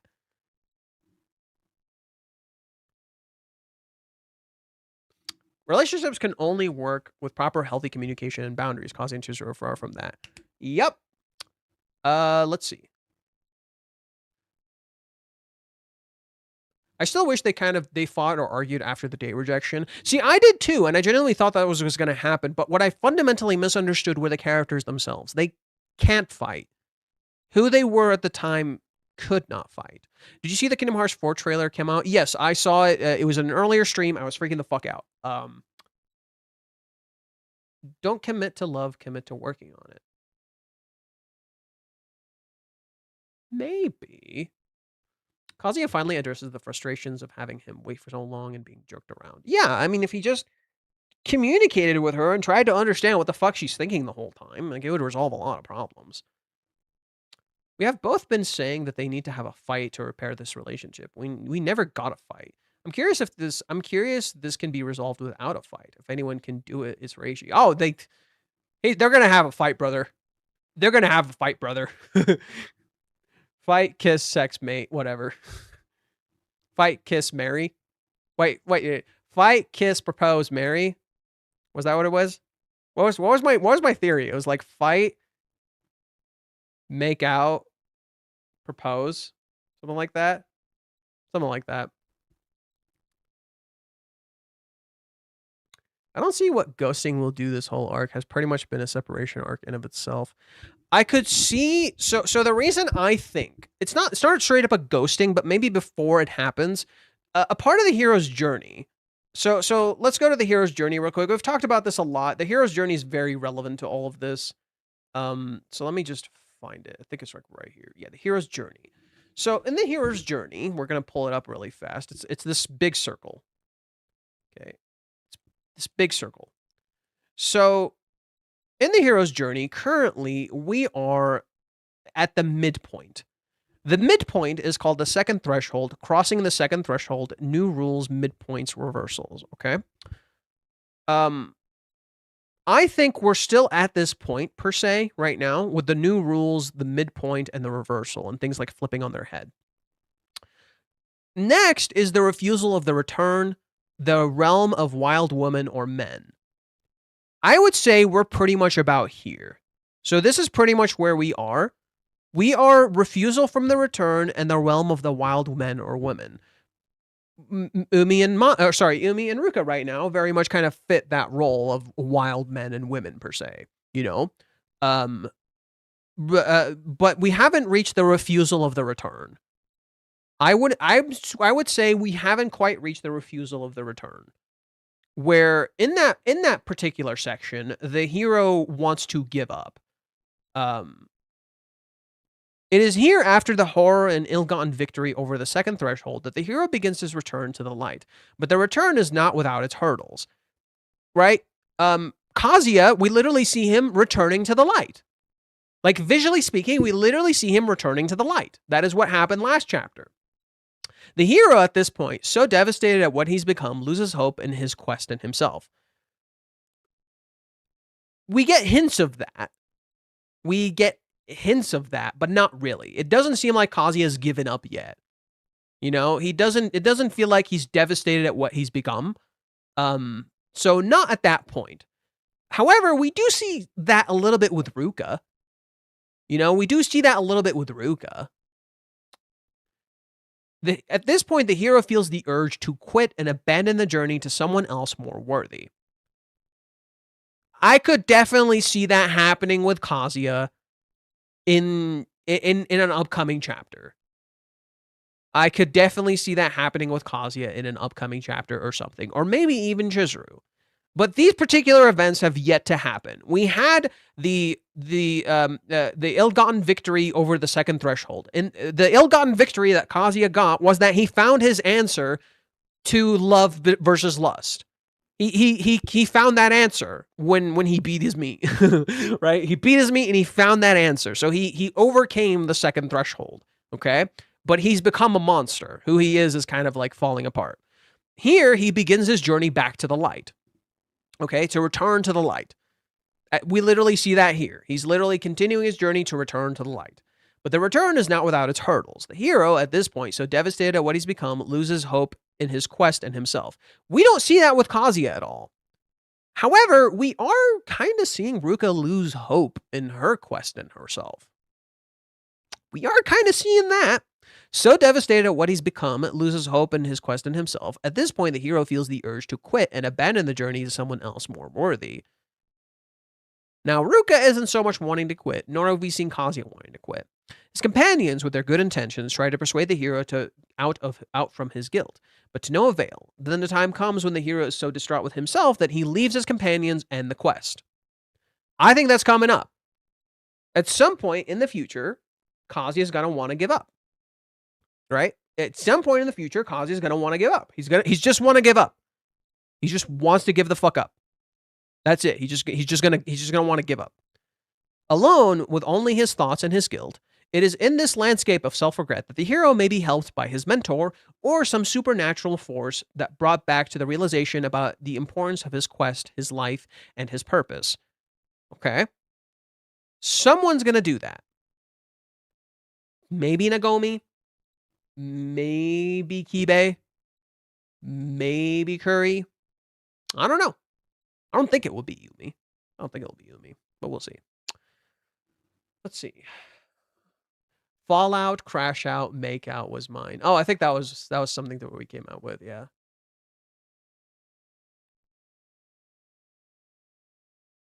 Ready for Wii Sports Resort 2? Pfft. We already separated. We don't need a ghosting again. Correct. The separation's already happening, so that theory doesn't really hold up very well. The one thing I could see is this. Ruka and Umi come to some sort of conclusion about Kazuya and Chizuru that makes sense. Both of them come clean about everything so they won't be misunderstood. Umi and Ruka to each other? Or Kazuya and Chizuru to each other? I swear, Ruka and Kazuya are the folklore of Kiyohime and Archon, where Kiyohime became obsessed and turned into a serpent coiled around Kazuya, who protects his chastity in becoming a monk. Yeah, that kind of makes some sense, actually. That actually makes a lot of fucking sense. Huh. Wow. I don't disagree with that. Huh. That's rare. I don't generally agree with Wiz. I do not generally agree with Wiz. That's rare. I kind of low-key agree with Wiz. That's kind of crazy. Fuck. Motherfucker about to get me killed. Kazuya and Chizuru came clean so the other won't misunderstand them, because whatever everyone else says is going to misrepresent them. Okay. Yeah, I could definitely see that. I think the end of Kazuya's hero's journey is to confront Chizuru. I think Umi may tell him his perception of the truth. And it would possibly shatter all of Kazuya's confidence. I could see Umi possibly telling Kazuya his perception of the truth. And it may shatter Kazuya's confidence. But what Kazuya truly needs is to get that answer from Chizuru herself and nobody else. That could be where we're going. Umi might think he's doing the right thing.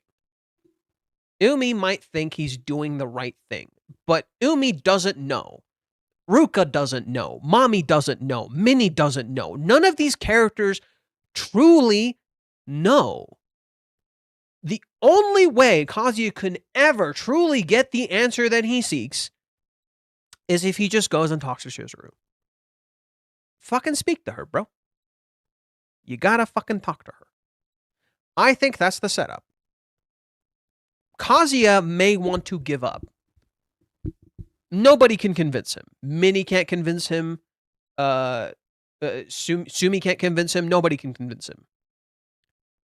And what would be interesting is if out of everybody, maybe Nagomi convinces him. Right? That would be an interesting turn. Nagomi, of all people, convinces him. Why would that be so thematically fitting? Either Nagomi or Mami, one of those characters. I think one of those two characters would work really well in this regard. And I think the reason for that would be specifically because Nagomi is the one who held prejudice before. Boom. I'm so badly stuck with Rent a Girlfriend. I want to stop reading it, but I also don't know. I also want to know what happens next. Honestly, just decide for yourself what you want to do. I genuinely enjoy this. I genuinely straight up enjoy this. I think if you really want to read something, enjoy it, bro. Have fun with it. I love this story. I'm not reading it because of you know, I'm trapped or I'm stuck in fucking sunk cost fallacy, or I have like fucking, what is it? Something syndrome. I forgot the name of it. No, I genuinely enjoy this story.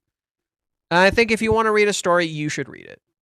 But don't let yourself just be kind of addicted. You know, you gotta get a little bit past the addiction, bro. I think this story is genuinely good. I'm sorry you want to stop reading it, but I genuinely think it's amazing. And that's too bad. I hope you enjoy it. Try to read it, Johan, the folklore of Kiyohime and the Japanese story. I mean, I played a little bit of Fake Go. I played a little bit of Fake Go, and Kiyohime was like one of the first servants I got. The first 5-star servant I got was Gilgamesh, which is very fitting. Fucking Babylon is literally like the first country I lived, like modern day. Babylon is modern day Iraq. That's where I used to live. So it's kind of cool. I'm like, hey, I got Gilgamesh first. But yeah.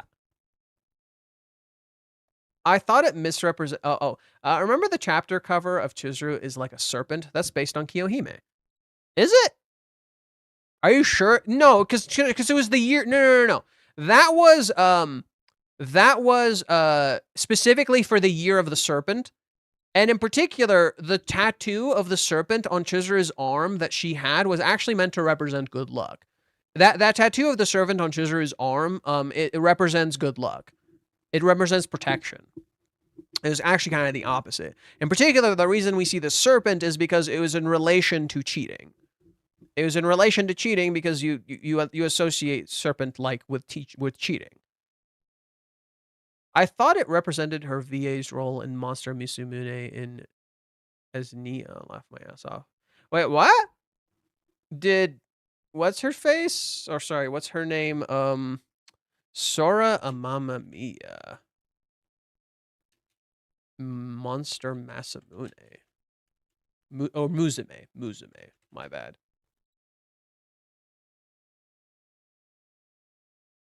Mia. She was Mia? Oh my god, she was the serpent girl. That's hilarious.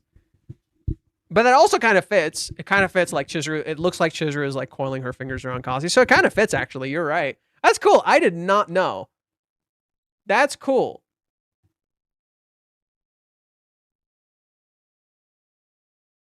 That's really cool. She's the energetic and possessive Leima Snake Girl in the 2015 anime series Monster Musume Everyday Life with Monster Girls. That's a cool catch. I didn't even know that. That's a really cool catch. I didn't even know that. I've never seen Monster Musume, so I would have if I had actually heard her, I would have known, but I didn't hear her. Kazuya is wasting his time. Yes, he is. Okay, I already read this.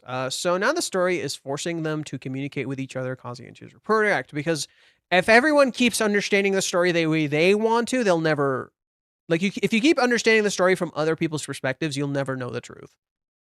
You could say everyone has their own versions of the truth, while Kazuya is presenting Chizuru with a different one. Yes, every person has their own truth, because perception is reality. You're never going to get the real truth unless you truly face this person. And Kazuya has to confront the pain of Hawaiians of when Chizuru died, and he's not going to avert her death, but he's going to face the reality of how she died to him. And in so doing, he can keep her alive.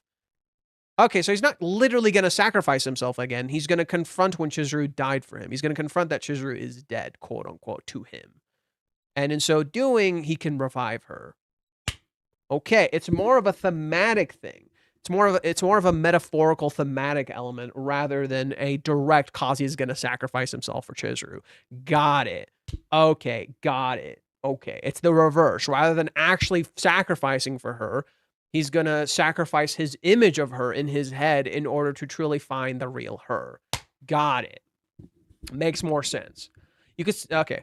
I mean, these streams kind of kept me from dropping the series. Damn. I get that a lot. A lot of people, especially early on when I started doing Rent-A-Girlfriend talks, they're like, bro, you're the reason I don't drop this series. And I think my passion for this story is just really infectious. And I just like really, I love this story so much that I make people look at it in a different way. Right. I think that plays a huge part in all of this. That yeah, you're not wrong.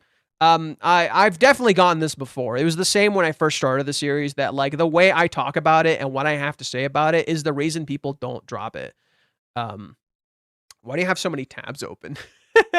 I have a lot of shit I go through, bro. This isn't even it. I have like. So I have this is one right here. You guys can't see it. This is the other one. I have another one to the side. This one I can close. Yeah, this one I can close. I don't need this. Bye, Maxie. Love you, Max. I have this one. That has a bunch of tabs in it too.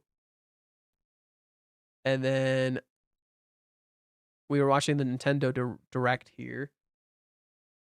And then I have a few more over here. I got me them tabs, bro. Bro's computer is running 1 frame per hour. No, I'm good. I have a pretty strong PC, so it runs perfectly fine. I have a pretty strong PC. It runs perfectly fine. I'm good.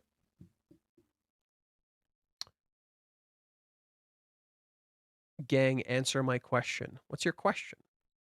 Will Kazuya and Umi plot something to do, or do you think it'll be okay? I mean, Umi isn't what you think he is. For one, Umi is not what you think he is. Ruka is desperate for change, but she blames Chizuru for a lot of it. So something is going to happen, and a lot of it is going to be based on their perception.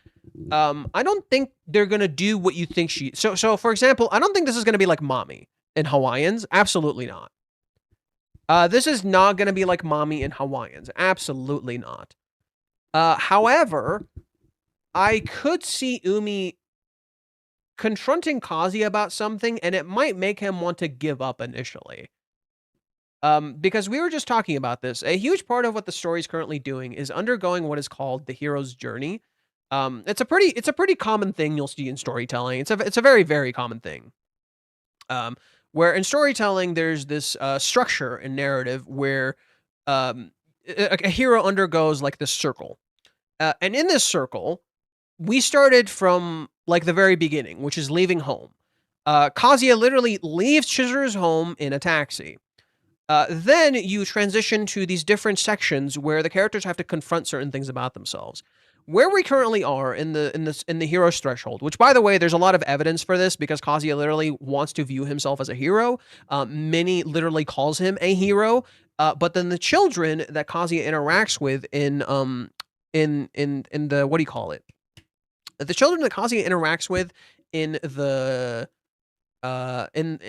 nursery. He goes to a nursery with Chizuru. Those children call him the Great Demon King, aka the villain. So that stuff is really interesting and it aligns well with all this stuff. In particular, this story talks about the ordinary world and the special world, and how basically the characters have to come to terms with fantasy and reality and understand who they are. The point of the hero's journey, the entire point of the hero's journey is to find yourself, to figure out who the fuck you are. So the first act is separation. What happened between the characters? They've been separated for like a year or some shit. They literally have been separated this whole fucking time. They have not like actually met each other. Then we get into Act 2, the Supreme Ordeal. The Supreme Ordeal in this particular case was finding the answer between lust and love. Kazuya overcomes this ordeal. Okay, he overcomes this ordeal, but it costs him, because the second threshold is when the hero loses who he is.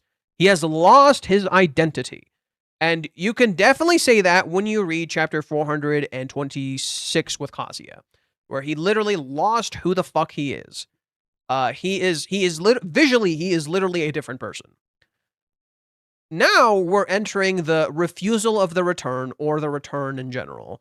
And this is where the hero starts to doubt his quest and what he wants to do. Now, of course, the final section, the Act 3, is unification. So we're gonna have them unite at some point. They're gonna meet up soon, right? Not maybe soon, but there's gonna be a unification at some point. They're gonna come back together. But that unification is gonna be when Kazuya is going to start to know what he wants and to confront the battle that he wants to confront. So that's kind of what the story is currently going through. I called the hero's journey from like the moment Kazuya left. The moment Kazuya left, I called the hero's journey. And I'm kind of surprised how fucking right I was. I'm genuinely kind of surprised how fucking right I was. Right? Like it all aligns like incredibly well with how accurate the hero's journey is. And how it's kind of like a broken hero's journey, but like a proper one at the same time. So I think Umi is going to confront Kazuya about some stuff.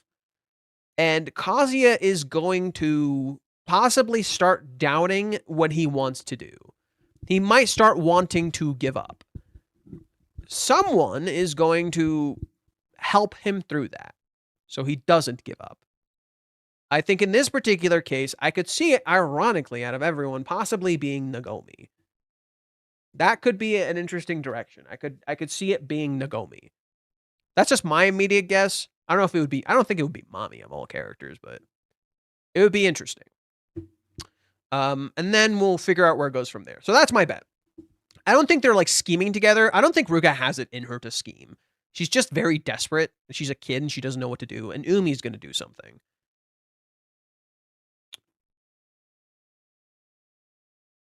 So you're saying Kazuya would look Death Chizuru at Hawaiians. Yes, so Kazuya basically has to look death in the eye and accept it.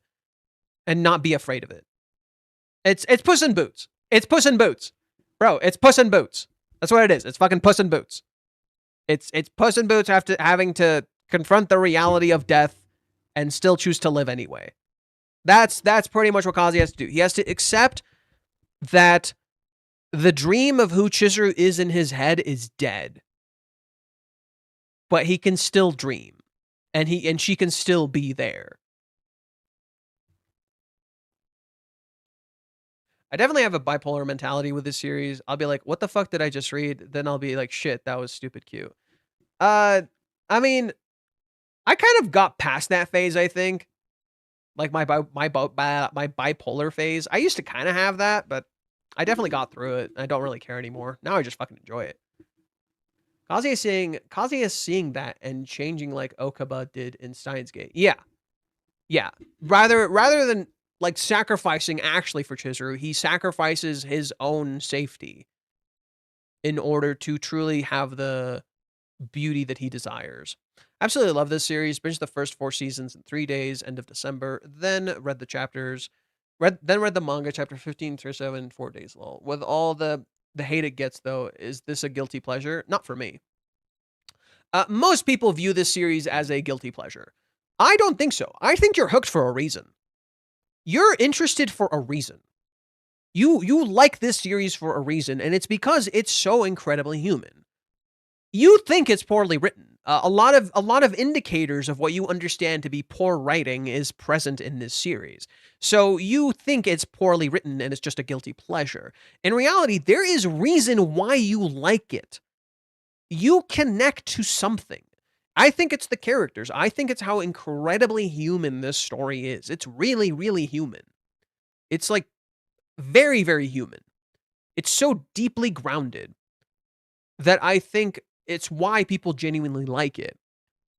they think they don't like it because it's poorly written, the characters are strange, a bunch of weird stuff is going on, but in reality, it's actually really well written. And that's the reason you're still here. The pacing is good. You're invested in the characters. I think to some people it was a guilty pleasure, and most people still probably look at it as a guilty pleasure.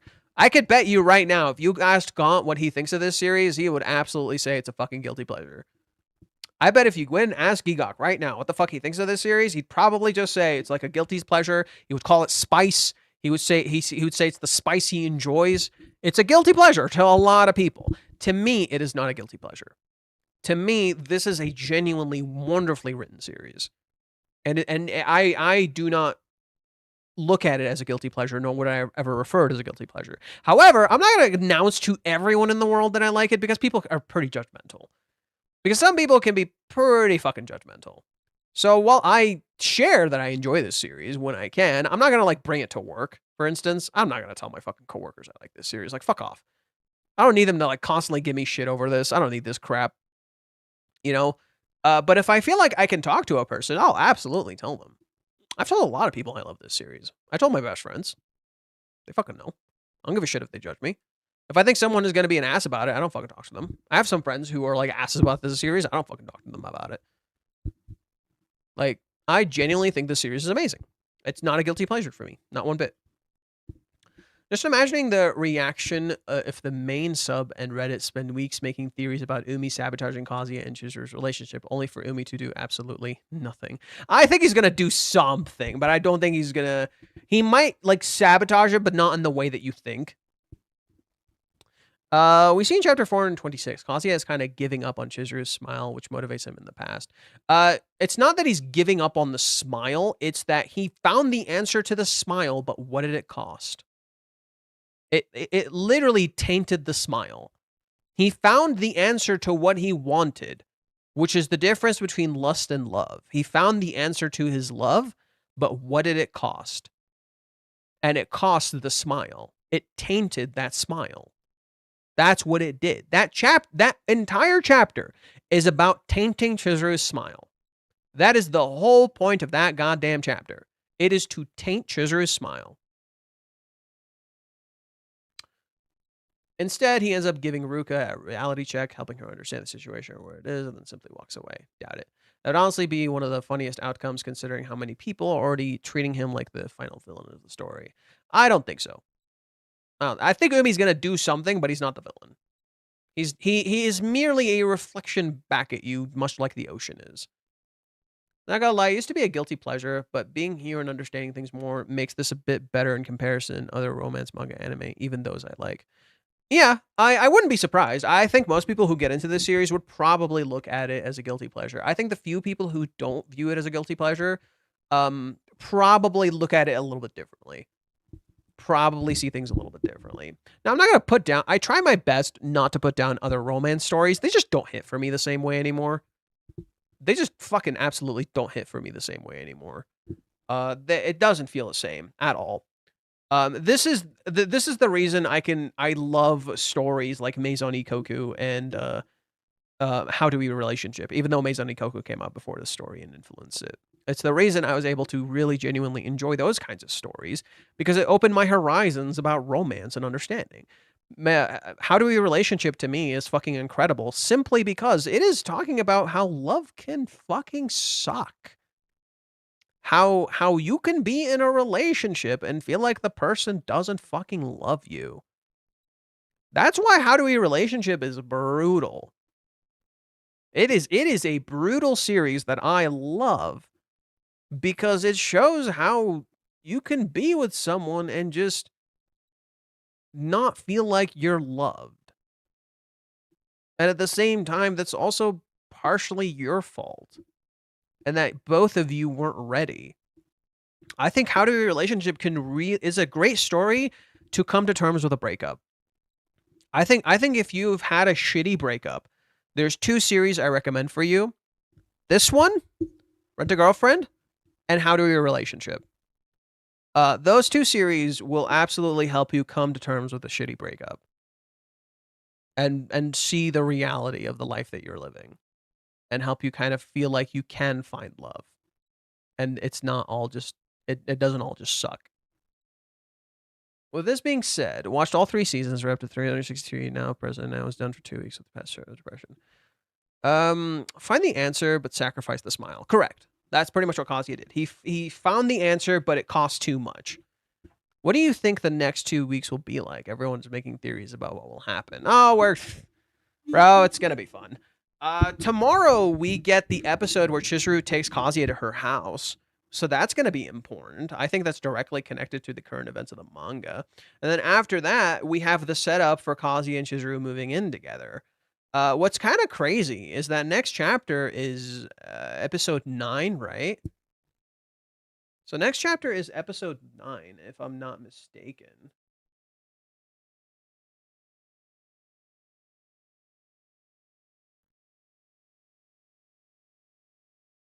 No, next chapter is episode 10. Oh. Next chapter is episode 10. Oh, so it is going to end when they move in together. Sweet. Okay. Good. Good. Sweet. No. The episode 9 we just watched. Yeah, episode 9 we just watched. So it would be episode 10.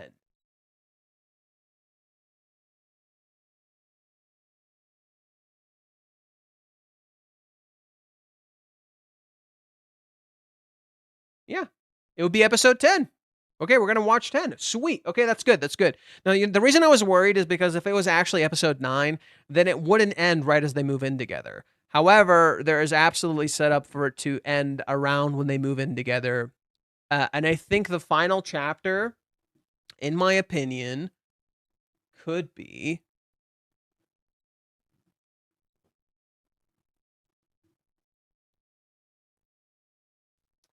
So they showed episode 11.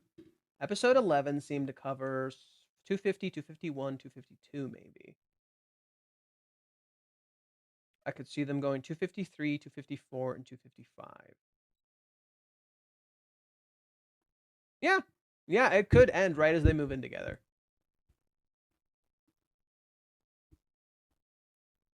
Yeah, it could end right as they move in together. I think that's a great spot to stop. I kind of hope that's where they stop. Okay, so yeah, let's read the second threshold and the spark. It is here at the midpoint of the story where the chosen hero who started the adventure has died. Not physically died, mind you, but his moral self-identity has died. Overcome with his own darkness and the onslaught of oncoming darkness, the hero loses everything that made him who he was. And in the depth of despair, shadow, madness, and fear, the hero accomplishes the second threshold, bringing him within view of journey's end. Which is literally what Kazuya says, mind you. Right? He literally says it's almost here. But with the death of his former self and the creation of his present beastly form, a heavy price is paid for the completion of the second threshold. The price could be one of many things: the death of a beloved friend, the separation from a romantic partner, or my favorite, an unintended consequence of horrific magnitude. Technically, all of the above kind of happened. It is from some sort of overly traumatic event that the hero himself had a hand in, which even in the depth of his darkness sparks the seed of his true moral and divine soul to be reborn. Yeah. So this is done. We're about here. We're like midway through this.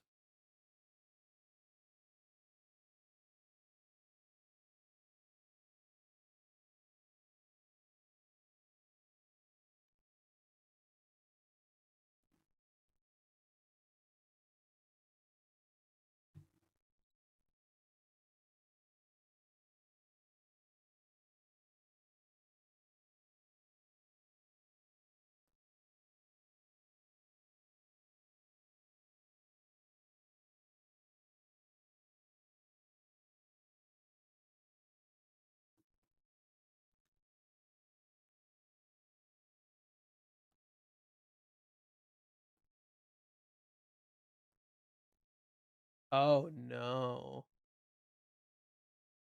Oh no. Oh no no no no no. Oh, it's not the girlfriend related, but people are pointing out that the image for Kingdom Hearts looks AI, and I hate that I kind of see it.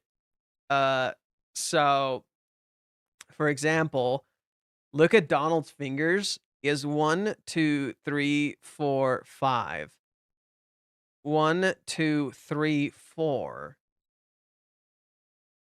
Look at Sora's hand here. It looks weird. This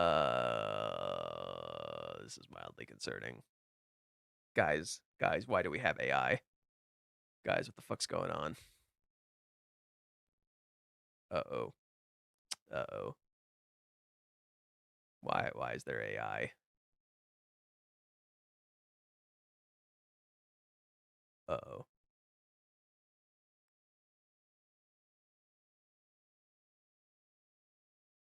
Uh-oh. Mildly concerning.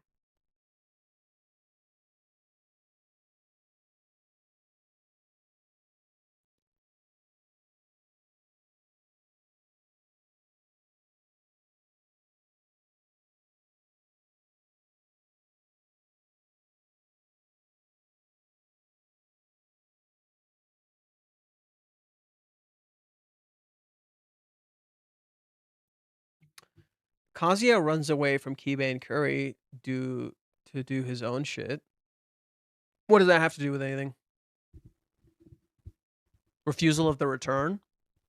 Oh. I guess that could make some sense. He refuses to talk to his friends. But that's not the quest. That's not the goal of the quest. That's not the goal of the quest. The quest would be Chizuru in this particular case. Or the journey. What do you think Chizuru will use the anything I want ticket? When Kazuya is about to give up? I don't think so. I feel like it would be somewhere else. Chizuru should use the ticket to make him tell the truth. Yeah, I could see that. At a later point. Kazuya runs away from Kiba and Curry to do his own shit. Yes, in the hero's journey. I don't know if that aligns well with the return, but I would say he's returning to the light, which we see here. That's what we see when he runs away from Kiba and Curry, is that we see Kazuya returning to the light. So, there's that.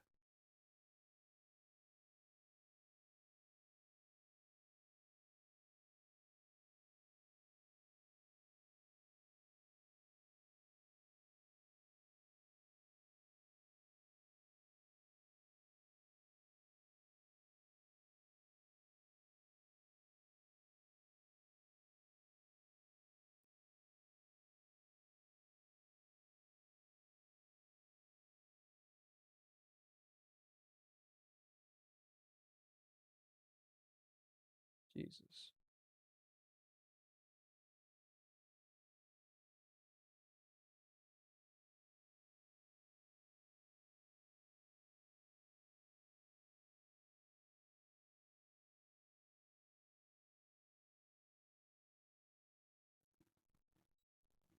Oh god, is there more issues?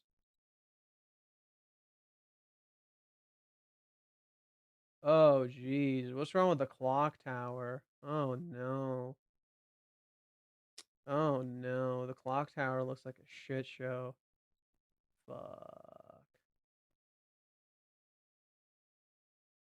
Bro. They're using AI and everything. Why?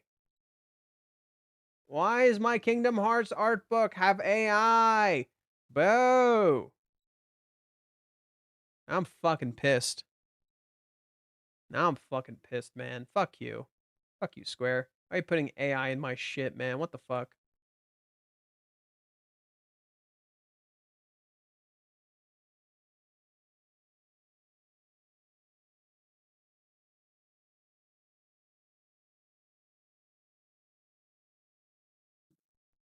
AI images are so annoying. I know, I couldn't even tell. Like, I felt like something was weird about it, but I couldn't tell at first.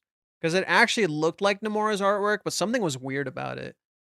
I had like a feeling something was weird about it, but I couldn't quite tell.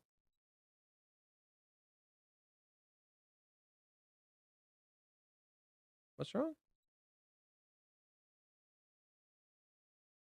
How the fuck would Mickey Mouse this bad then?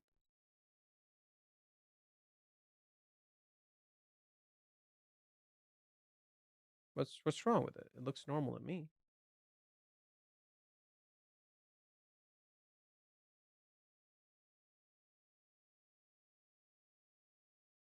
Sorry, we're getting distracted. We're getting off topic here. Okay, I've been streaming for about 5 hours. I think I'll just do a little more and I'll call it. I don't want to stream for 8 hours today. I'm already running out of some things to talk about, and I might need some time to like look at things a little differently. This one is the saddest thing. Honestly, this is the saddest part. Like Ruka feeling so lonely and alone. Like damn. Like I do wonder. I did like that one theory that one person said where it's like it's Ruka after the kiss. This is Ruka after the kiss. Oh, I like that theory. That was a good theory.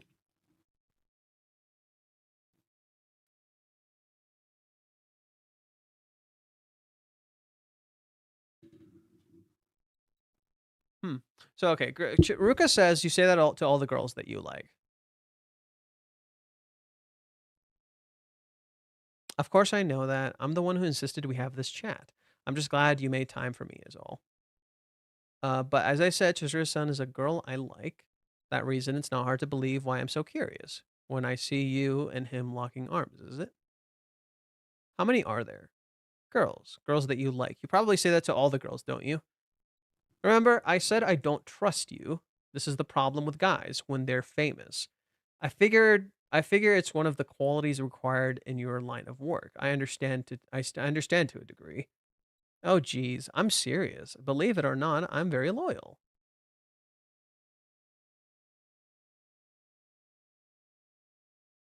I mean, to be fair, seems like every time he seems interested in someone else, he's not dating anyone else, so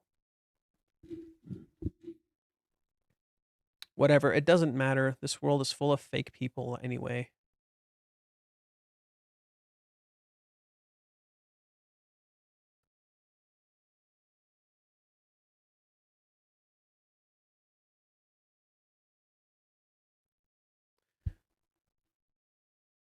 What do you know about any of that stuff?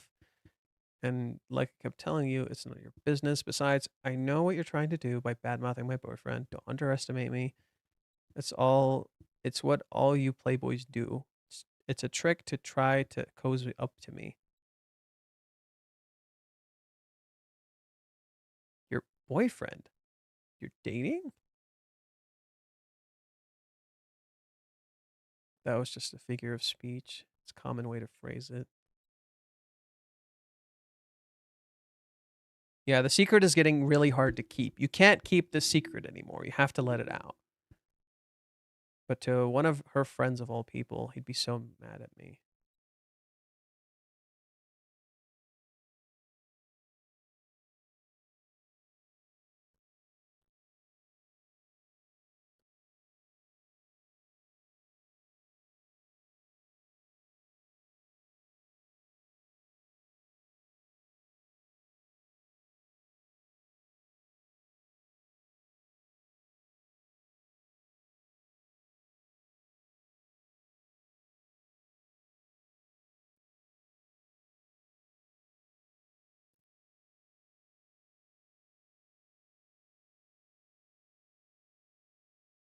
Maybe if I tell him the truth, he'll work with me on this somehow.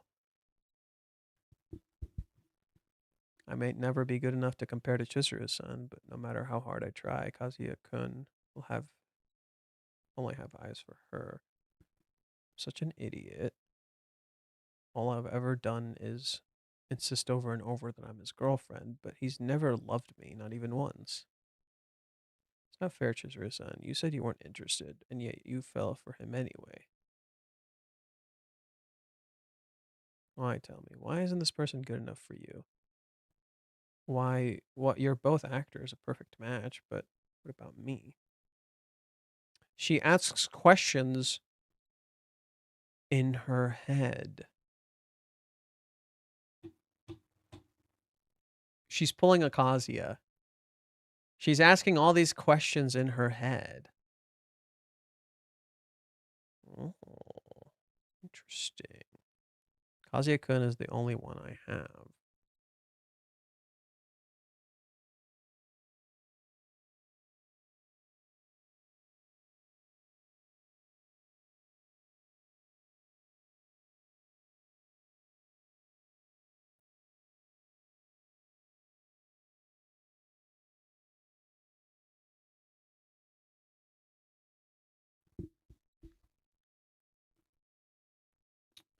Does everyone know that Chizuru almost drowned?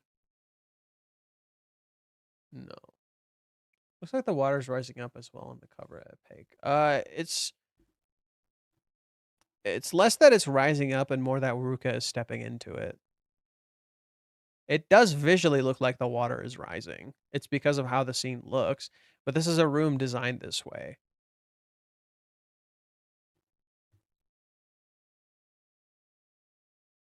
So that means the last wave is about to rise in this cover page and trying to tell us. I hope it doesn't go the route Umi will force Chizuru to be his boyfriend because Chizuru is his girlfriend because she's true to affect actual career. I don't think so. I don't think so. That'd be kind of like if he actually likes her, that'd be a really shitty thing to do, you know? Kind of defeat the purpose. Why would you fucking do that if you like the person? Oh wait, the cover looks like the water is rising on the stairs like the ship is sinking. Yeah. Yeah, that's a good way to look at it. Yeah, Saruka knows that. Kuri told her. That's why she got so interested in Kazuya, who would go so far for a rental girlfriend to risk his life for her.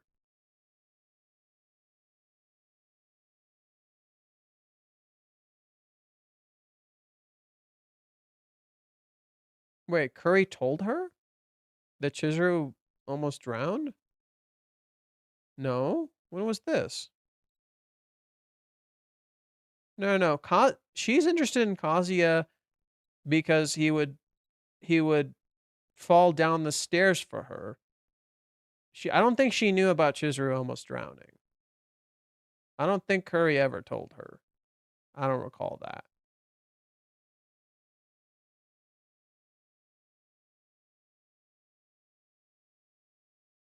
I don't recall that. You'll have to show me. I don't remember that. But yes, it does look like the water is rising. Yeah. Now the water isn't, it's just still, but it looks like the water is rising.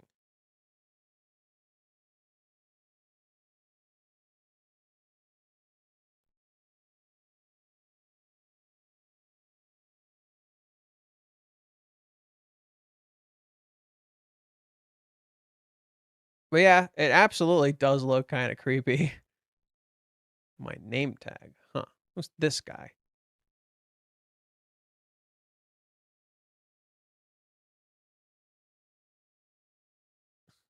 So funny.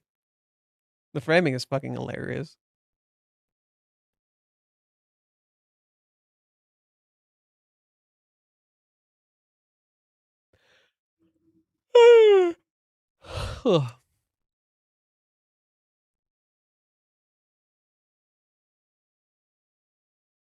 It looks like the Titanic. Oh, kinda. Yeah. She wants to sit and drown in her emotions. Damn. It's kind of sad.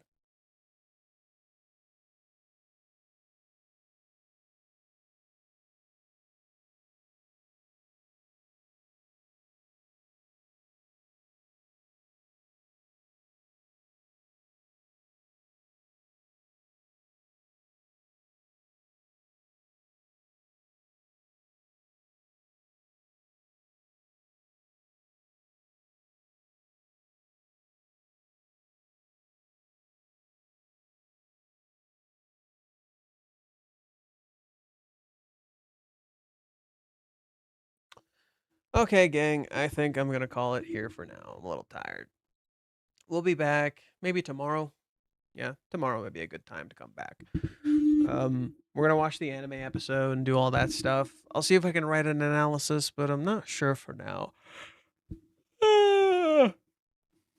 Yeah, I feel kind of sleepy too. I feel like I didn't sleep very well today. Time for tomorrow? What do you mean? What do you mean? Oh, what time? What time I'll be streaming tomorrow? I'm pretty sure I work tomorrow, so have to be maybe 2. Yeah. Here, 1 sec. 1 second. I'll know if I just check it.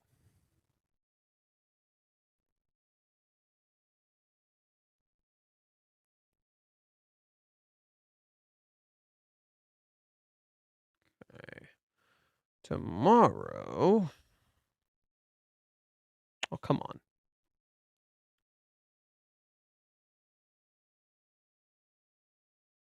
What the fuck kind of hours are those?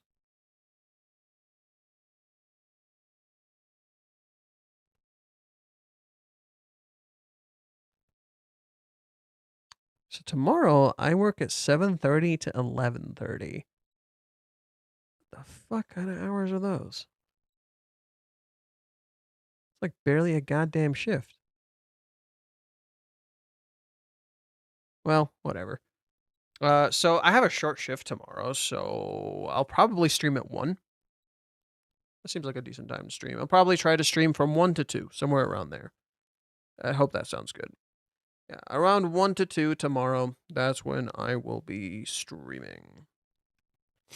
Oh, yeah, I gotta set up the camera again. Whoops.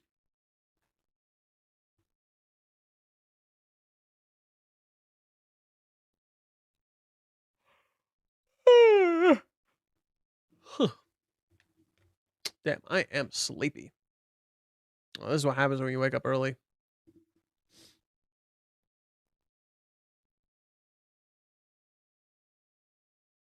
Yeah, so tomorrow, somewhere between 1 to 2. That is probably the time I will be streaming.